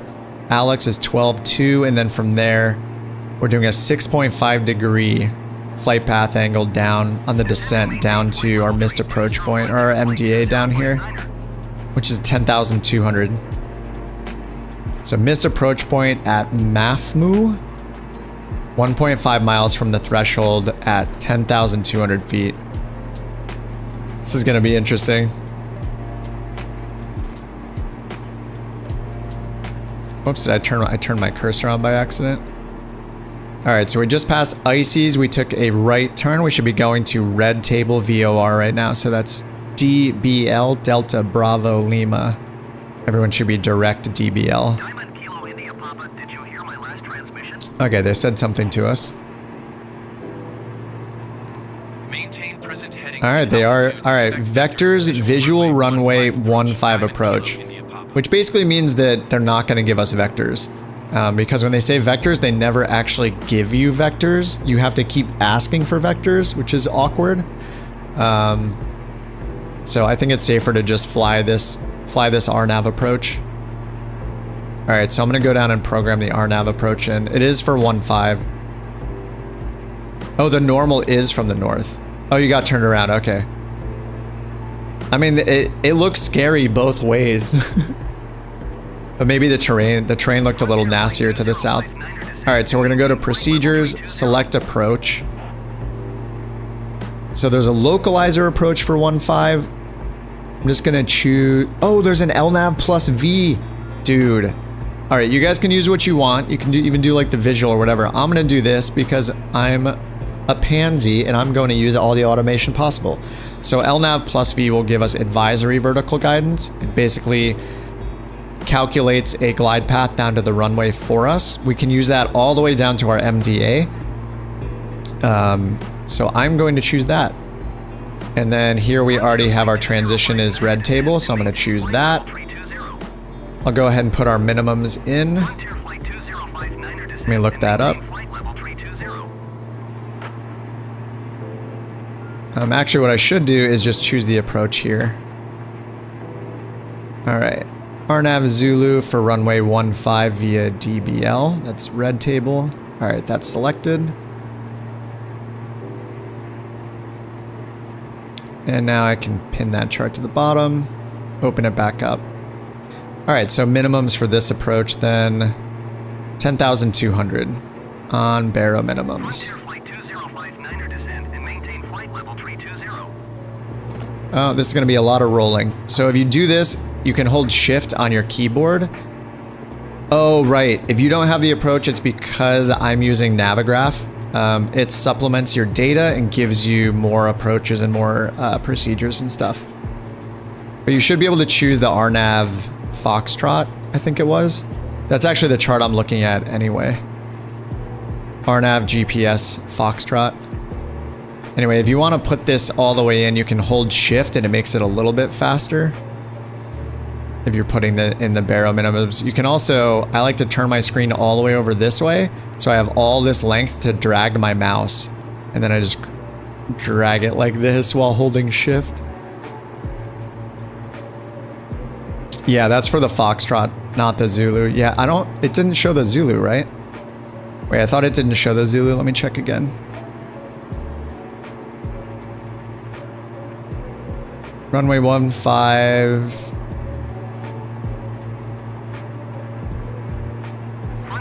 Yeah, I don't think it has the chart for the Zulu. It says it's the Zulu 15.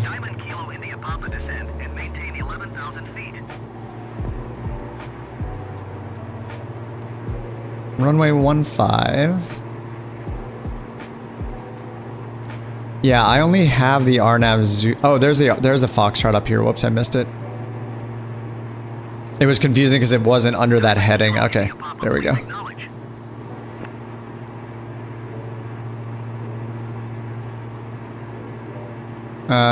They're asking me to go down to 11,000.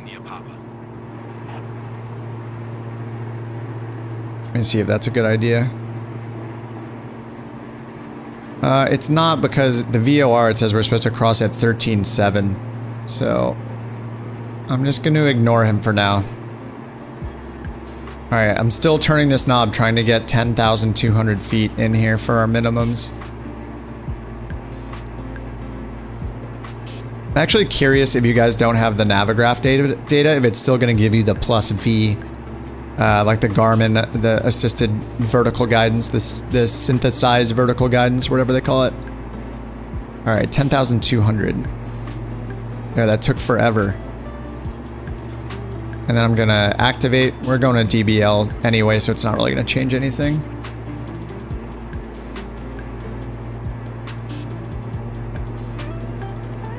Okay, and if we want to use RNAV all the way down to 10,800 feet, we can set up for that. So all we have to do is change our selected altitude down to as low as we want to give it permission to go. So I'll go down to 10,800. And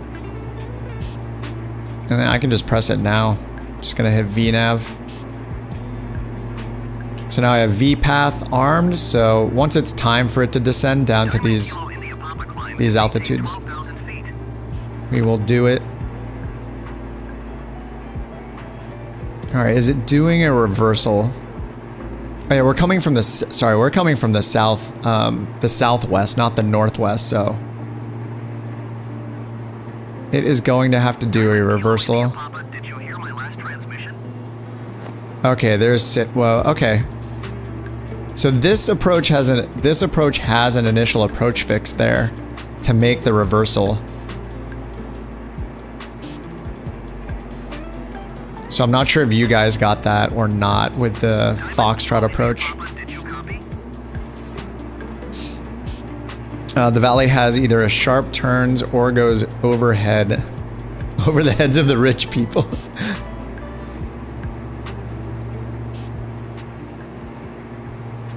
It's going a little slow. I'm going to speed up a little bit. Diamond Kilo India Papa, acknowledge last transmission. Climb and maintain 12,000. Okay, now it's having me climb to 12,000. Did it give me a new altimeter? Diamond Kilo India Papa, descend and maintain 11,000 feet. No. We're not going to go down to 11,000 feet. It says to go to 13.7 over the VOR. And we have terrain coming up, so I'm gonna go ahead and go up to 13.7. Kilo India Papa IFR flight plan is canceled. Radar service terminated. That's fine. 200. Maintain VFR. Frequency change approved. Good day. Alright, we don't care. That's fine. He canceled our IFR flight plan because he's trying to drive us into a mountain. Doesn't sound very fun, so not gonna do that. I'm gonna climb to 13.7.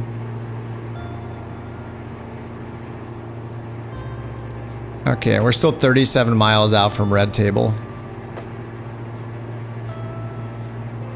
I mean, I guess we would more likely we would be, let's see, we're going eastbound, so we would be up to like 15,000 probably at this point, and then we would descend down to 13.7.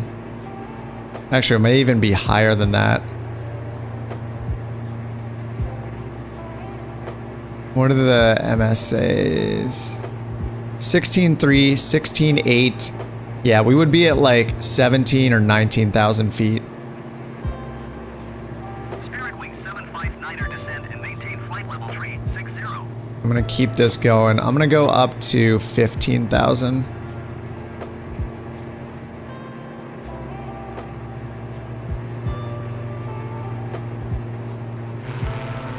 Yeah, it's too bad that Beyond ATC is like delayed until next year, according to their Discord announcements. I think they posted that a few months ago, but unless there was an update after that that I missed, I'm just very excited to get my hands on that. Everybody is. Just looks good. I get like working title vibes from their team, you know, like they seem to really care about making it good and making it modern, making it flexible, and just do all the right things and like take the time to do the right things. So I'm hoping we're getting basically the working title version of ATC.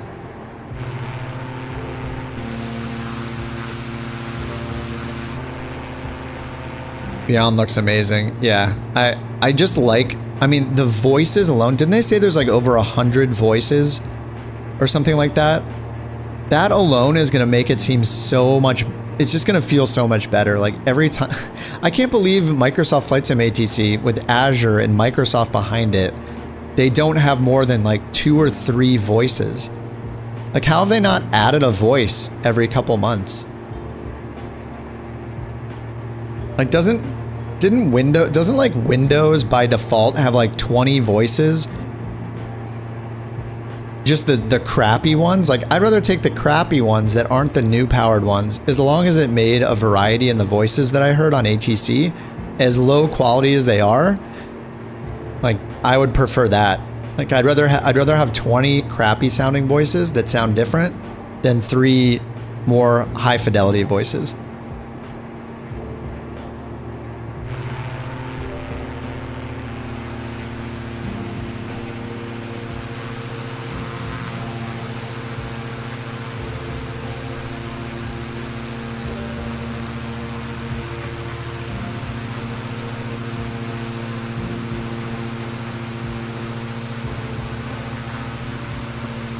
Yeah, so it's showing, this is a little different than I'm used to seeing on the Navigraph charts. Normally the MEA, the minimum on-route altitude, is on top of the Victor Airway number, not below it. And I don't know why it says flight level when we're in the US and it's not over 18,000 feet. It should just say 15000 above the Victor Airway. At least that's the way I'm used to seeing it in the en-route charts. So it's a little confusing, but I guess I understand that that's the minimum en-route altitude is 15,000. It's just a little different than the low airway charts. All right, -6 degrees. I'm gonna go ahead and turn our pitot switch on, and then turn our de-ice on. Where is the pitot switch anyway? I did hit my, oh, it's right here. Yeah, I have a hardware switch for it. That's why I didn't really notice it. I had it on from takeoff. And actually, I guess we don't really need the de-icing until we see it, right? I don't know. It's probably better to have it on in advance, but it is -6 degrees outside air temperature, so we'll see what happens. What happened over here? There we go.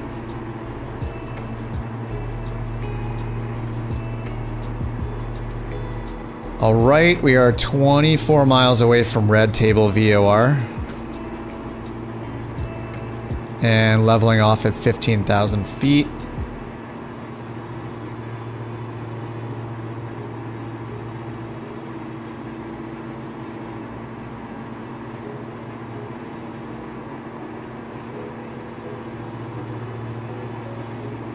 I'm confused on what the G1000 says it's gonna do for the Zulu approach. Hey, Mike R, what's up? Back again. Yeah, I gotta make up for lost time, you know? Is the anti-ice all automatic? I just know it has like a normal and a high mode. I do think it is. I think when you turn it on here, I think when it's actually de-icing, this one turns on. And if you're in high, I think the third one can also turn on. There's like this max button at the top too. It's been a while since I've flown this, but yeah, I believe it is automatic, like when it's actually in use. But I'm just gonna keep it off. Kind of went by those clouds over there. I don't think this has like weather radar in it either. Like the Grand Caravan does, but I don't think the DA62 does. Oh, does it? Oh, it does. Nice. Standby. Weather. There we go. Range. There's nothing.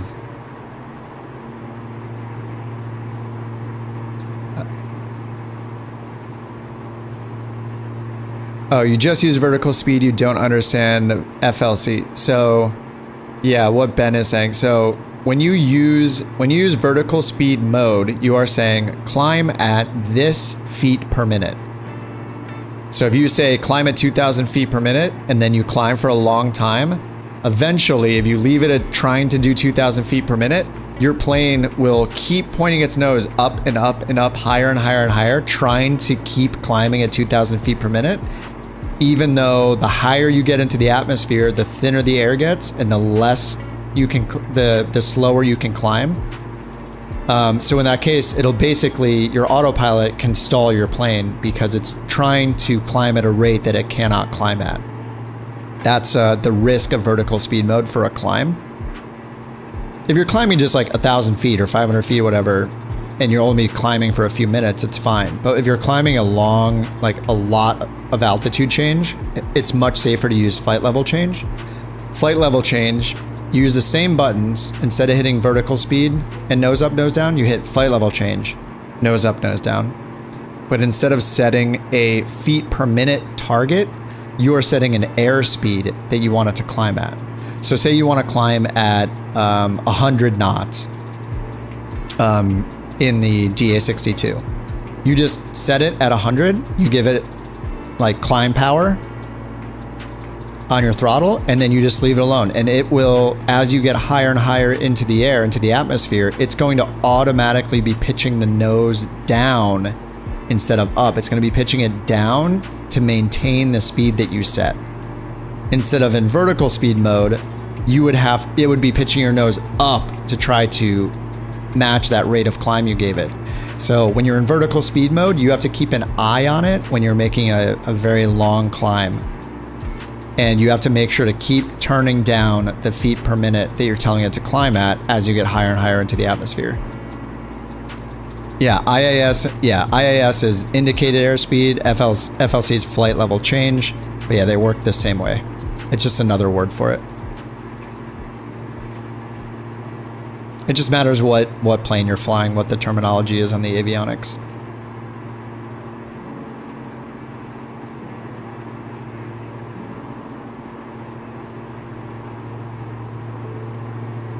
All right, we are getting close. I know mine probably looks different than your guy. I should have put in the approach that you're all doing, but I'm spoiled with Navigraph. All right, maybe I can just switch that. All right, I'll switch to heading mode real quick and switch my approach. I want to see what you guys are seeing. This would be the easy route by doing this one. Oh, is it just turning? What the heck? DBL, initial approach fix. Barrow, okay. Oh, it's entering, okay, yeah, it's entering a hold. All right, I'm gonna set it to do the same thing. Okay, I see what you're saying. Yeah, so it's doing the reversal. So it shows a hold here, but what it's actually doing, let's see, is this a hold in lieu of procedure turn? So it's, yeah, this is, pretty sure this is defined as a HILPT, a hold in lieu of procedure turn. So basically this reversal that's shown here, this racetrack, is not made to be a holding point, but because of the different directions that you cross over the red table VOR, you're required to do an entry as if you're doing a hold. But the purpose of it is not to hold there, the purpose is just to do a reversal. So mattering which direction you're entering, you're doing a specific type of entry to do the reversal. So in our case, you know, the G1000 is doing a ton of work here. So it's already got our, is this a teardrop entry? Let's see, the inbound course is here, outbound course is there. But it's doing the reversal for us automatically. So it's just gonna turn around this way. So it's still the same thing that we're doing on our end. We're just gonna be, let me bring that up here. We're gonna be doing those step downs. And actually, you can't do a VNAV step down in the reversal. Oh, bottom of descent in 1 minute. Okay, I should start doing this. So we need to get down to our final approach fix altitude of 12,200 feet. So I'm gonna go up here.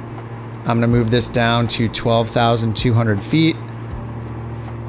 And the VPath button, if you haven't hit it yet, do that and then hit VNAV so it says VPath up here. So this is gonna let it do the descent for us. But it has bottom of descent there already, so I think I've just wasted a bunch of time and not paid attention. So let's see if I highlight this, VNAV direct. I believe it'll start descending now. We basically just need to get down to 12,200 by the time we get to Alex. So we're at 15, so I'm just gonna start descending because we're at the VOR, we're supposed to be at 13.7. So we could just do that first. We can step it down one at a time. So let's step down vertical speed mode down to 13,700 feet. And we can use vertical speed mode when we're in the hold, so that in the reversal, so that's fine.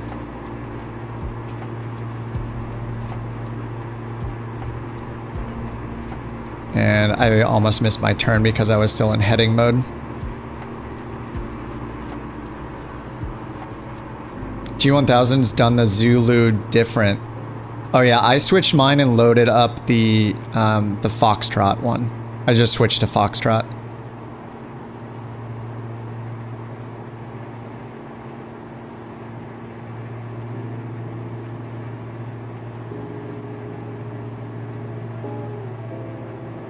All right, so we need to get down, we need to get down to 13.7 during the reversal. We need to be at 13.7 by the time we cross over the VOR. Then we're gonna step down to 12.9 by HEPEB, and then at Alex down to 12.2. So what I'm gonna do, once I'm down to 13.7, I'm going to switch over to use VNAV, because that'll work once we're outside of the hold. I'm pretty sure the limitation in the G1000 is that you cannot use VPath to descend in a course reversal like this. It won't let you activate it. It won't do it until after you get past your exit point, basically, after we cross over the VOR again.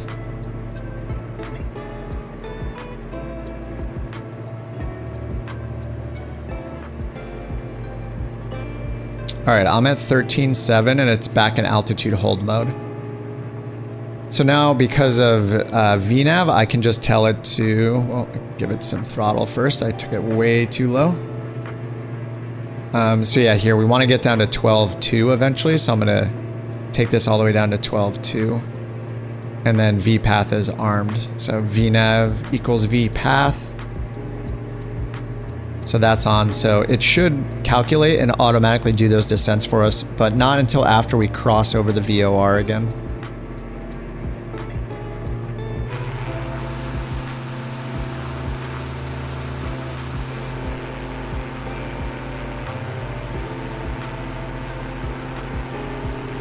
Stick to the RNAV. Yeah, if you have the Zulu, use it. You'll get the advisory glide path, which is awesome. So you can hit approach mode, and it will follow it as if it's like a real glide path. The main difference is like the advisory glide path is not, and you probably know this, Jfoot. And just to tell myself so I remember, when you're using like the plus V mode on the Garmin, it's giving you, it's not guaranteeing that you're like free from any obstacles, like colliding with any obstacles or anything like that. You still need to like, you still need to abide by the MDA, which in this case is 10,200 feet. So if you can't take it down below that on an advisory glide path, and it doesn't have any guarantees that it's going to be free from all obstacles. So pretty much just need a visual down as if you're flying like a VOR or like a localizer approach instead.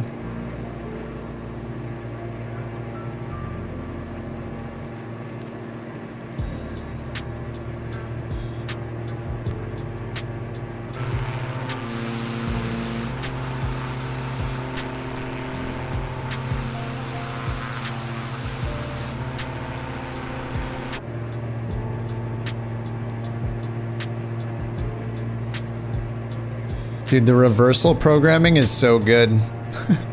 It's funny, we're like heading at each other because I think you guys are on the RNAV that goes out this way or something, or on the Zulu. I remember mine was going out this way. This one just does a reversal at the red table VOR.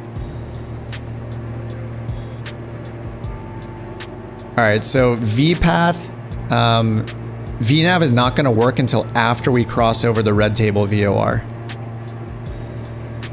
So that's why we're not seeing like a top of descent being calculated, because it's restricted during a reversal. You can't use it, so it's not even calculating anything yet. But we should see it come up with a calculation as soon as we cross over here. How'd it come up with the reversal? So it's not a hold in real life. It's called a hold in lieu of procedure turn. So how I understand them is that it's drawn like a hold, but it is not meant to be used as a hold. It's only meant to be used for a course reversal.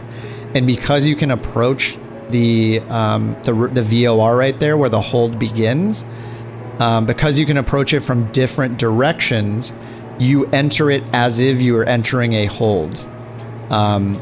Okay, my VPath just activated, so we have VNav, so it's taking us down to the other two. So yeah, basically it's accommodating for all the different possible directions that you're coming into this area and doing a reversal. So you enter it as if a hold, so you're gonna do like a direct, a parallel, or a teardrop entry to do the reversal. But the purpose is just to do the reversal and then continue on down to the runway.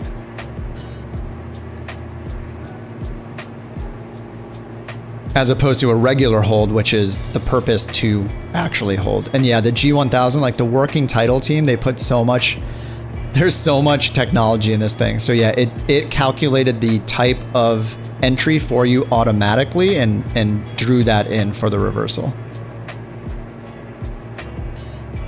All right, I'm down, we're going down to 12,200 feet. All right, I can see the airport right there. So we won't be lined up with it. Oh yeah, you guys are already lined up and coming in, huh? With the Zulu. So you have the vertical, you guys have the plus V, right? So you can just hit your approach button and follow that advisory glide path down to the MDA of 10,200 feet. And then from there, I mean, you'll have a visual, it's all clear and everything. So if it's safe to land, then you can do that from when you get down to 10,200. Actually, the Zulu, actually the Zulu doesn't have a plate of its own, so I'm not sure if it uses the same minimums or not. I'm guessing it does. All right, so we need to get down to 12.2, and then we have a 6.5 degree angle of descent there to get down to the runway. All right, I'm almost leveling off at 12.2.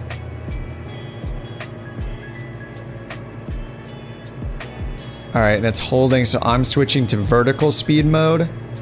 And our ground speed right now, my ground speed is 114.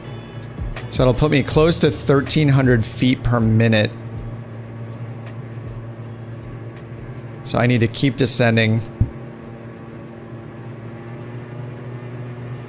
at 13, probably now like 1,400 feet per minute to get down there. All right, I'm gonna get my gear down. So what's nice about the Jeppesen charts is right here, you can interpolate right here where the ground speed is shown. It shows you your feet per minute rate of descent based on your ground speed. So I'm at 130 knots, so that's halfway between 120 and 140. So 1,300 to 1,600, that'll be whatever the difference in that is. 150, so call it 80. So 1,460 maybe feet per minute, roughly.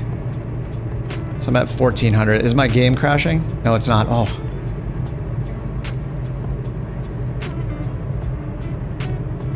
All right, I'm putting a notch of flaps in. Feel like I might be a little high. I'm going to 1,500 feet per minute. Just looping in the teardrop. Okay, if you're looping, look down at your suspend button right here.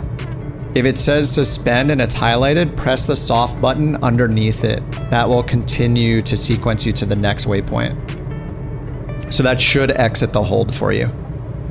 If it's actually like holding you.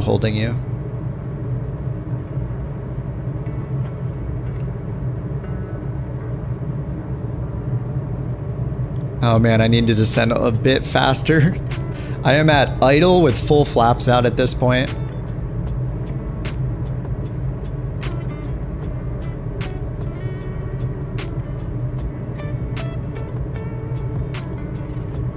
And we're past our minimums of 10.2 already, but you know, I have a visual of the runway. I do need to swing out though and get lined up with this thing.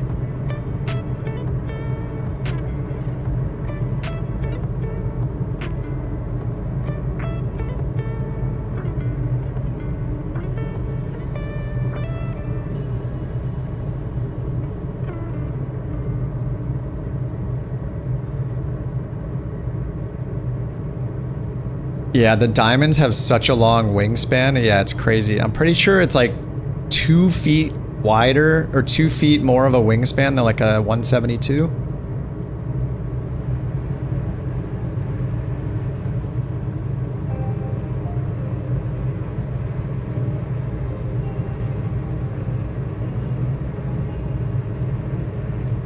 I see 4 whites.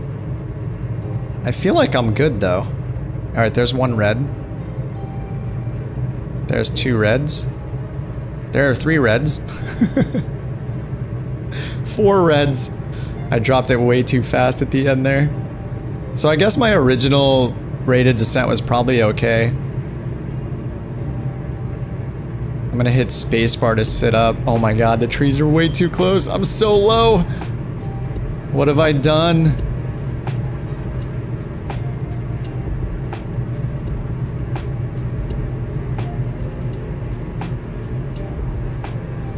I messed up. I cut and dropped so hard because I thought I was going to be way too high.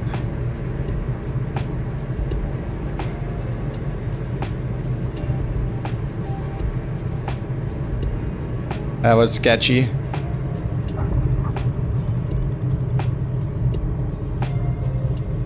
Very sketchy.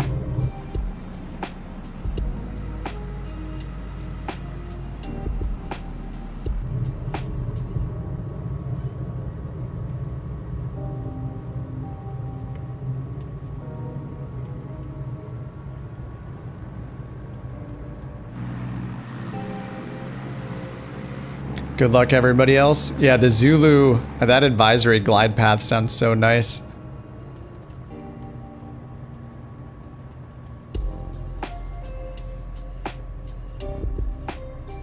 Yeah, hard to judge, definitely, yeah. Yeah, I just like chopped it and dropped it. I was going like 2,000 feet per minute down. Alright, strobe and landing off, pitot off. Flaps up. Let me see if I can catch you guys coming in. Whoa. How does it always do that? Looks like you other guys got down really easy with the Zulu, right? Did you get the advisory glide path going? Did you like turn on approach mode?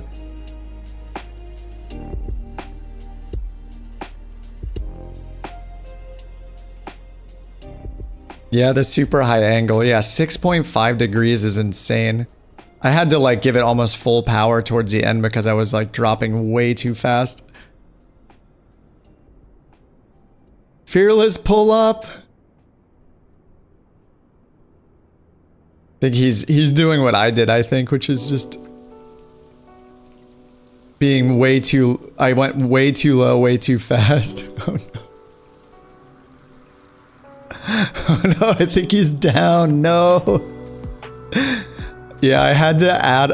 You turned on approach mode? Nice, nice.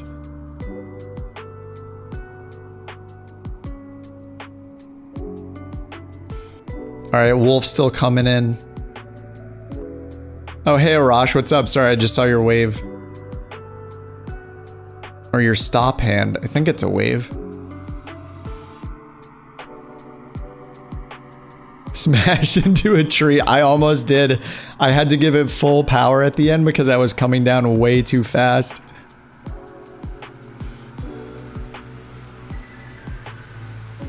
Nice.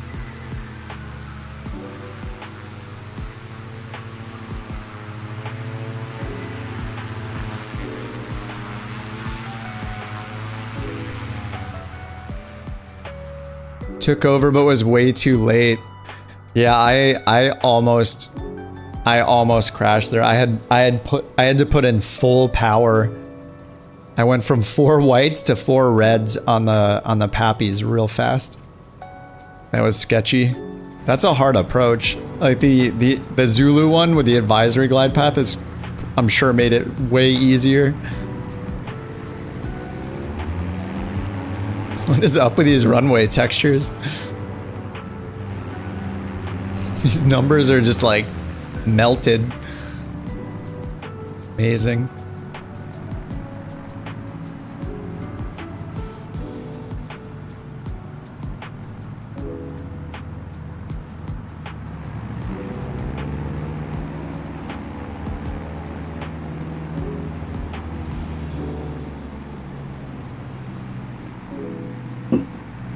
Go around in a simulator? Are you crazy?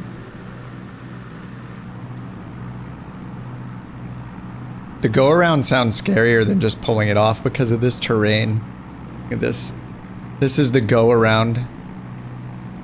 Ooh. I don't know if this is harder than Telluride. I think this might be more difficult.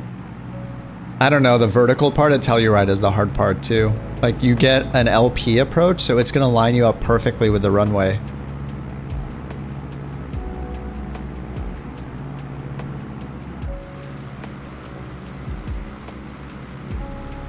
Fearless, can we tow you out of there? I wish you could, like, if there was collision, you could, like, push a plane up. Do a flight, your next live stream, into Queenstown, New Zealand. You thought it's real. To me, this is as real as flying gets. There's nothing more real than this. Dude, this lodge, is this what the airport looks like? Wonder how accurate this is. Oh, Telluride's hard because of the wind. That makes sense. Yeah, and being accurate, and because there's like a cliff at the edge, so if you're a little low, you're just smashing into a wall, smashing into a mountainside.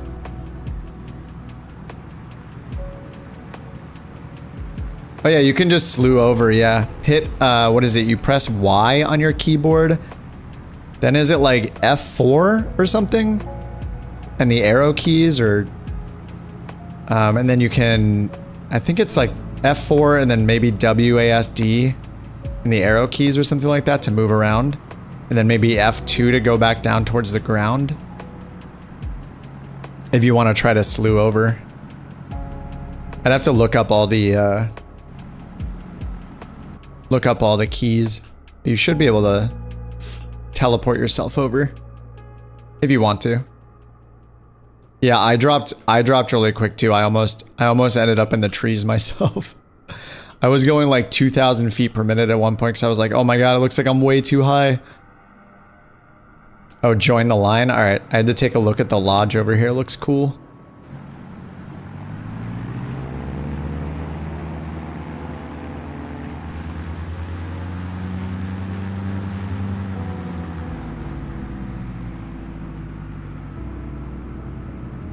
Did I just lift a wheel off the ground? I don't know.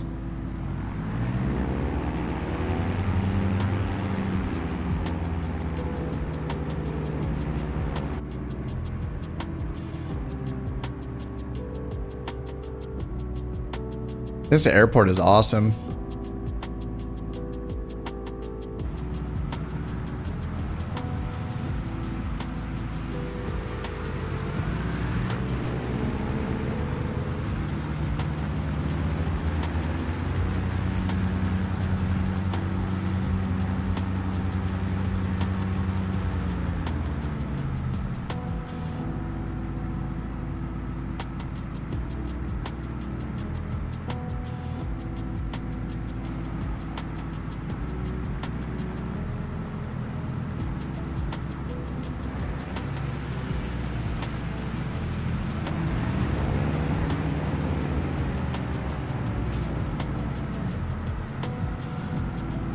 We look good.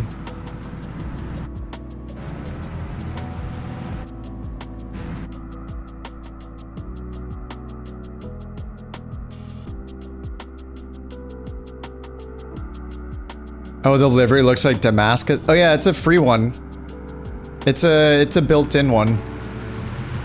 I think it was part of, there was like a livery pack or something Microsoft gave out, and it had like one livery for all of the stock planes. So it just added one livery to everything, and this is the one they added to the DA62. It's pretty cool. Yeah, it's like a topography thing. I don't know, it's interesting. It looks weird in the sunlight too, like when it's not so direct, like sunlight, it looks way darker.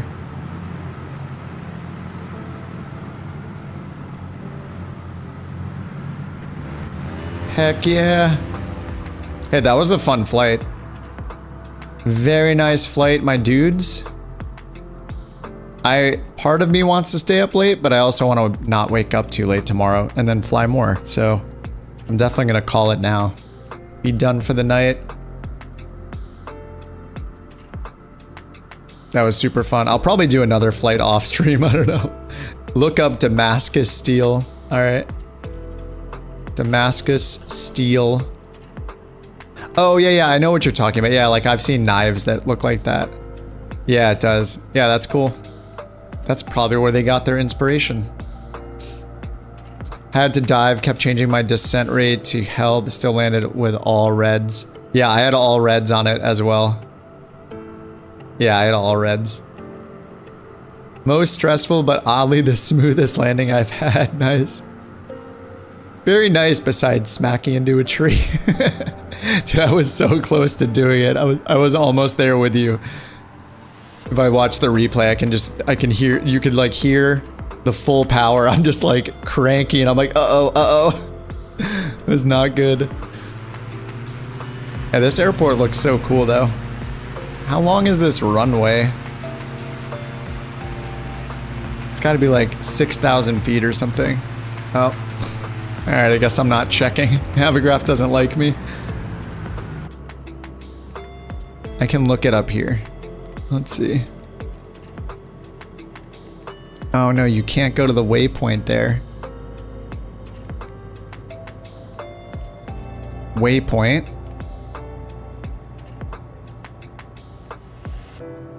look it up in the database. Here we go. All right, it's 8,000 feet, the runway. 8,007 feet. Nice. Appreciate the tips and things after we were reviewing the video. Oh, nice. Yeah, dude, the G1000 is great. That was fun. FYI, most of what I know about the G1000 came in your videos. Sweet. I hope I didn't miss critical things that none of us know because of the videos. But yeah, I mean, also things like those course reversals are so good now. Like, Working Title spent a bunch of time coding those in to do all the reversals like that. We do look good though. I agree. This plane is probably a second favorite. Never flew it before this. Yeah, it's really good. And the DA40, if you want a single engine version, it's a little slow. Actually, I think it's around the same speed as this. This is not too much faster than the DA40. But it's also just as easy to fly. It's like the full FADEC Diamond system where you just, and it also has G1000s in it. Where, oh, I didn't switch my tanks at all, did I? Oh, this one draws from both. Okay, okay. I didn't even check, but in the DA40, one thing to know is, so it's not the case in the DA62, but the DA40, it only draws from, I believe, the left fuel tank. And so there's a little switch that you have to hit periodically to balance the fuel and transfer fuel from the right tank into the left tank. That's an interesting thing about it. Besides that, it's incredible. You just have like one throttle and that's it. The DA40 is NG is awesome.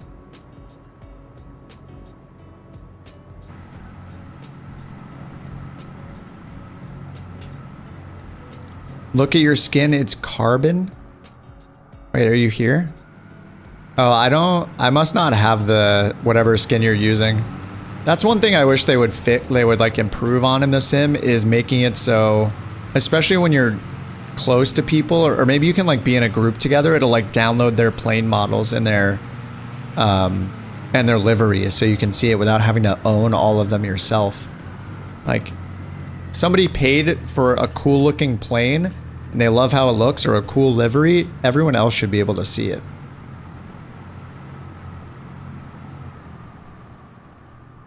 This is an awesome spot to finish for the night though, or for the day, mattering where you are. All right, guys, thanks for hanging out. It's been, how many hours has it been? Almost 5 hours. It'll be 5 hours in exactly 2 minutes of the stream, so that's a good stopping point. Thanks for flying along. That was cool. What are there, 6 of us, I think? 1, 2, 3, 4, 5. 5 or 6? 5? I think there were 5. Yeah, there are 5 of us. Anyway, that was awesome. Thanks for joining, guys. That was fun. Using Flight Sim skin on the far right. You'll post a screenshot in the Discord. Okay, cool. Yeah, I'd love to see what it looks like. Sounds good. I think the Discord link is in the YouTube video description, probably, if you guys want to pop in there too. Oh, flightsim.to. Screenshots in Discord. Oh, you have it in there already. Oh, nice. You've been posting them the whole time. Nice. You got the first flight too.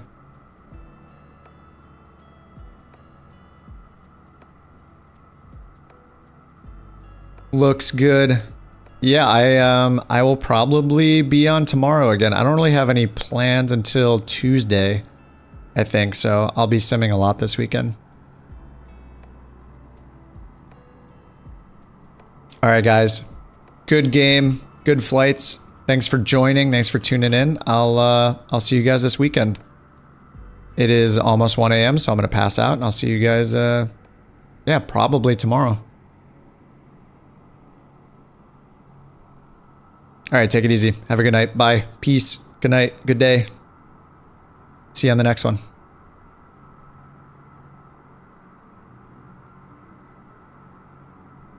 Oh, Queenstown tomorrow. All right, sounds good. I know nothing about it, but you said it's challenging, so it sounds fun. Ready to almost crash in the trees again. All right, good night. I'm out. Have a good night, guys.